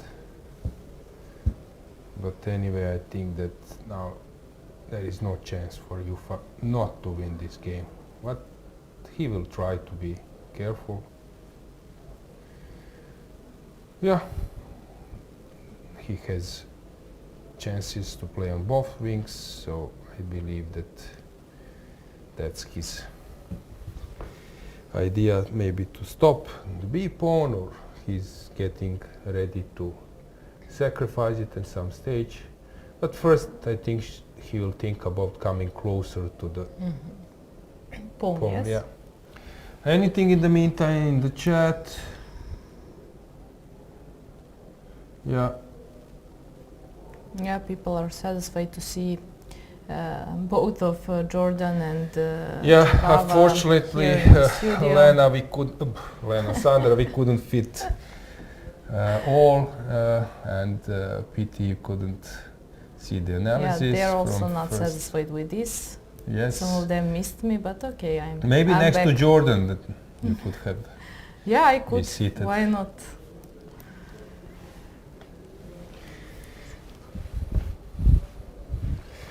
So, Yufa is thinking. Let's get the board back. So some moves were made. King f6, king f5, king f5. Now rook will move somewhere, I believe, to g4 to build a bridge, and then, as I said, knight will be sacrificed. But maybe also there is no chance for black to move. For example, if rook is on g4, knight will be on c6 or somewhere, so white might stop. But rook g4 is the move you want to make. Yeah, and it was made. Yeah, Yufa is playing really, really well. We can maybe check, maybe it's the moment, Sandra, to check live 2700 page, because they are calculating and updating all the players. So Yufa will climb a bit. Now I think he's in top 100. You have top 100, you can check them. So he entered for sure top 100, but he's maybe getting even closer to some other higher spots. Yes, he's on 61st place, and yeah, steadily climbing. That will be his career high. Regarding players playing here, we don't have anyone in top 20. we don't have. Our highest rated player is Deak, Deak, yes. but Deak is dropping some point. Then Van Forest. We will check how is he's doing. Jordan is okay, gaining some points. He's currently world 41st, and some, for example, Sargsyan Shant is here. Navara. Gledura is gaining some points. So we have players in top 50. So let's get the board back. So b5 played, knight d4, and I think now he's calculating to immediately take on b5, king takes, king g6, rook needs to move, h5, but somehow you don't want to sacrifice immediately. I know, king somewhere. Okay, rook c1 was maybe better, so that also probably wins. Rook g5 was maybe better, and then h5. But he's thinking to do it or not. He can start with king g6, and he can To sacrifice wait for later. pawn on b3. Yeah, so that's also an option. Yeah, so he's about to win this game. King will be moved. So I'm looking, he will go to 4 points out of 4 if he wins He the will game. be the leader. And he will be the leader, yes. And I think he deserves, because he's playing really, really good chess. So kudos to Daniil. I'm quite impressed. Hopefully we could get him into the studio. Or at least to make some short interview, because we will follow some other games. Maybe he can make an interview with our Andrada. Yeah, just to hear a little bit his opinion. We can show it to you later.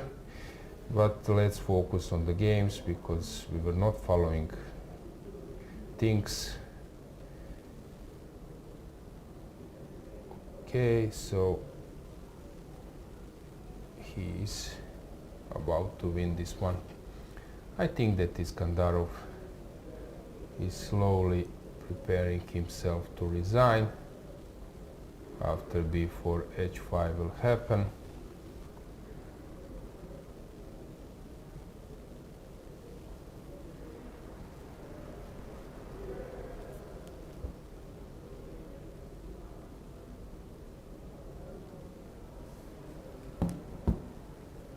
Yeah. They just finished game.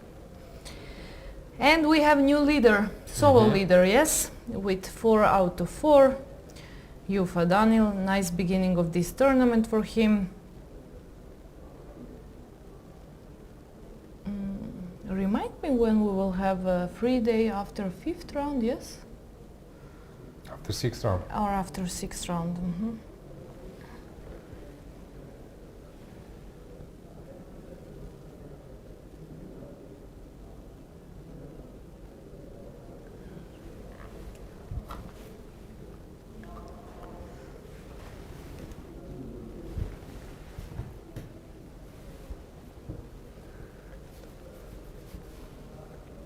Yeah, they are discussing this a bit.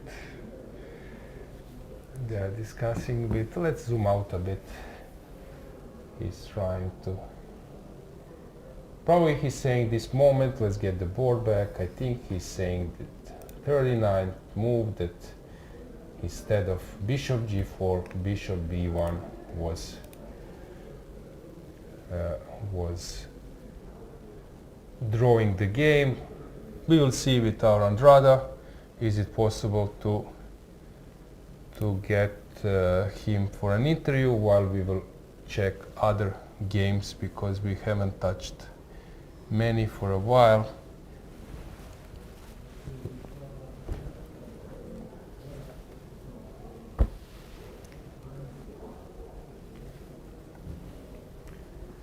Yeah, Jufa is discussing, Iskandarov.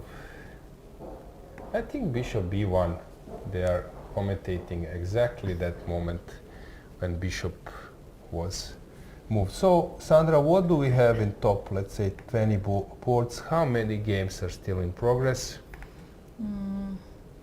Samunenko against David is still in progress. Let's check that game. Dudin as 6. well. Yeah, actually, David was pushing, although it seemed that it will be a draw. But white sacrificed the pawn. And maybe it was the right decision.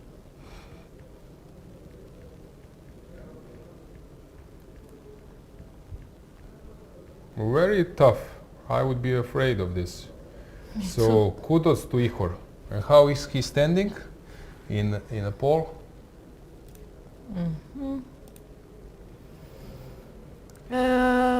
Well, fighting for the second place. Yes.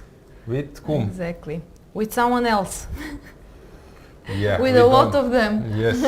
It's not easy. Yes.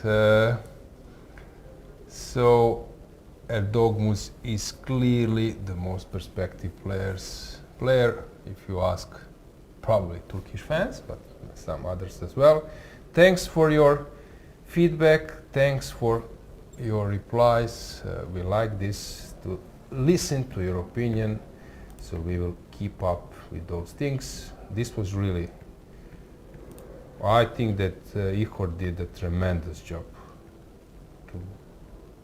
to play, and now he's about to save the game. He will take, and I think that's it, because if you take, there is check, and if you give check, there is king b1. If you, let's get a full screen here, because they are about to make a draw.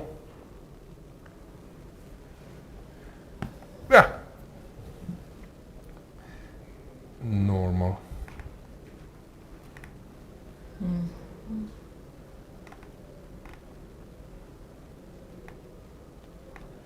Yeah, a lot of games finished.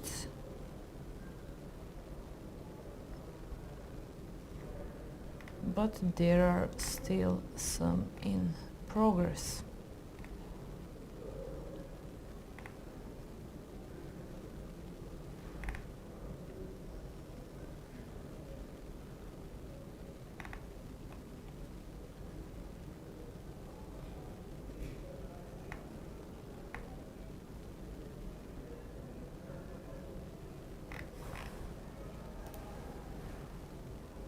Yeah, draw offered, I think, and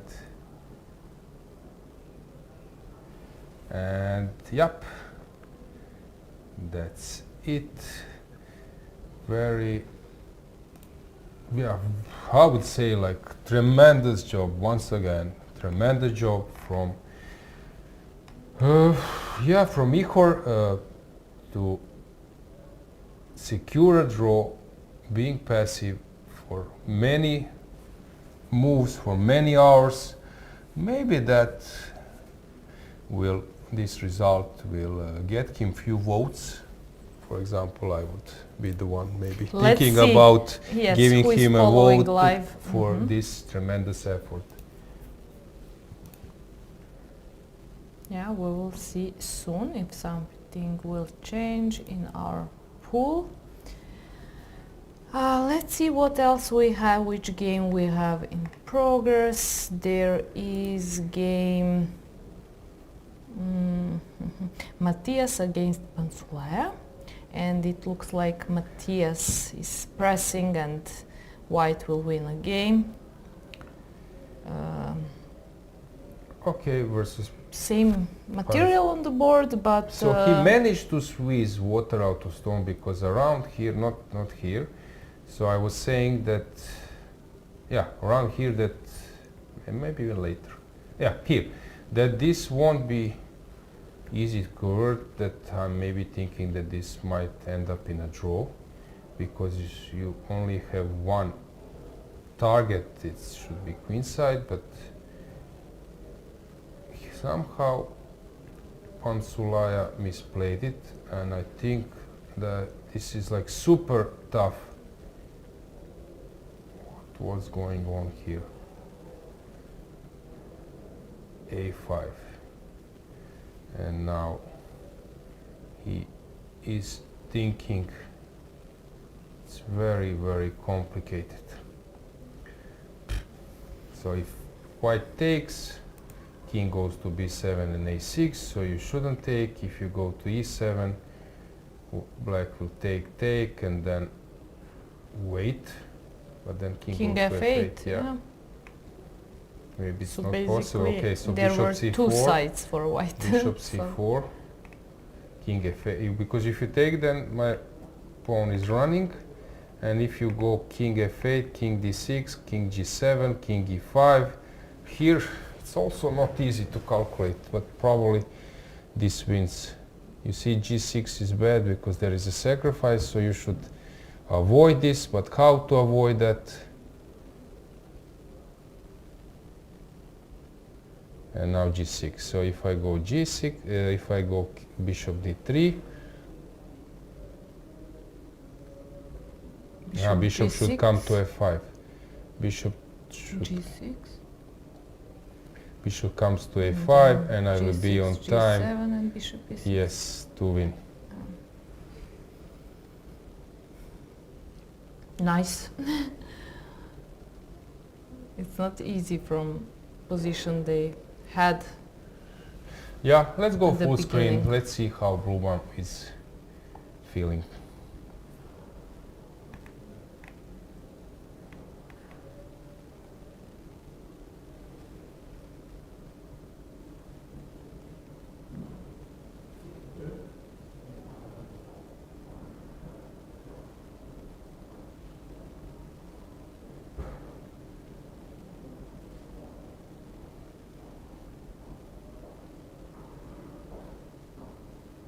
Good thing for White is that also he has a time, so he can spend it and find right plan. That's important. Yep. So A5 was played, and Ruban needs to see this long sequence. Maybe we should check another game. Maybe we should go to Moroni versus Tudor Henry. So let's see, what do we have there. Board Now 52. Yeah.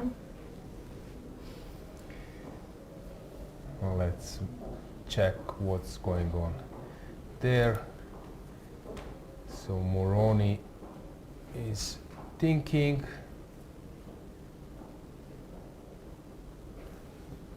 If he takes this pawn on b6, then it's over, but there is knight d7, yes.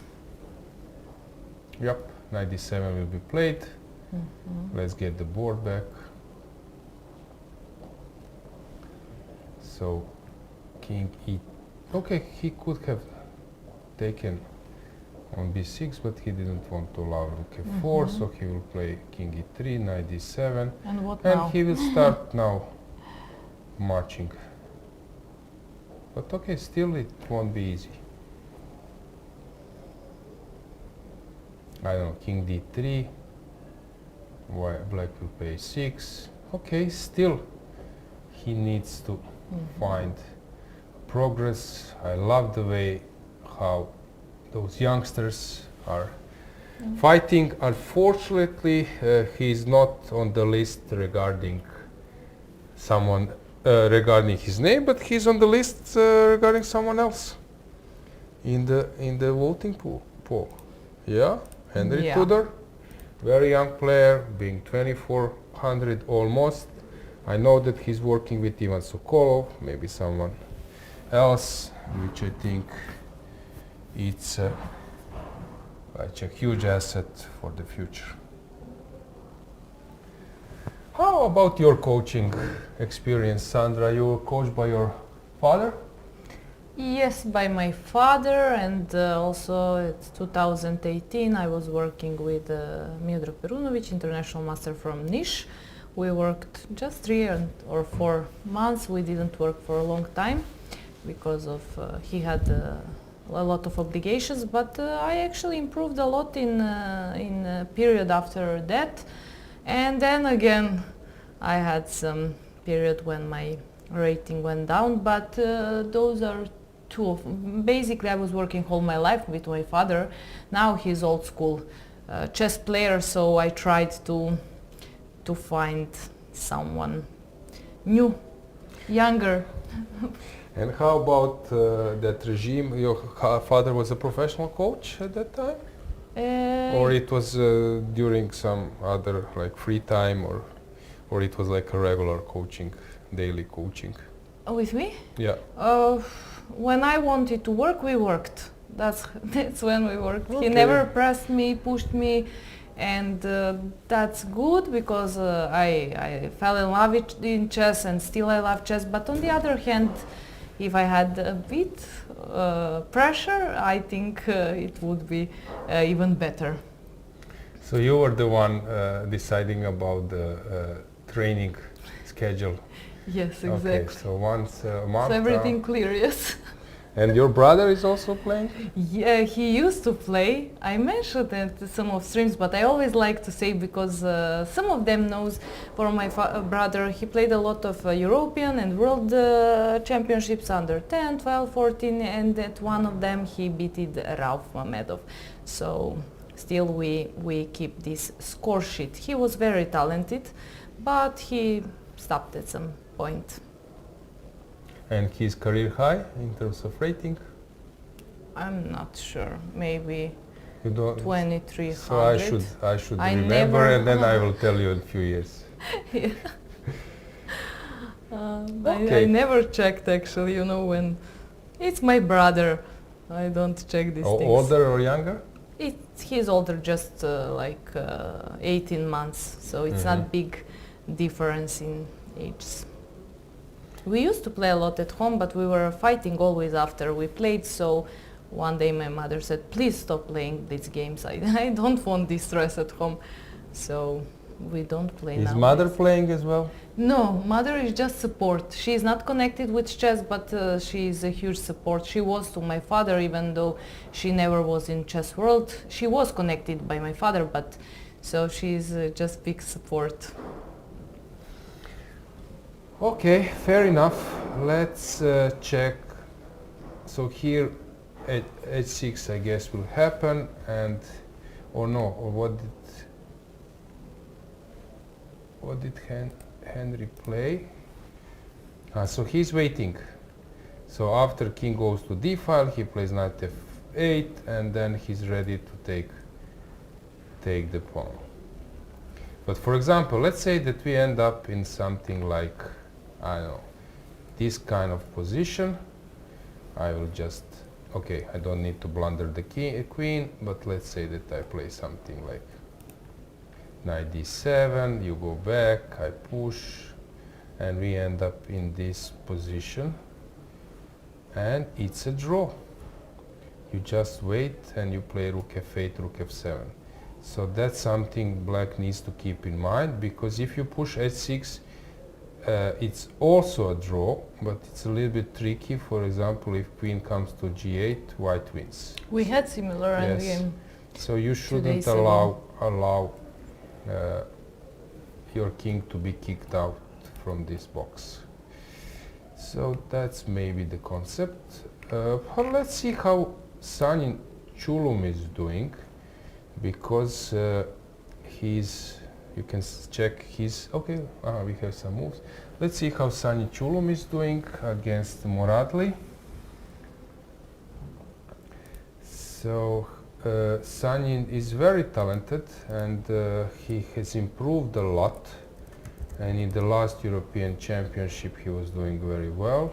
Board 28. Yeah, board 28, and he's playing against Muradli, and okay, he's surviving, being pieced down. He was sort of lost, dead lost, hang on. So it was a mess, and then Sanin managed to save this lost position. So knight g3 was screaming to be played, but of course not too early. So some king g7 was needed, and after, sorry, queen d5. Oh, but this is hard. Ooh, what a hard position to spot. Rook h8. Oh, this is for a serious training. This is the only move which wins. Okay, I'm not sure that Muradli is aware that. Okay, let's check something else. I think this is like, this is training for like top players. So rook c6. Okay, so it was some kind of normal position, and suddenly Sanin has decided to sacrifice the piece, trying to weaken the king. Rook c6, stopping the pressure, because rook g6 was coming. Takes, queen c6, and now a serious puzzle for top players, that you realize that king g7, rook h8 wins. You really need to be like super strong player to notice this, because knight f4 is a nice trick, you want to make it, because queen e1 was a checkmate, and now that was a mess. But to realize that king g7 and then rook h8 is a move, let's say if you go a5, knight g3 takes, you cannot stop the checkmate, so you take on d5, which is normal after king g7, and then rook h8, and suddenly there are no checks, and rook g3 is coming with rook h1 point. G3?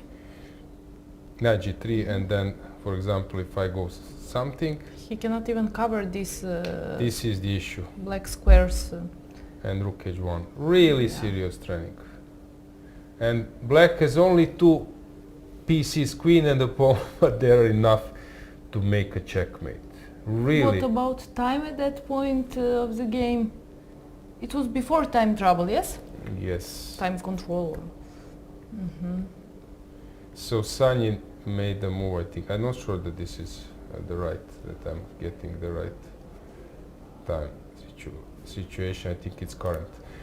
King g7, rook h8. Yeah, fantastic stuff.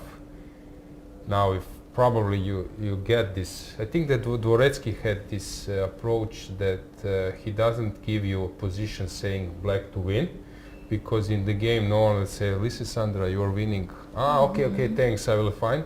So you need to realize yourself. Basically we are first learning the execution by solving puzzles, chess problems. And then we are learning about factors which might lead to a combination. And Dvoretsky had a system that he gives you a game or something, and then he said between 25th move and 35th there is a win. So at least that you start checking where are the factors which can lead to a combination. King g7, beautiful, I really love it. And here black started to defend and Sanin was up to task to... So he was checking, the king was running, and now, okay, king h1 was not super precise, but probably understandable, and now knight e2 is an issue. I'm not sure that he will save this game. He's very long time. Let's go full screen. Will knight e2 be played? Knight is about to land on e2. It will. Yes.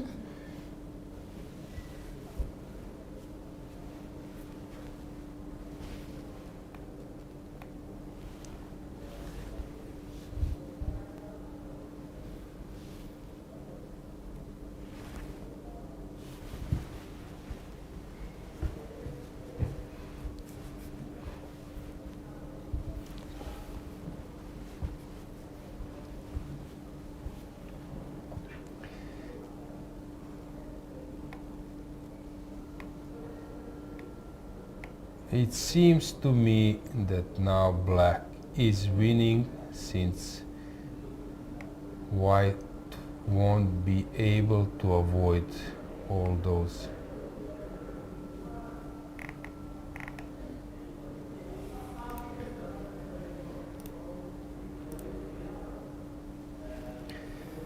All the threats, and yeah, I think we will see a win.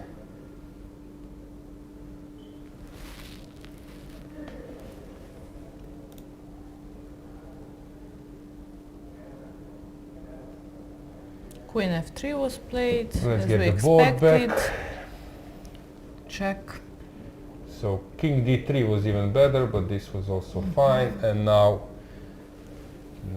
queen b2 is a threat. If you give, let's get the board back. If you give queen d5 check, king hides, and this knight is really a beautiful knight. And now he will find some way how to create some mating threats.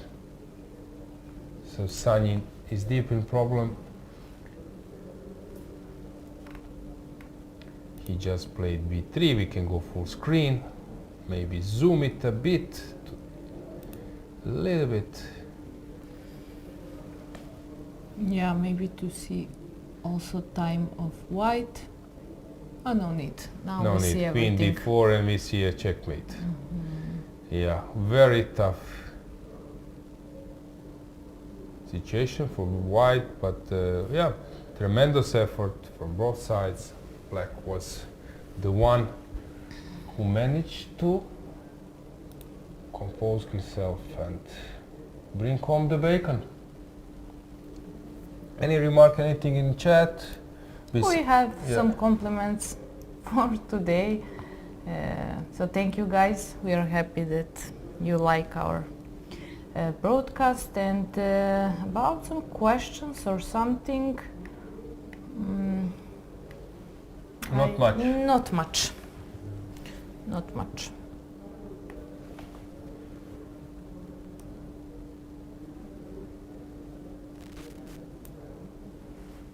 Regarding Šarić result, it was corrected. I think so. No, it wasn't corrected in. But it was win for Šarić. Yeah, Šarić won. So just to give you that info against Jan, so Šarić won the game. So let's find other games. Let's go for maybe Matthias. Maybe we should check how Bernatsky is doing. How about that? Maybe we should check that. 59 board. 59. How is he doing? he's about to win. His opponent is super long time. Maybe his time ran out because we don't have a move. Knight e5, Bernatsky is about to win, or he already did. We don't have this camera. We will wait for it. How is Deak doing? We have now camera, so we can... Okay, thanks for that. Thanks, Varu. How was Deak doing? Deak, let's check what is happening in his game. As Romanian and Nisipianu.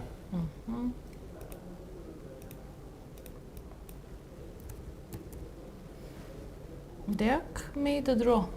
Okay, not a great tournament for him. Yesterday draw. Ah no, No, sorry. this is yesterday. This is Yesterday yesterday's he game. was dead lost.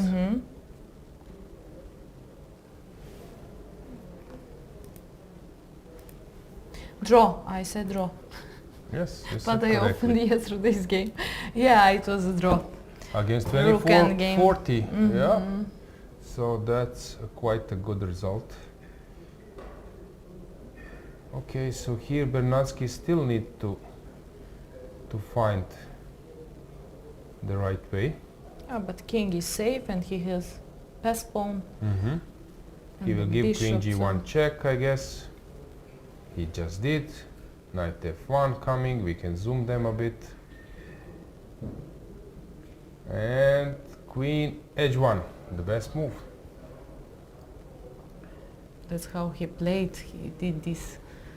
When you play the best move, sometimes players show that on the board.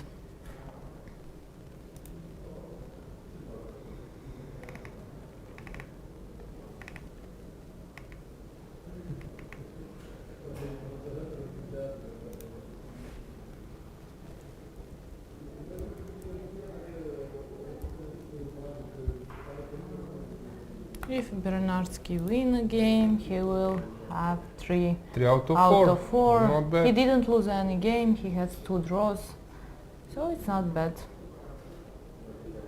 Not bad at all.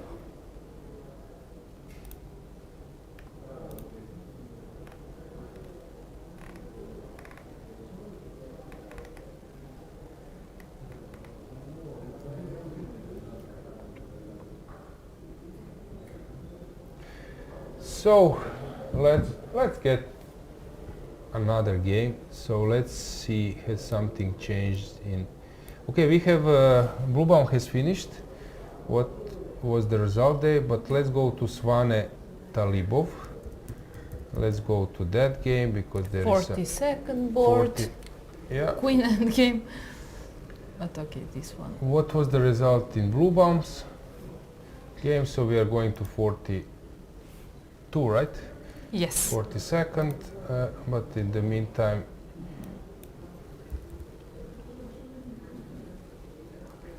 we can say that Bluebaum won the game versus Pansulaya. Exactly as we said, he built the bridge. I was showing this. So, yeah, G-pawn has been pushed till the end. Hovhannisyan catch the knight in an equal position. Oh, wrong! What a wrong tactics! And he forgot that his knight. That's a really painful loss. Queen b2 and the game goes on. One move away from a draw because he is a checkmate, and he went for this combination, catching his own knight. Kadric made a draw. Sargsyan won, building a nice checkmating net.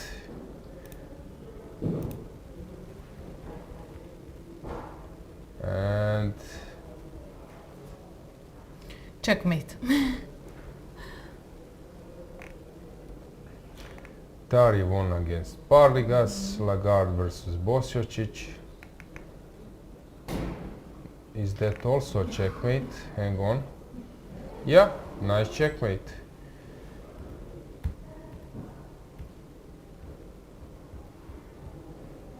And Rook F7 is Knight F7 is a checkmate.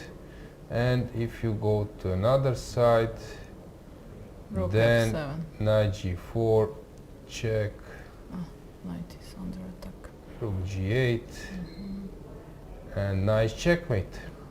So Lagarde won versus Bosiocic.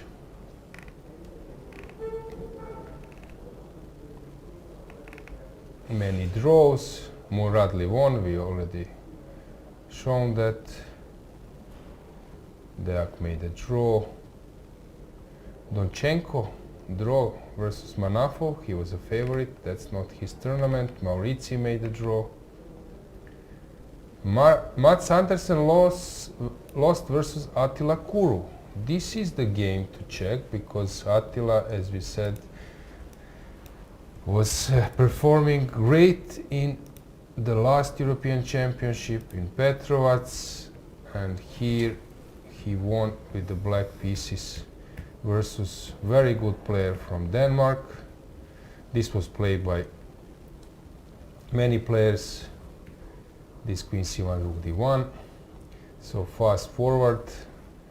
So around here he managed to, he played for a win, he didn't want to make a draw, he managed to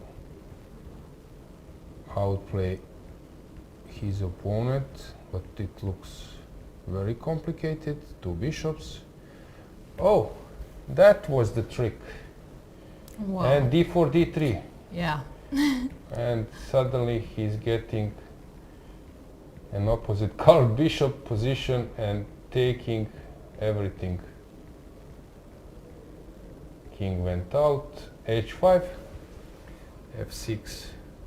Two pass pawns finally, and yeah. Nice win in the end by Attila Kuru.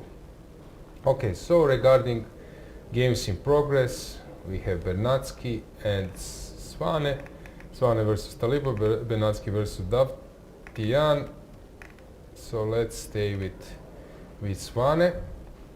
It's very complicated position. Sometimes black shouldn't give a check. Bernatsky is doing very well, and it seems that he's just winning, but we will stay with this one.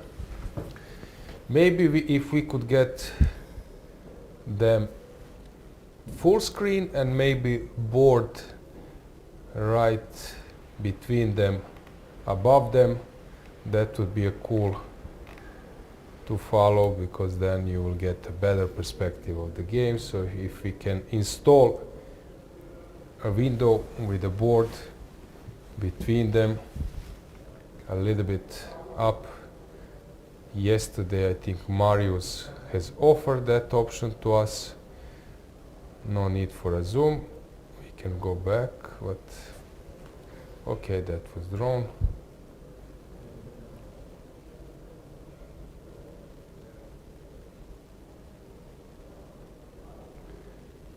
We will ask our Julian to have a board of analysis, window of analysis in the full screen view of the players.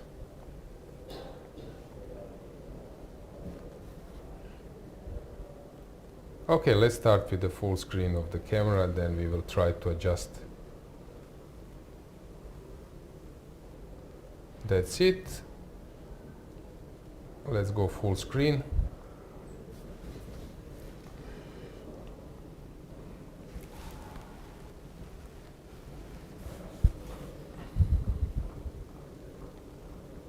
They are repeating, but it will not be third time repetition. I'm sure white will try to win this position, his pawn up.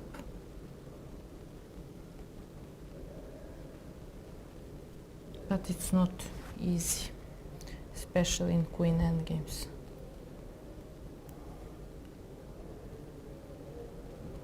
What about you, Alojzije? Do you like to play queen endgames? Hard to say. Frankly speaking, not many I got in my life. Maybe you don't like, so you tried No. to skip it. I didn't have many of queen endgames, but also I'm not a big fan of it. I like rook endgames, for example. Yeah, I think this is perfect. Now you could see all the action, the board, players. Yeah, I'm trying to recall not many endgames I got, but what I know that sometimes it's not the best to give check, so because by giving check you are improving position of opponent, but here maybe only if you're sure that he won't be able to run away. But I recall once I was in a time trouble. Not a time trouble, it was some kind of blitz event. It was Oberwart. You see, I'm even remembering blitz games. Yeah. It was Oberwart, but it was not so long ago, maybe 20 years maximum, not more. So I was playing one blitz tournament and I'm giving checks, and it's like severe time trouble. We were playing, not time trouble, but we were playing blitz on 5 minutes without an increment.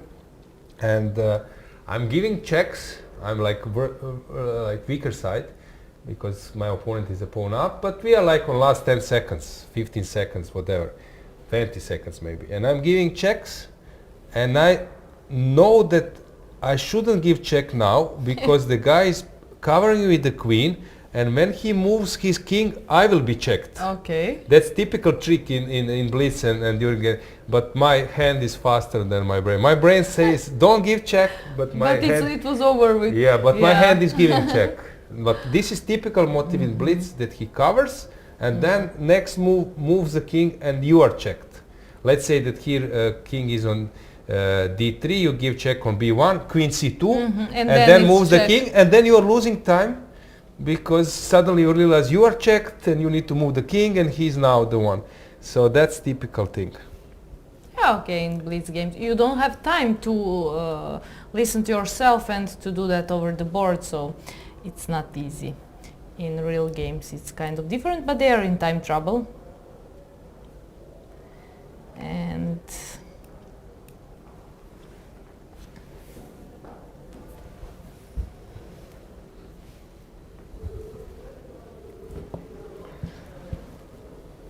King d3 played, can this hide? Ready or not? Here I come. So what do we expect from pairings, Sandra?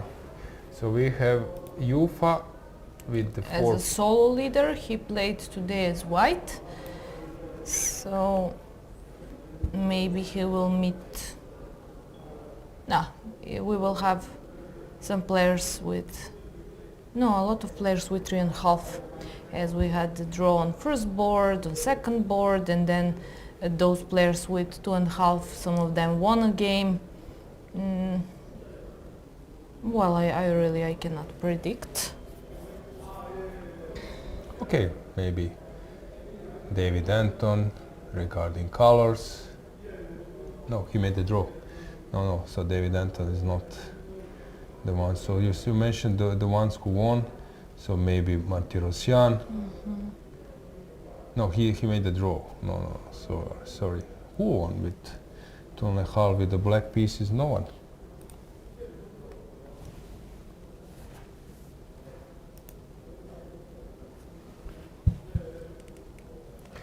So Navara, Jabava, Tari, yeah, but who played with the black pieces previous round? It's not clear.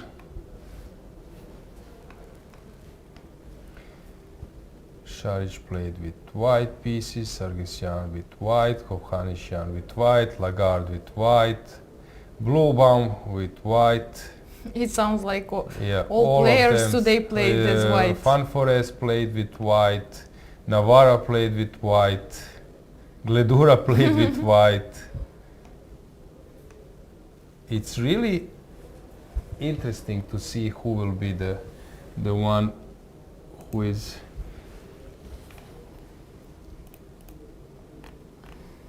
who will be paired versus Ufa. So maybe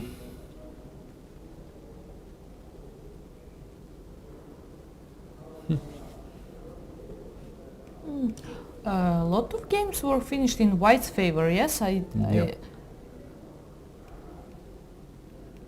yeah. Not a lot. Almost all of games in first 20 boards at least. Or I'm missing something. Yeah, it's completely unclear. 28 boards Muradli won a game, but yes, he's sitting on 3.5, but he's not having super high rating. So for example, yeah, I'm really curious who will be that person challenging Ufa tomorrow. me too. Okay, tomorrow Lena and you will follow. Yeah.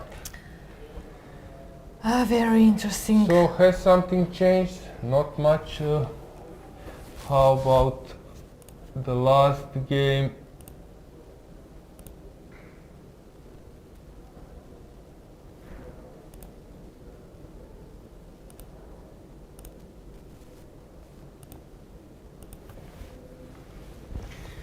Yeah, we don't have many games left, and here, okay, Bernatsky is still playing. This is the situation, but he's obviously totally winning, so we are staying here. But this game probably will end up in a draw. Okay, still not clear. Maybe I'm exaggerating.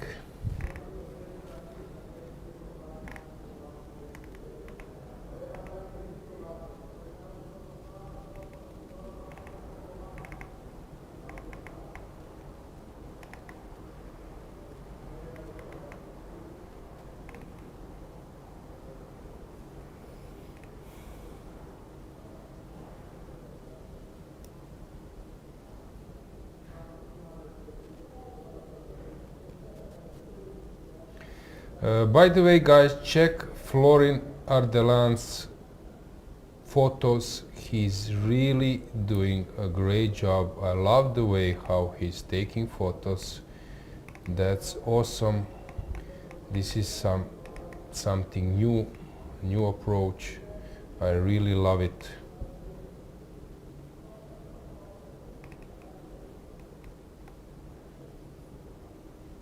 I don't know about you, Sandra. I'm sure you checked the photos. Of course, always. I always check photos. There are a few of yours, or? Maybe. Maybe. I didn't pay attention on my photos. Just others. But yes, he's professional and he has really good sense for the job he's doing.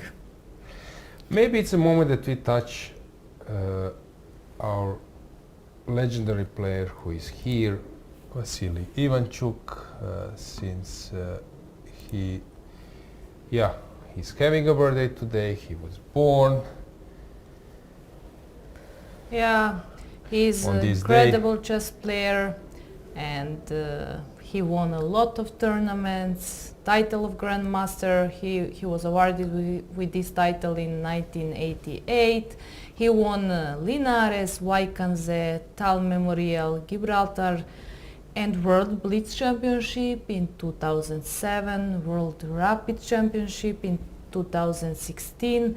His peak ELO or rating was 2787, which is really board number. Yeah, he was number 2 in the world. Yeah, and he came close in 2002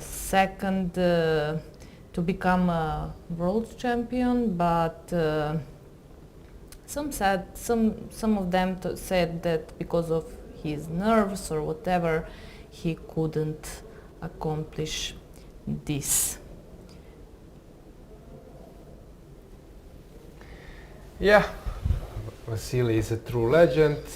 I was actually lucky to spend some time with him. He would throw some historical facts, some games, some lines. I know many of his games, and he appreciates this. He's truly devoted to chess. He's now, I think, celebrating 56th birthday. So he was born in '69, getting his GM title with being 19 years old. Winning so many tournaments. From my point of view, some memorable ones, of course Linares, but memorable ones when he was playing Amber tournament, which was actually organized by a millionaire from Holland in Monaco, Van Ostrem, and then they were all playing. They were playing rapid. So the blindfold. It's interesting that that was actually established more than 20 years ago, and I think they were staying in Hotel Hermitage. I was staying at that place a few weeks ago during FIDE Women FIDE Women Grand Prix, and also during European Women Rapid and Blitz, and it was fantastic to see Vasily playing blindfold, because for him it was normal not to look at the board. Him and Morozevich, they were the ones who were like having an easy job playing blindfold chess. Yeah, Vasily contributed in many openings, many memorable games, and yes, it was a big pity that he didn't become a world champion, but he contributed a lot to development of chess, chess ideas, openings, end games, middle games. Check his win against Aronian. I mentioned this in Morelia or Merida, I think, in Mexico. He was playing a really fantastic game, and some others as well. He could like figure it out, some fantastic tactics, but also he could play super slow, strategical ones. During London Candidates Tournament 2012, when Magnus qualified to the World Championship match with Anand, he was the one winning against Magnus in penultimate round, then winning against Kramnik, who was chasing Magnus, and actually he decided about the outcome of that event, winning with 2 games, with especially that Sicilian when he won with the black pieces against Magnus in penultimate round. He became world rapid champions, I think, or world blitz champion in Qatar a few years ago. Also, yeah, clinching many titles, playing for many clubs these days. He's playing many Olympiads. Yes, Olympiad with Ukraine. So his style was really fantastic, and he's, I think, the one who attracts masses. I recall also that he would just stop by and play some blitz like he did it in Petrovac in Montenegro in the last European Championship, for example, with Bubanja.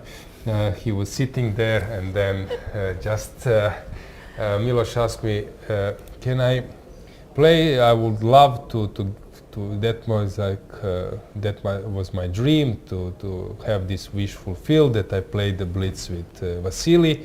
I was sitting with Vasily. I said, you just come, and at some stage you ask Vasily. So I was sitting with Ivanchuk, and then Miloš comes, and then I asked Vasily, will you play one game? He said, why not? And they start to blitz and start to blitz some other games. There was a famous story. Actually, I played against Leon Hoyos, who was Vasily Ivanchuk's second from Mexico. They got along during those tournaments in Mexico, and Vasily was going with him on a free day to some tour. Actually, he was asked, when did you come up with this super novelty? And he said, during a trip on a free day. So he was going to some. But still, he was thinking about of course, and finding chess. out some great idea. So we played for the same club. I really admire him. Did you play against him? Unfortunately not. I played in many tournaments, many events. Oh, I know him, know his games, but unfortunately I was not playing against him. But as I said, I was many times in the playing hall and at the tournaments, so I know him very well. He's really a legend.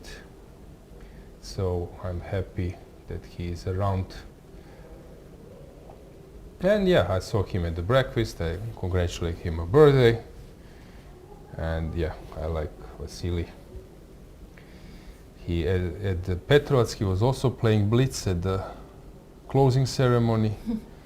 He got some book. It was, I think, book from Božidar Ivanovic about his games with Fischer and some others, but book was too heavy and the blitz was waiting, and he saw my face at the first row at the closing ceremony, and he gave me the book saying it's too heavy.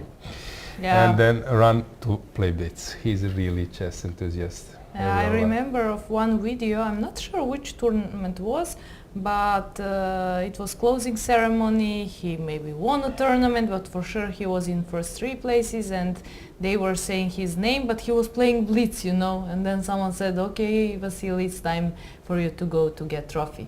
So yeah, I was saying this I think yesterday, so that he was playing checkers, and he was playing checkers versus Jobava, and then they called him to go to the stage, and he got the trophy. He was waiting at the stage. There is one like video footage about this that he was getting a trophy. He was thinking about this checkers game, and suddenly the bulb came, and he realized that yeah, I'm winning, and then he ran back to the game versus Jobava and executed the winning idea. Who is this person standing? it's funny because again I see that the game from our sector is probably the last one, and Lena is looking at the game. I don't think that it's because it's too interesting. She's just waiting, of course, as arbiter for this game to be finished.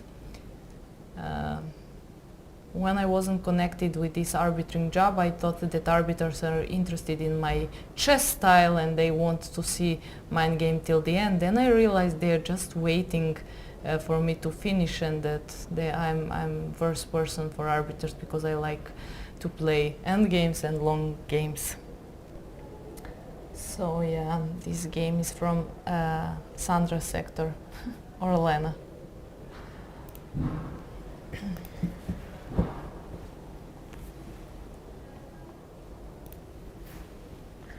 Okay, so Erasmus is trying to hide somewhere with his king. He will go to the a7 or somewhere. Yeah, it would be easier for white, I think, if this pawn wasn't on g7, like if it was on g6 or g5, but this way is harder. And king goes to d5. Queen b3 will be played.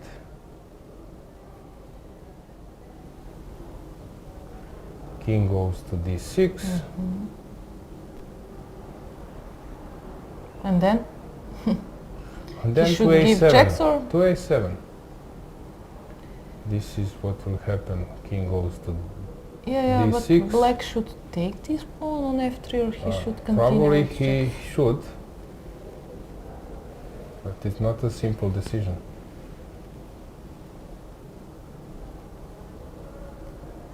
He also doesn't have a lot of time, so maybe that's not bad, because it's not easy to make decision, I guess.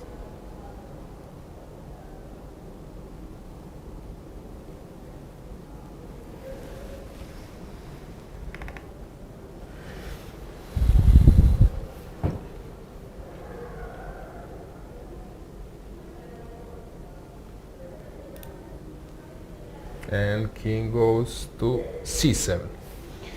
Yes, and will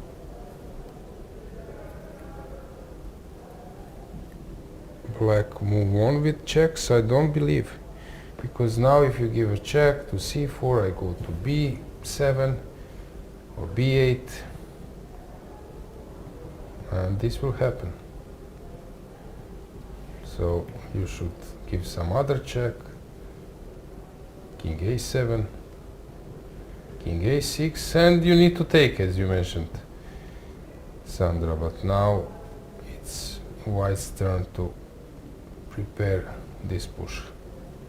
Maybe this is a draw, because usually we have those kind of positions where white is a pawn up, having only a b pawn, and there are no g7 and s7, and they say you should guide your king to the h pawn, h4, not to be exchange, not to allow a queen's exchange when you check on the 7th rank.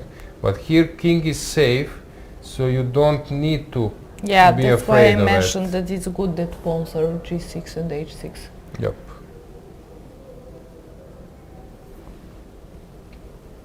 So I don't believe that this will hurt black at all.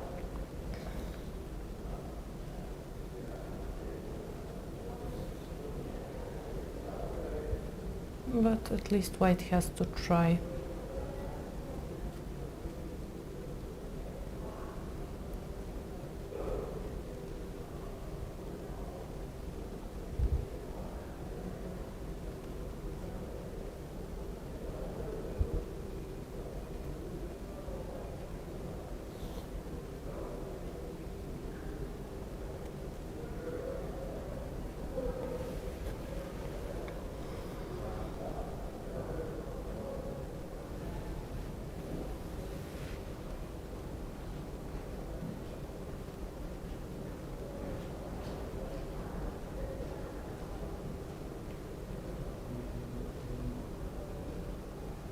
He has 10 seconds or?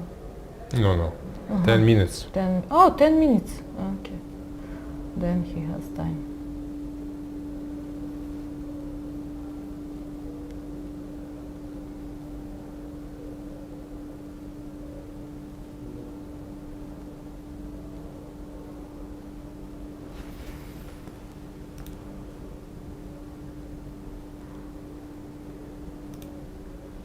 Long game, but probably, although it's possible, of course, to make a mistake. Of course, after 5.5 hours of playing, you just, it happens. Then you cannot believe after a game what you did there or what you blundered, but at that point you just become blind. So it can happen something, but not necessarily, yes. And now we will come to the position you mentioned, king a6 and then queen f3.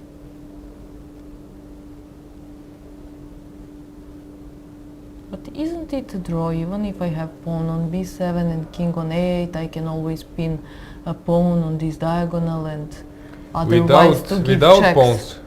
No. What? With this b pawn, I say, I take on f3 and I wait for you. You have to make progress with pawn, for example, to b7 at some point. And then I give checks, and if king is on a8, I will pin the pawn on this diagonal. I think that's correct. I don't see dream position for white. I mean, I see, but it's just if black makes... Yeah, it's obvious that you work with your father on those endgames. Yeah, you said correctly. It's true, yeah?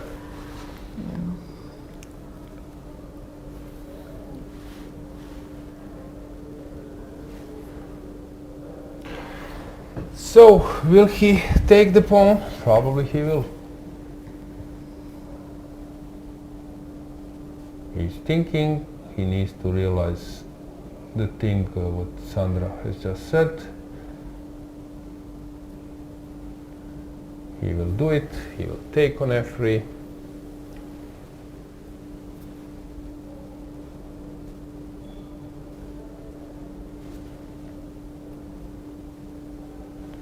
He lost against Hushenbet, Talibov, but won to lower rated games. So queen took on f3, as mentioned.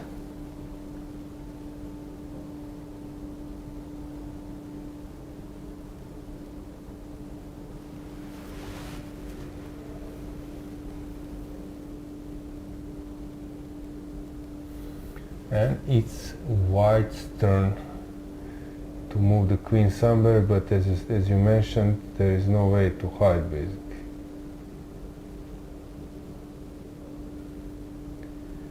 Rasmus will try, but it's not clear how he It can. would be worth if h file is open or not for white. It makes some difference or not? No, probably Maybe, not. but as you mentioned, yeah. I thought maybe g5 to try something, but not. So queen c7 played. Of course, players are trying.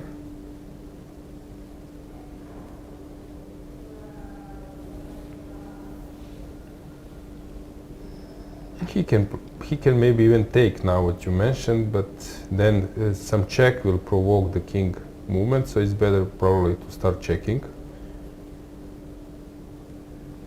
Queen a3.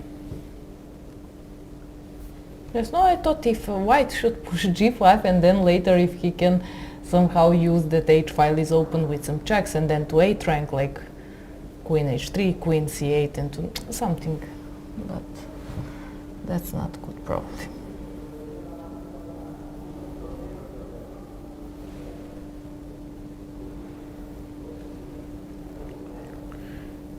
Shirogan is thinking to take on g4, to give check. He needs to decide. He has 10 minutes.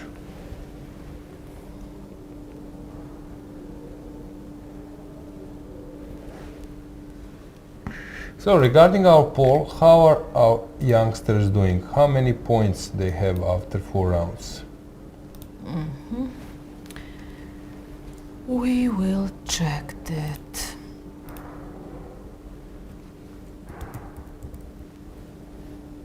So Yakis, he has 3 points.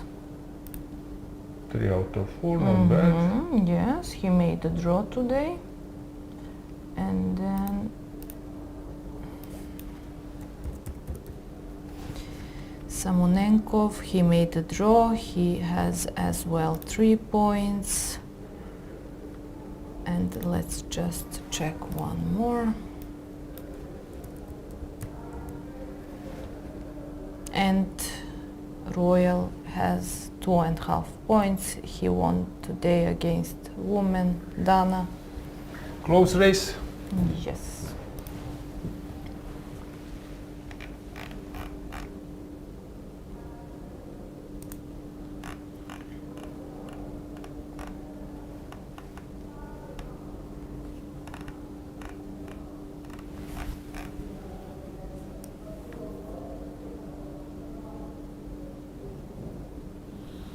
Yeah, I was trying to check also maybe some others under 16. Yeah. But I couldn't. We'll check it for tomorrow or day after tomorrow. Right now. So Sandra, how about your next tournaments, next chess events? You will go while you're laughing. I see that you have I something in cannot mind. wait to play some chess. I mean, I decided to work on summer on chess after a long time. I don't remember when I didn't work, but for real. With your father? Not with my father. I will find some coach. And okay, Turkish League I played in last 2 or 3 years. Probably this year I will always also play. I will have some other things to do till June, but after that I will play probably Turkish League and of course Serbian League, European Club Cup. But I want to find some, and I want to travel to Spain in meantime. A lot of things I want to do, but I want to find some time to work on chess. Really, I don't want to suffer over the board. I just want to enjoy. I used to enjoy, and in last 2 years I'm just suffering because I'm playing bad. Actually, my result is bad, and I want to come back to my shape. Which part of the game you would like to work on? Openings. I would like to have someone who would help me to start to love openings, to work, but to love them, because so openings are connected with mid game. So I need, of course, knowledge of openings, but with someone who would, explain me what are ideas and plans, and not to find them over the board. And then when I finally find, I'm in time trouble, and then I just lose advantage or whatever, or I cannot save a game. So that's my plan. So you're searching for opening expert. Yes. Yes. Okay. But for some interesting opening expert. Offers yes, in inbox. Please, guys. And you mentioned Spain. Why to Spain? Where? I'm not sure. Probably Barcelona or Valencia. But me and my friend, we both like Valencia, and I was 2 times, but I just play chess. So it's very nice weather, and I like Valencia, so probably we will go there, but maybe Barcelona. We are not sure yet. Problem is actually time. I'm not sure because of things I will do in May and June, maybe some tournaments to comment or something like that, so we will see. But hopefully I will be there. I will send you some pictures. Yeah. Okay, fair enough. Sounds good, sounds interesting. What are your plans? My plans? So yes. I'll go to Rhodes, to Greece. Nice. Yeah, first I will take part in one conference in Croatia, one business conference regarding chess and business. Actually, that conference will have interesting lineup, so I'm really looking forward to that. Lena will join me at that conference. Nice company. Yes, exactly. One of the best athletes, current athlete who is 4 times Olympic medalist, Djukic, great rower who likes to play chess, will join me as well, and some other persons. And then I will go to Greece. European Women Individual Championship is taking place. I'm in charge, besides commentating, I'm in charge in some concept, content stuff. So we are trying to build this ECU story on a higher level, and I think the production here is very good. It is. Yeah. And also your contribution and Lena's contribution, so I think that we will improve even more. I think our YouTube channel has crossed more than 10,000 subscribers, so that's the concept. We will see. Also, I will follow some events on Croatian sports channel, together maybe with some good commentators, depends, we will see. I cannot wait to see.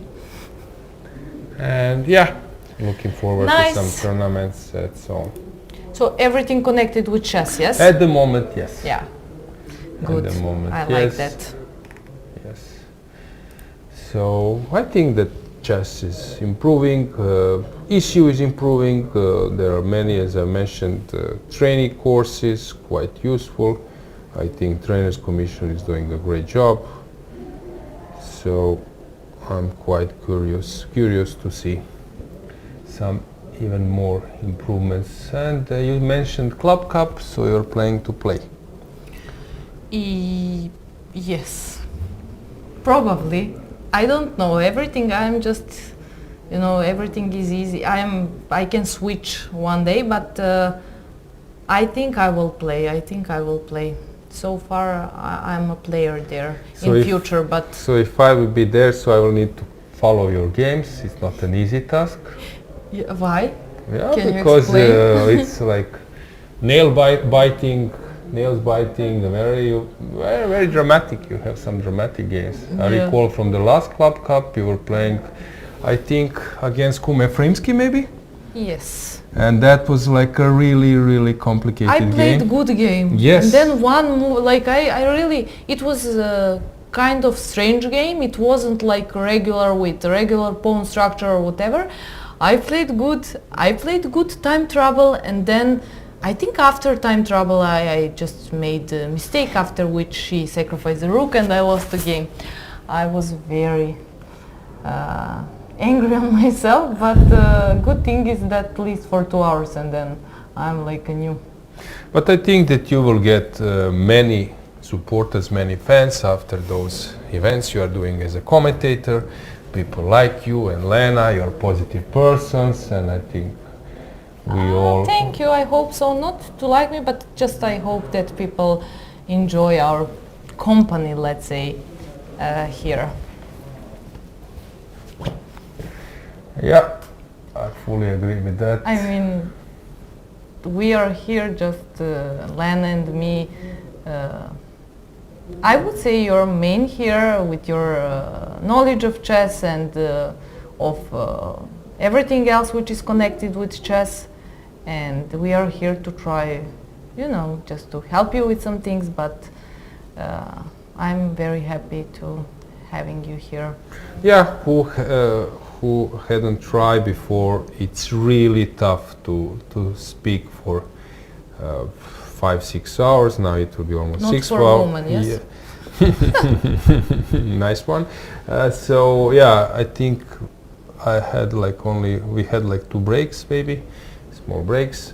So yeah, but anyway, I think this is something which will improve a lot, and yeah, I think we should do this on a level to cover our events, because I think we have something to show.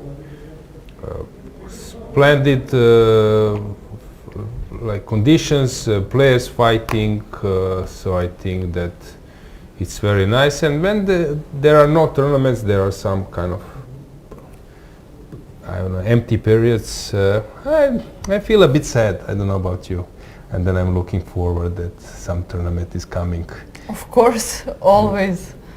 Yeah, I like this period when after a tournament I come home, but it's enough to be at home for 10 days maybe, and then I'm searching for something. Actually, I'm very happy if there is some opportunity to do some job like this or to play some tournaments. So yeah, I'm very happy that I choose chess in this life. Job like this, but yeah, what are your hobbies when you are not playing chess or not commentating, not connected with chess? Which things you like to do? I like to travel, that's for sure. But I like to travel, I like to hang out with people. I can say I like to read books or something like that, but that's, let's say, normal thing. But I like to hang out with people. I like my friends. I just like those things. I like life, to live life. So, but most of things in my life are connected with chess. And I say I'm living 2 lives. One is, for example, when I'm here on the tournament and I have my friends, and the other one is when I come back. I have also friends from childhood, and we all like to travel, and let's say traveling and exploring. Is there some place besides Spain you would like to visit? Of course, yes. But like one day I felt so tired, which usually I don't, and I said I need something like Bali or something like that. Cool. So I would like to go to Bali, and but I'm more close to this plan to Spain than to Bali right now.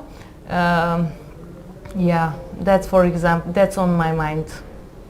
Yeah, what was the most interesting destination, or let's say the farthest destination you've been to? I was in America in 2016, and Lena and me, we were together, and yeah, this was the farthest destination. And you? Yeah, I've been to all the continents except South America. So I'm really eager to go at some moment to South America. I've been even to Australia. That's my like favorite destination. I love Sydney. I went to Great Barrier Reef. So like snorkeling, scuba diving and everything, and it was really, really awesome. Cuba, you said Cuba, but I want to go to Cuba. I just remember one more. Sorry, I interrupted you. You want to go to Cuba? Yes, to Cuba. To check where Holmo played against Fischer. Yes, of course. Yeah, everything related with chess. Yeah, so there are many many destinations, and of course you're learning about different cultures and everything. I know that traveling can be a bit exhausting, but anyway, I'm the guy who can. I'm not actually having a problem with long haul flights, as long as the place where I'll be staying for a while is interesting. I have my friend, for example, since I'm organizing those VIP chess events, and I have one guy who went to almost 200 countries, 170, something like this, yeah. And we play tennis, and he comes to my chess evenings, and recently he just wrote a book, so he invited me and so on. So he's well-known travelist. And then he's telling me about some destinations, where to go, what to see, and so on. Here it's a very interesting, actually, this place, Constanta, there is a very interesting sightseeing, or let's say daily tour. It's Danube Delta. As I mentioned a few days ago, Danube is passing by Croatia, Serbia, and some other countries as well. I think in total 8, maybe I'm wrong. I think that maybe viewers would reveal that fact to me, yeah, here this delta is very impressive. But fortunately, we are not tourists here. Luckily, whatever. So yeah, you know when friend says you're so lucky, you're traveling non-stop, but actually you don't have so much time to be a tourist at tournaments. So basically 80% of tournament you spend in hotel where you stay. Here are nice conditions and playing venue, hotel, food. I think players are very satisfied. I think the anti-cheating procedure is over. They can go for a dinner. Yes, now it's more anti-doping. Yeah. Checks. I don't believe that anything will happen here. I think, Sandra, that we can maybe stay here for 5-10 more moves and then call it a day, because I don't believe that something will change. And people could check the game themselves. It's not easy to comment, so I think we will slowly call it a day. We won't reveal. Okay, we are satisfied with today's day, yes? Yeah, we won't reveal all fun facts about you. Let's leave something for some of course, please. Other days.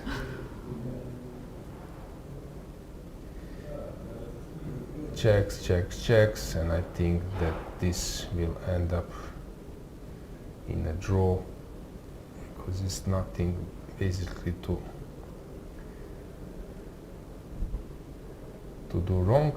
Yeah, just to go with the queen on 8 rank. This is the only way, which he will not do, of course. Maybe it's a moment that we reveal our voting results. So Yagis Erdogmus 51%, the most people voted for him, and then on second place is someone else, so it means a lot of potentially a lot of young chess players. And then we have Ihor Samonenkov, and then on, let's say, third or fourth place, it depends if we count this someone else, is Shreyas Royal. Okay, still many votes, in total almost 350. So thanks for that. We appreciate your feedback. We will ask some more questions in future. We count on your feedback, so thanks for that. We appreciate. Thanks for your support, for your inputs, comments, remarks. So we are ready to entertain you even more in future, so thanks for that. Would you like to add something, Sandra? Not something specific, as I said. I am satisfied with the games today. We had some interesting games. Also on first board it went to a draw at the end, but we had also great guests today, so I'm quite happy with today's day, and tomorrow Lena will be here with you. I'm sure you're happy, as you mentioned a few times her name. Yeah, but I will do the same. I will mention you tomorrow with Lena. If you are satisfied with the games, who am I not to do the same? So I'm also quite happy how the day went. This game will last for a while, so we leave you with PGN or broadcast live transmission without our commentary. Thanks for your attention and see us tomorrow. See you guys. Noua Aqua Carpatica Flavors, un produs extraordinar căruia i s-a făcut o nedreptate și a ajuns să stea lângă sucuri. De ce nu ne-au băgat la detergenți, la geluri de duș sau la parfumuri? Mai bine ne-ar fi pus la cosmetice și noi hidratăm corpul, la iaurturi, că folosim fructe adevărate, la produse românești, avem cea mai bună apă Aqua Carpatica Carbo, la diete, că avem doar sirop de agave, sau la produse de import, că arătăm prea ca afară. În realitate, am fost etichetați greșit.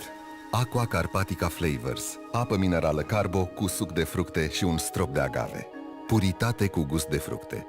Hai să nu mai facem etichetări greșite.